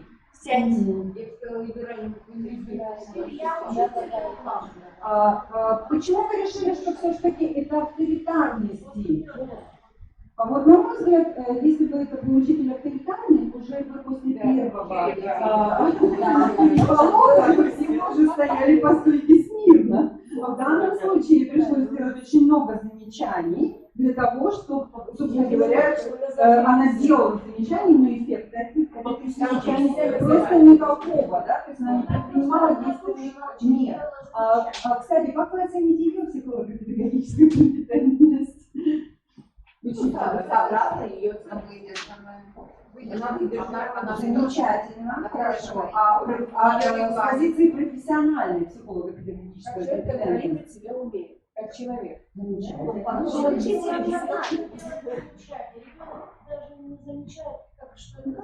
То есть человек даже не рефлексирует, что ее игнорирует. Ее игнорирует, и она не продолжает свое поведение, свои методы воздействия. Да. Коллеги сами сказали, что для нее главное это ничего так сказать. Да? Ребенок это просто фактор мешающий или не мешающий, естественно, да? Ее, извините, компетентность к большим вопросам. Да?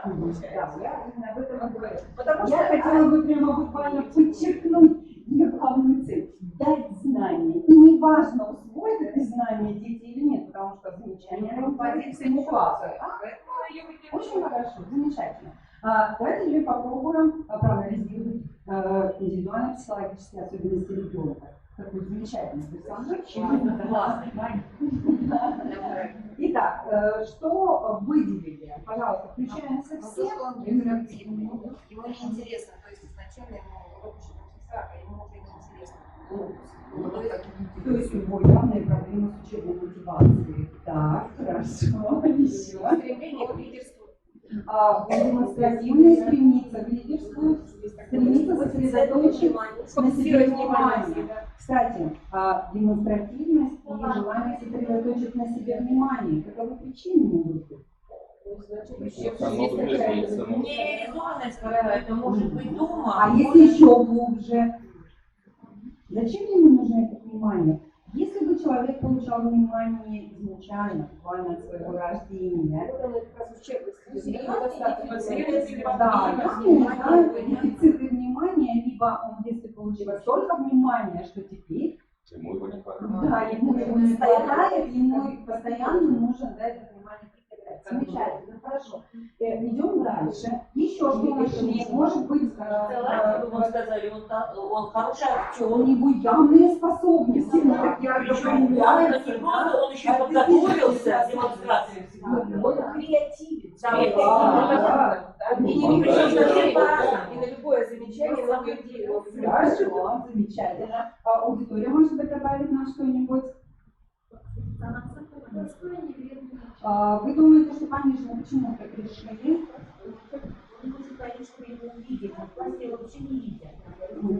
Но смотрите, его абсолютно все обращают внимание. Да? И они реагируют на него положительно. Вот в ролике. То есть не было такого, что замолчит, а все с радостью в эту игру его включают. Я очень хорошо услышала то, что вы говорили, как мне хочется сказать, как вы решили, почему вы решили, что у него все-таки низкая самооценка? Потому что ждет одобрения. Потому что ему нужно ее все время компенсировать, да, вот таким вот образом. Хорошо, замечательно. Еще давайте посмотрим, что еще можно выделить. Эмоционально-волевые особенности. Какие? Мы говорили о регуляции, как у него у ребенка саморегуляция. Но она очень низкая.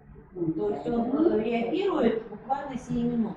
То есть он услышал, вроде как, и все. И на этом же, вот как услышал, он и забыл о том, что нужно делать, и продолжает жить свое время. Ложку дегтя внесу, скажите, пожалуйста. Можно предположить, что его поведение осмысленно, и он его как раз регулирует.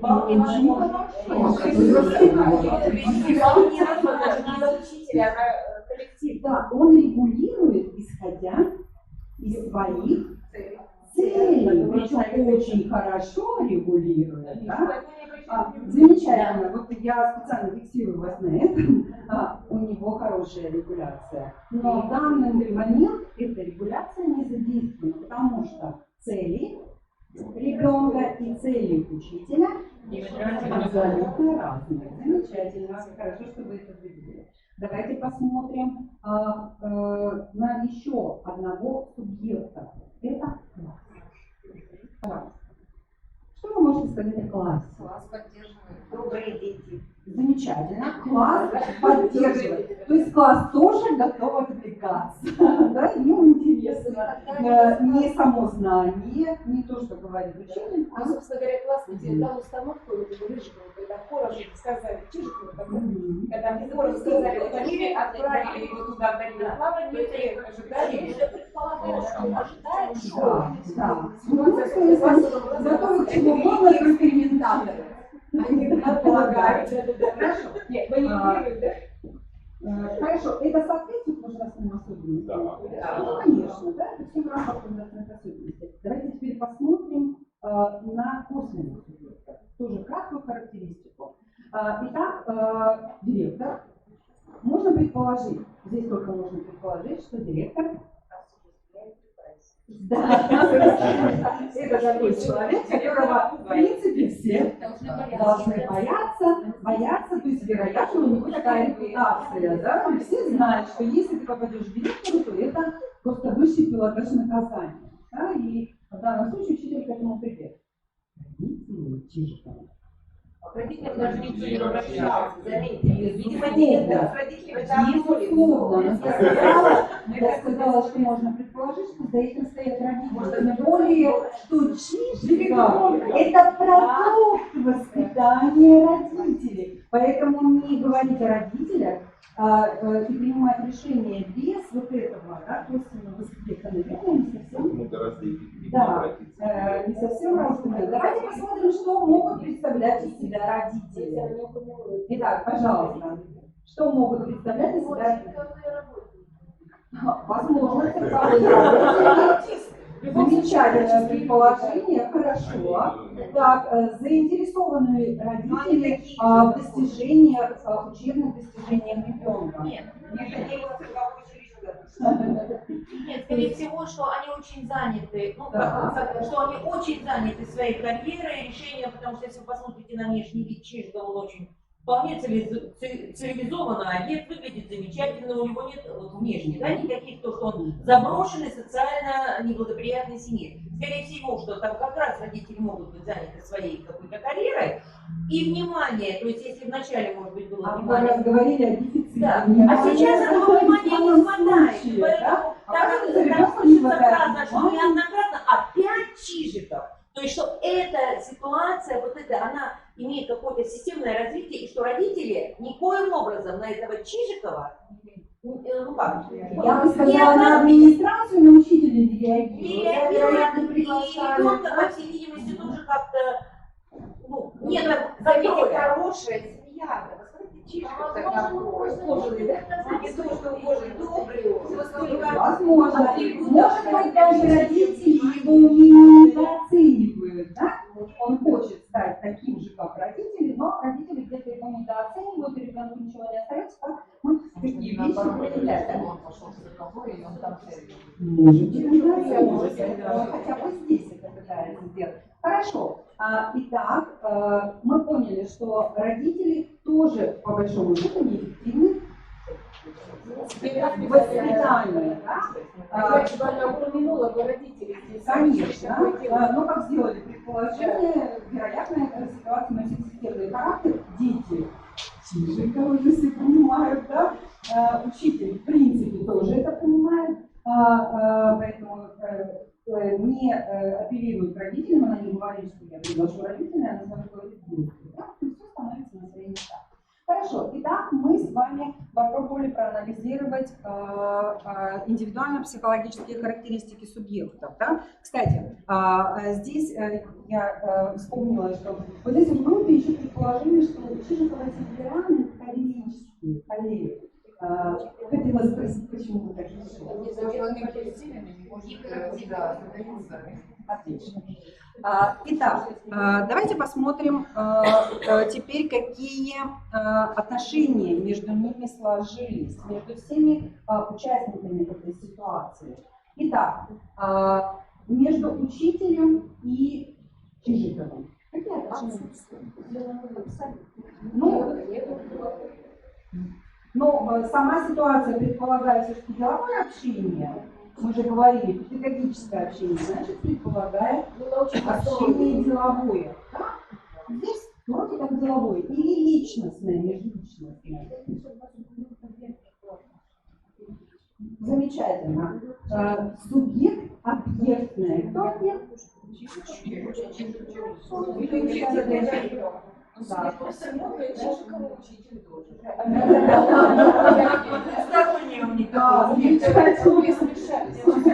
Отношение очень формальное.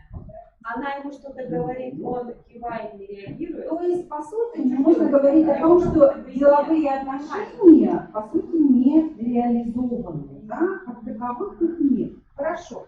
Давайте посмотрим отношения Чижикова с классом и учителя с классом. Да? Вот еще субъект-субъектное отношение. Итак, Чижиков класс. Субъект, да. Субъектные, друг Да, то есть все в рамках подросткового возраста. Замечательно, начало подросткового возраста, я буду уточнять. Идем дальше. Класс и учитель. Там тоже понятно. Отлично. Да. То есть, по сути, учитель тоже является объектом для класса, потому что класс его абсолютно не найдет. Замечательно, хорошо. Теперь давайте, собственно говоря, перейдем к оценке педагогической ситуации. Какую вы главную проблему выделили? В чем главная проблема? Проблема, что учитель не дает возможности раскрыть потенциал ребенка, не дает проявить лидерские качества. То есть можно сказать, что у учителя отсутствует практическое знание, умение, профессионализм, а какой именно профессионализм? Вот, собственно говоря, мы сейчас не психолого-педагогический, да? Психолого-педагогическая, еще какая проблема?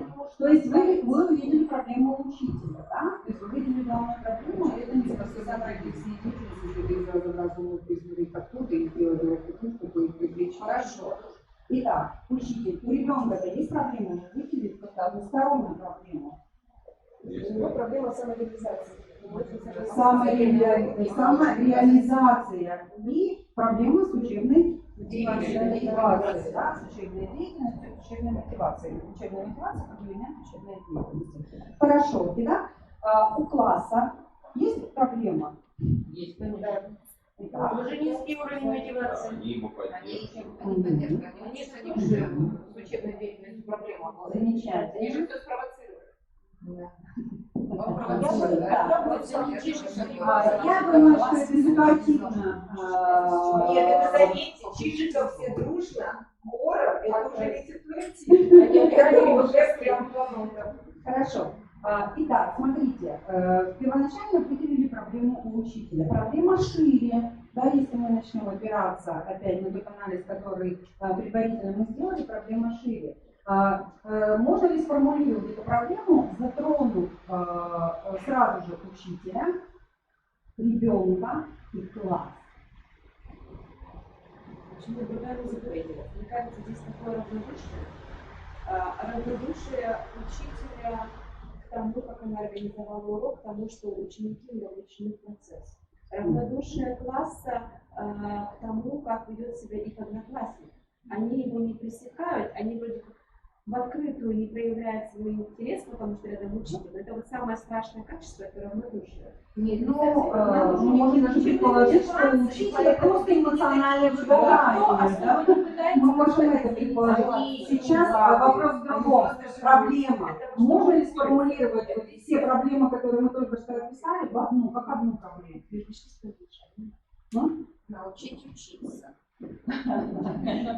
Проблема взаимоотношений.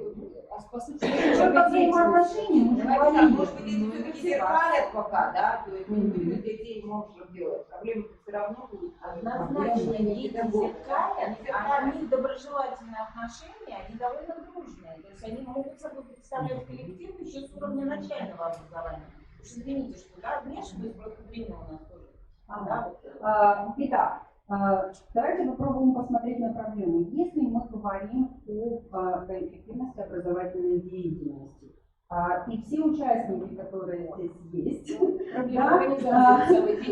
собственно говоря, самое главное проблема обученности неэффективность образовательной деятельности. В данном случае и обучение, и воспитание. Да? Вот мы соединили всех субъектов образовательного процесса. Теперь давайте вернемся к причинам. Мы уже причины по ходу выделяли. Это индивидуальная особенность, это некомпетентность учителя. Более проще всего работать в школе будет. Я бы в любом случае всем учителям медаль давала за то, что они работают в современной школе.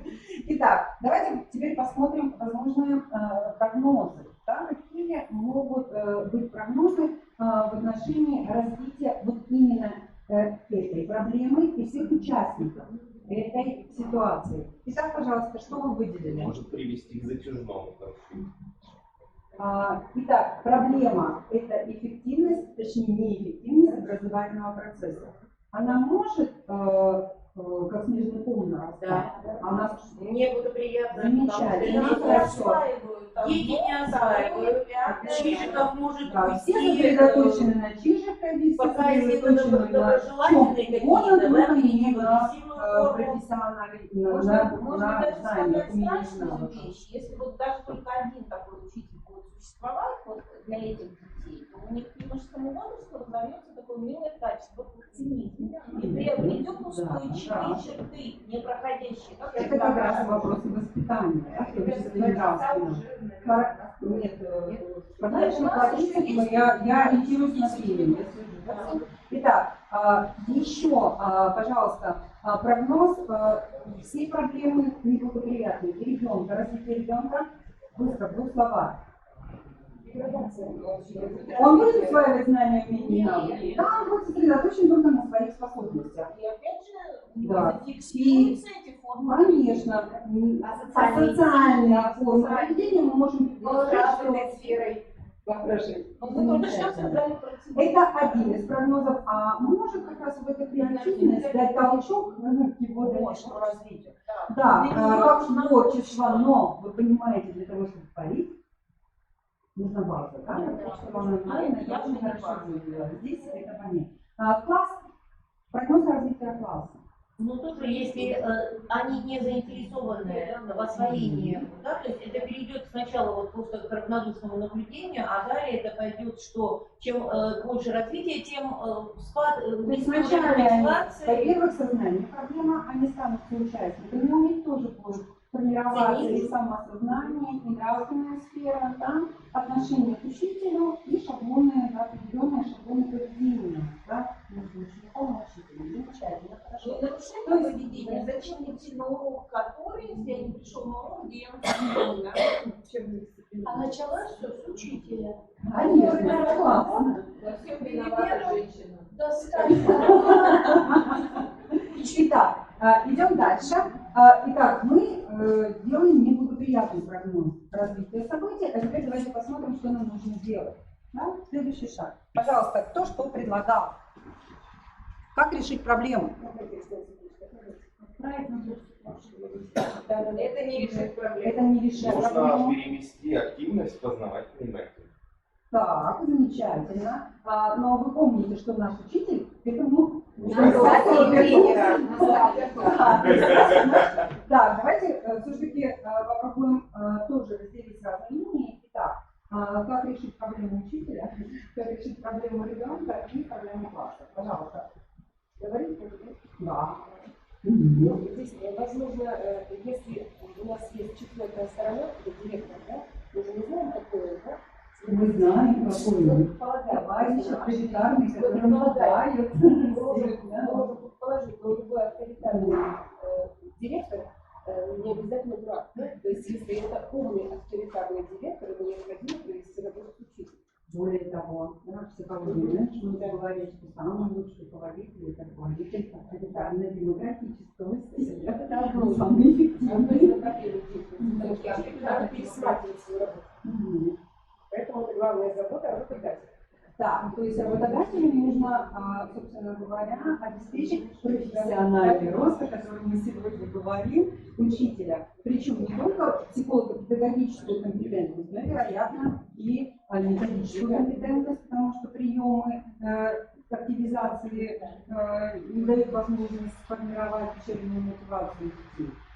Итак, необходимо повышать компетентность учителя.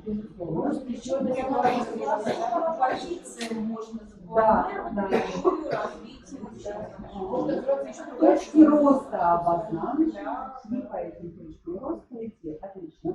Давайте посмотрим, что необходимо делать для того, чтобы ребенку помочь, да? Потому что у нас прогноз неблагоприятный. С учетом косвенных субъектов, родителей. А можно с ним договориться? На каждом уроке все равно есть письменный урок. Замечательно. Дать ему задание. Сегодня ты одно сделаешь, на завтра его другое, и эти задания усложнять. Пусть он на эти 2-3 минуты занимает класс. То есть его можно привлечь, да, к организации. Если урока. он, наверное, Отлично, хорошо. Еще что можно записать сделать? театральный кружок, чтобы он чувствовал себя Не просто записать, возможно, привлечь его к участию в различных концертах, так как он хочет демонстрировать себя.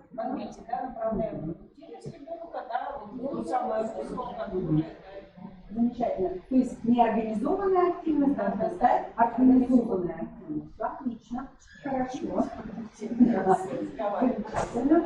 Так, еще что можно сделать по отношению к решению ситуации? Так, неурочные. Ну, мы уже об этом говорили, что нужно Хорошо.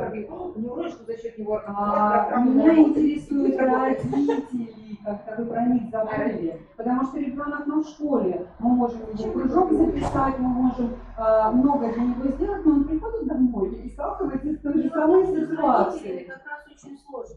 Если у Соглашусь родителей с вами. такая позиция, Скорее понимаете, всего, а учитывая, что переводится все-таки это не первый класс, он видит, да, то, по всей видимости, с родителями же все равно какая-то уже работа к этому моменту велась. И привлечь, конечно, можно, да, возможно, нет. Может быть, стоит поговорить, побеседовать, что у нас не с учителем, А скажите, пожалуйста, как вы думаете, здесь важно работать прямо с родителями или тоже может быть косвенно? И других родителей? Нет. Не обязательно через других родителей. Это может быть, да, какие-то круглые столы, классные часы, родительские собрания, где не актуализируются проблемы конкретно этих родителей, конкретно этого ребенка, но расширяется компетентность родителей. Если учитель грамотно выстроит собрание и покажет, как могут развиваться события у определенного типа людей и даст возможность понять, каким образом, то есть опять косвенным образом, может привести что подобное может быть, игнорирование? да, вот. И, соответственно, вот такое косвенное привлечение дает возможность, и иногда оно намного эффективнее, чем прямое, потому что как только мы прямо начинаем обращаться к родителям, возникает желание противодействовать. Да? Что вы ко мне пристали, особенно вы знаете современные родители. Только скажите про ребенка что-нибудь плохое, обязательно, да, будет противодействие. Замечательно, класс. А с классом надо очень даже не очень. А с классом надо вести работу. Класс абсолютно в своей возрастной Какие-то неурочные занятия, показывающие вот это вот, ну, как мир деятельности вот в начальной школе проводят, да, в среднем раньше называлось «учись учиться». То есть в каких-то вот интересных моментах классные часы или типа мастерские, которые бы дети увидели значимость того, что их игнорирование урока, даже если им вот замечательно, чтобы хорошо. цель и чего классу не хватает? Вообще, вот что он демонстрирует? Класс хочет общаться, это возрастная особенность. Ведущая деятельность ребенка в подростковом возрасте общения. Им нужно общаться. Они реализованы в этой ведущей деятельности. Что может сделать учитель? Организовать общение на уроке, в неурочной деятельности обратиться к классному руководителю. Да? Это два. И опять мы можем обратиться к классному руководителю на предмет как раз нравственной составляющей этого общения, да? Потому что мы видим, что здесь явные проблемы. Но опять это все в пределах возрастных норм, так и должно быть, да, с нравственностью. Да, в младших подростков, к сожалению, еще очень и очень плохо. Итак, мы с вами немножечко разобрали, как решить ситуацию, критерий. Как вы поймете, что наконец-то вы достигли цели? Все. Почему?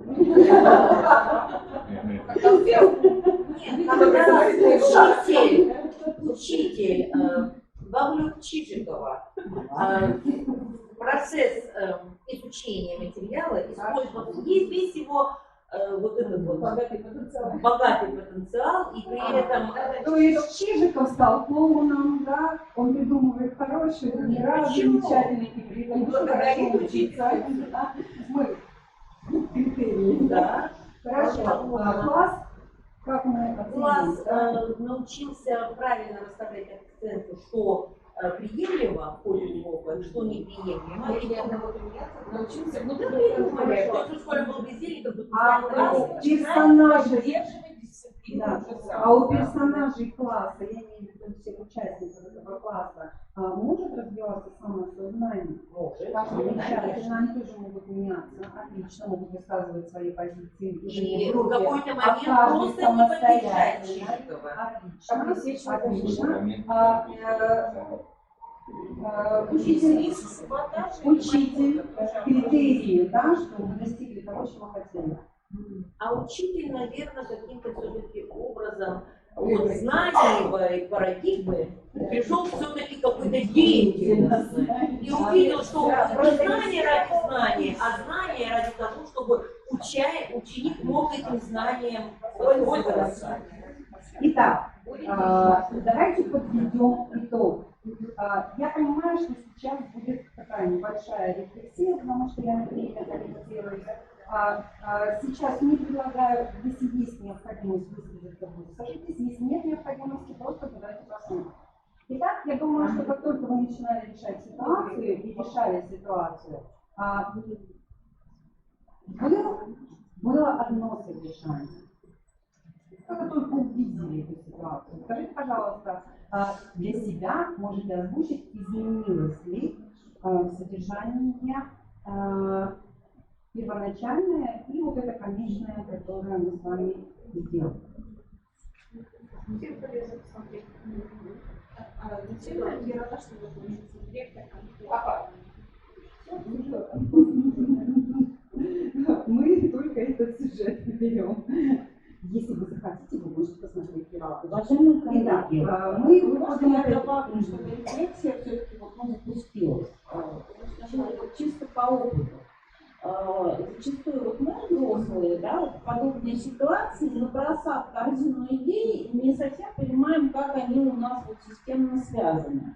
Вот я вам один такой элемент покажу, где вы предполагаете, что родители не придут ни на какое классное такое мероприятие и не примут участие в воспитании своего сына и формировании. Предположим, почему нет? И тогда получается, что есть мероприятия, вы их запланировали, вы их планомерно реализуете, и смотрите, как продвигается здесь класс, как продвигается Чижиков, что меняется. Причем меняться должно с отрицательного на нейтральное, потом неустойчиво положительное, и потом, может быть, когда-то положительное. То есть это динамика, изменений. А неприход родителей – это зона риска, которая, безусловно, будет улучшать общий результат, и мы это прогнозируем. И теперь, когда вы все свои идеи, предположения увязали, и вы смотрите, мы это делаем, мы это, и как это работает на результат. И уже ситуация изменяется. Я напомню вопрос Натальи Петровны. Она сказала, ваше первоначальное восприятие этой ситуации и попытка анализа, пока вы были наедине с собой, и сейчас изменилось ли ваше состояние, восприятие, мысли, чувства? Как изменилось? Как изменилось? По поводу того, что с вами произошло. Первоначальные ваши взгляды на ситуацию сейчас интуитивное решение, то, что мы сейчас сделали, оно, содержание поменялось или нет? Оно однозначно поменялось, потому что мы в ходе обсуждения своих мыслей, тех подходов, мы немножечко как-то в некоторых вопросах, что-то, конечно, осталось, то есть мы увидели и просчитали, а в некоторые моменты начинаешь осмысливать, что, возможно, ведь и другой вариант.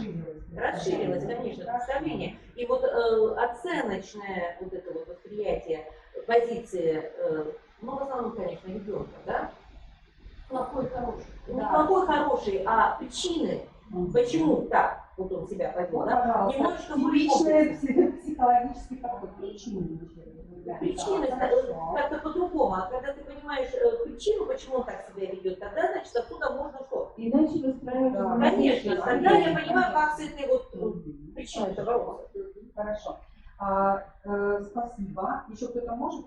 Очень группе можно еще рассказать, когда мы работали в группе, мы обобщили мнение, собственно, на то, что можно было бы сделать, сменившись ситуацией, мы больше обращали внимание На на ребенка, как угомонить ребенка. Главная была задача, как же его задействовать. Но угомонить-то должен учитель, да, он Проблему может. увидели только в учителе, а в ребенке. Мы не увидели, да, мы не ставили сначала учителя, что проблема в нем, а дети замечательно. То есть, вот смотрите, если возвращаться к первому пункту, да, что вы анонсировали? Вы характеризовали явление. Здесь явно конфликт, да? Вот смотрите, насколько мы вот понятийно буквально, да, вот недостаточно можем быть, да, если мы владеем определенными да, алгоритмами, понятиями, правилами, то ими уже можно оперировать при анализе.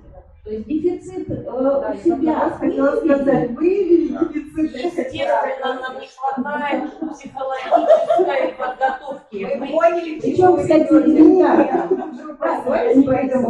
Она кушать хочет. Я есть хочу. поведение. Я очень надеюсь на то, что этот алгоритм хотя бы как-то закрепился в вашем сознании. Если не закрепился, да, раздаточный материал вы можете взять. Я его много принесла. Не знаю, она ужала в таком большом количестве. Уважаемые коллеги, Лариса Борисовна Ирина, я стоит, я потом отпущу тебя есть. Мотивация такая. Да, конечно, уважаемые коллеги, мы действительно совершаем. Я хочу обратить внимание, разного рода ситуации я видела, да, вот в тех задачах, которые могут быть предложены учителю для измерения его психолого-педагогической дисциплины. То есть сейчас мы сделали такую попытку. Дефицитов больше, чем правило, согласны? Да, потому что ну, сейчас вот действительно вас ввели. Да, вот ввели с разных сторон, там, на уровне подсказок, поиграли мы, как с Натальей Петровной.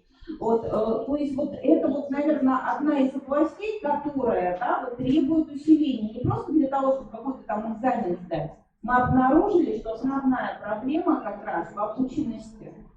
Да, то есть это влияет на результат освоения образовательных программ. Да, то есть, соответственно, да, определенные вещи. Так, Лариса Борисовна, вы вообще по определению это понимаете, что вот это хорошая саморегуляция, чижикова.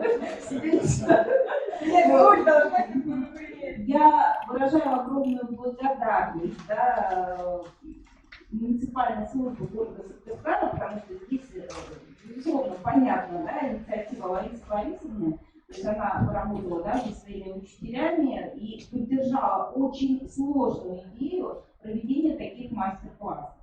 У нас есть негласный куратор, который не работает, я когда Елисея Ивановна рассказала, я говорю, вот так вот хотелось бы провести. Она говорит, не проведите. Ну и вот я стала задавать вопросы да, ключевым лицам, да, ребята, может быть, проведем, да, решили, что проведем. Как вы считаете, у нас получилось моделировать какие-то элементы? Нет, получилось. Диагностировать. Да. Понимаете, да? Значит, вот мы не зря собрались, и время ваше, да, вот было потрачено не зря. Да? Мы вышли на выделение своих проблем, мы вышли, да, четко определив пути их решения. Мы надеемся, что мы продолжим в рамках вот экспертной деятельности, будем приглашать да, вот экспертов уже из муниципалитетов, потому что им меньше удовольствия в этом участвовать. Мы не знаем, да, какой будет запись, на трансляции удалось присутствовать далеко не всем, будут вещи уроки. И, уважаемые коллеги, есть пожелания вопросов? Я понимаю, еще а вот я бы пожелала такого. Вот определенные подобные вещи мы ведь опять же да, делали, вот, очень давно работали, да, и у нас раньше даже отдельные да, кафедры были. То есть определенные компетенции мы развивали в процессе курсов повышения квалификации. Вот не хватает им вариантов, на мой взгляд. Да, не хватает того, что должно быть обязательно. То есть насколько много обязательно? Очень много обязательно, но обратите внимание, да, вот ребенок опять выплескивается, да, вот и кто сказал? Я мастер-классами убеждали не так, Лариса Борисовна. Дело в том, что, понимаете, вот именно последняя вот эта вот задача показала все те проблемы, которые у нас у большинства существуют. Как у возрастных учителей, в силу того, что мы психолога эти вот, педагогические, психологические особенности возраста, где-то уже вот позабыли, вот эти вот понятийный аппарат западает. То есть мы где-то еще вот что-то там помним, да? Вот. Вот. А у молодых учителей, которые начинают работать, у них может быть аппарат еще где-то это вот есть, но у них нет вот на него наложения практики. Поэтому вот, именно может быть вот этот момент стоит где-то, ну я понимаю, что курсы отдельные нет, но какие-то вот, по крайней мере, может быть, вот мастер-классы, вот с такими, с разбором реальных ситуаций, это и есть кейс-задания. Да, краткосрочными какие-то, вот, да, может быть, даже, ну, дистанционно это не работает. Краткосрочные сработают на вас, да, Светлана Ильинична, потому что в этом разбираемся. Давайте вот зададимся вопросом, для чего этот проект мимо прошел, да, сможет ли он даже приучить молодой специалист. Я думаю, что зависимости от того, как строить этот процесс, потому что когнитивную базу все равно. Мы сегодня как-то прорвем, уже до конца надо эти модели собрать, да? Смотрите, я вам несколько раз давала подсказки, и вы ими не пользовались многократно. Это было очень интересно. Посмотрите, это ведь можно обыгрывать по-другому. Это можно обыгрывать на тех же самых МО городских, да? Ну и что обыграть? Лариса Борисовна, городское МО я не могу обыграть, но я могу пригласить человека, который это может сделать. Понимаете, я и говорю про досрочное погружение, то есть заседание МО запланировали, да, можно ведь и на достаточно большой аудитории, например, объединить химиков, биологов и так далее. И да, курсы, понимаете, курсы педагоги все, ну извините, некрасиво скажу, до того жмотные в своем времени урочно. Поэтому пойти на курсы с отрывом от уроков себе дороже. После уроков не каждый может надолго это ходить, это тоже, извините, вопрос. Но вот сейчас Светлана Ильинична смоделировала, да, возможную траекторию для учителя-стажиста, который достаточно грамотен, да, но очень грамотный специалист. Вот, безусловно, здесь будут разные подходы для людей с разными уровнями профессиональными, конечно. Где-то курсы, где-то вот с обязательными регулярными обсуждениями. Итак, уважаемые коллеги, огромное всем спасибо. Удачи!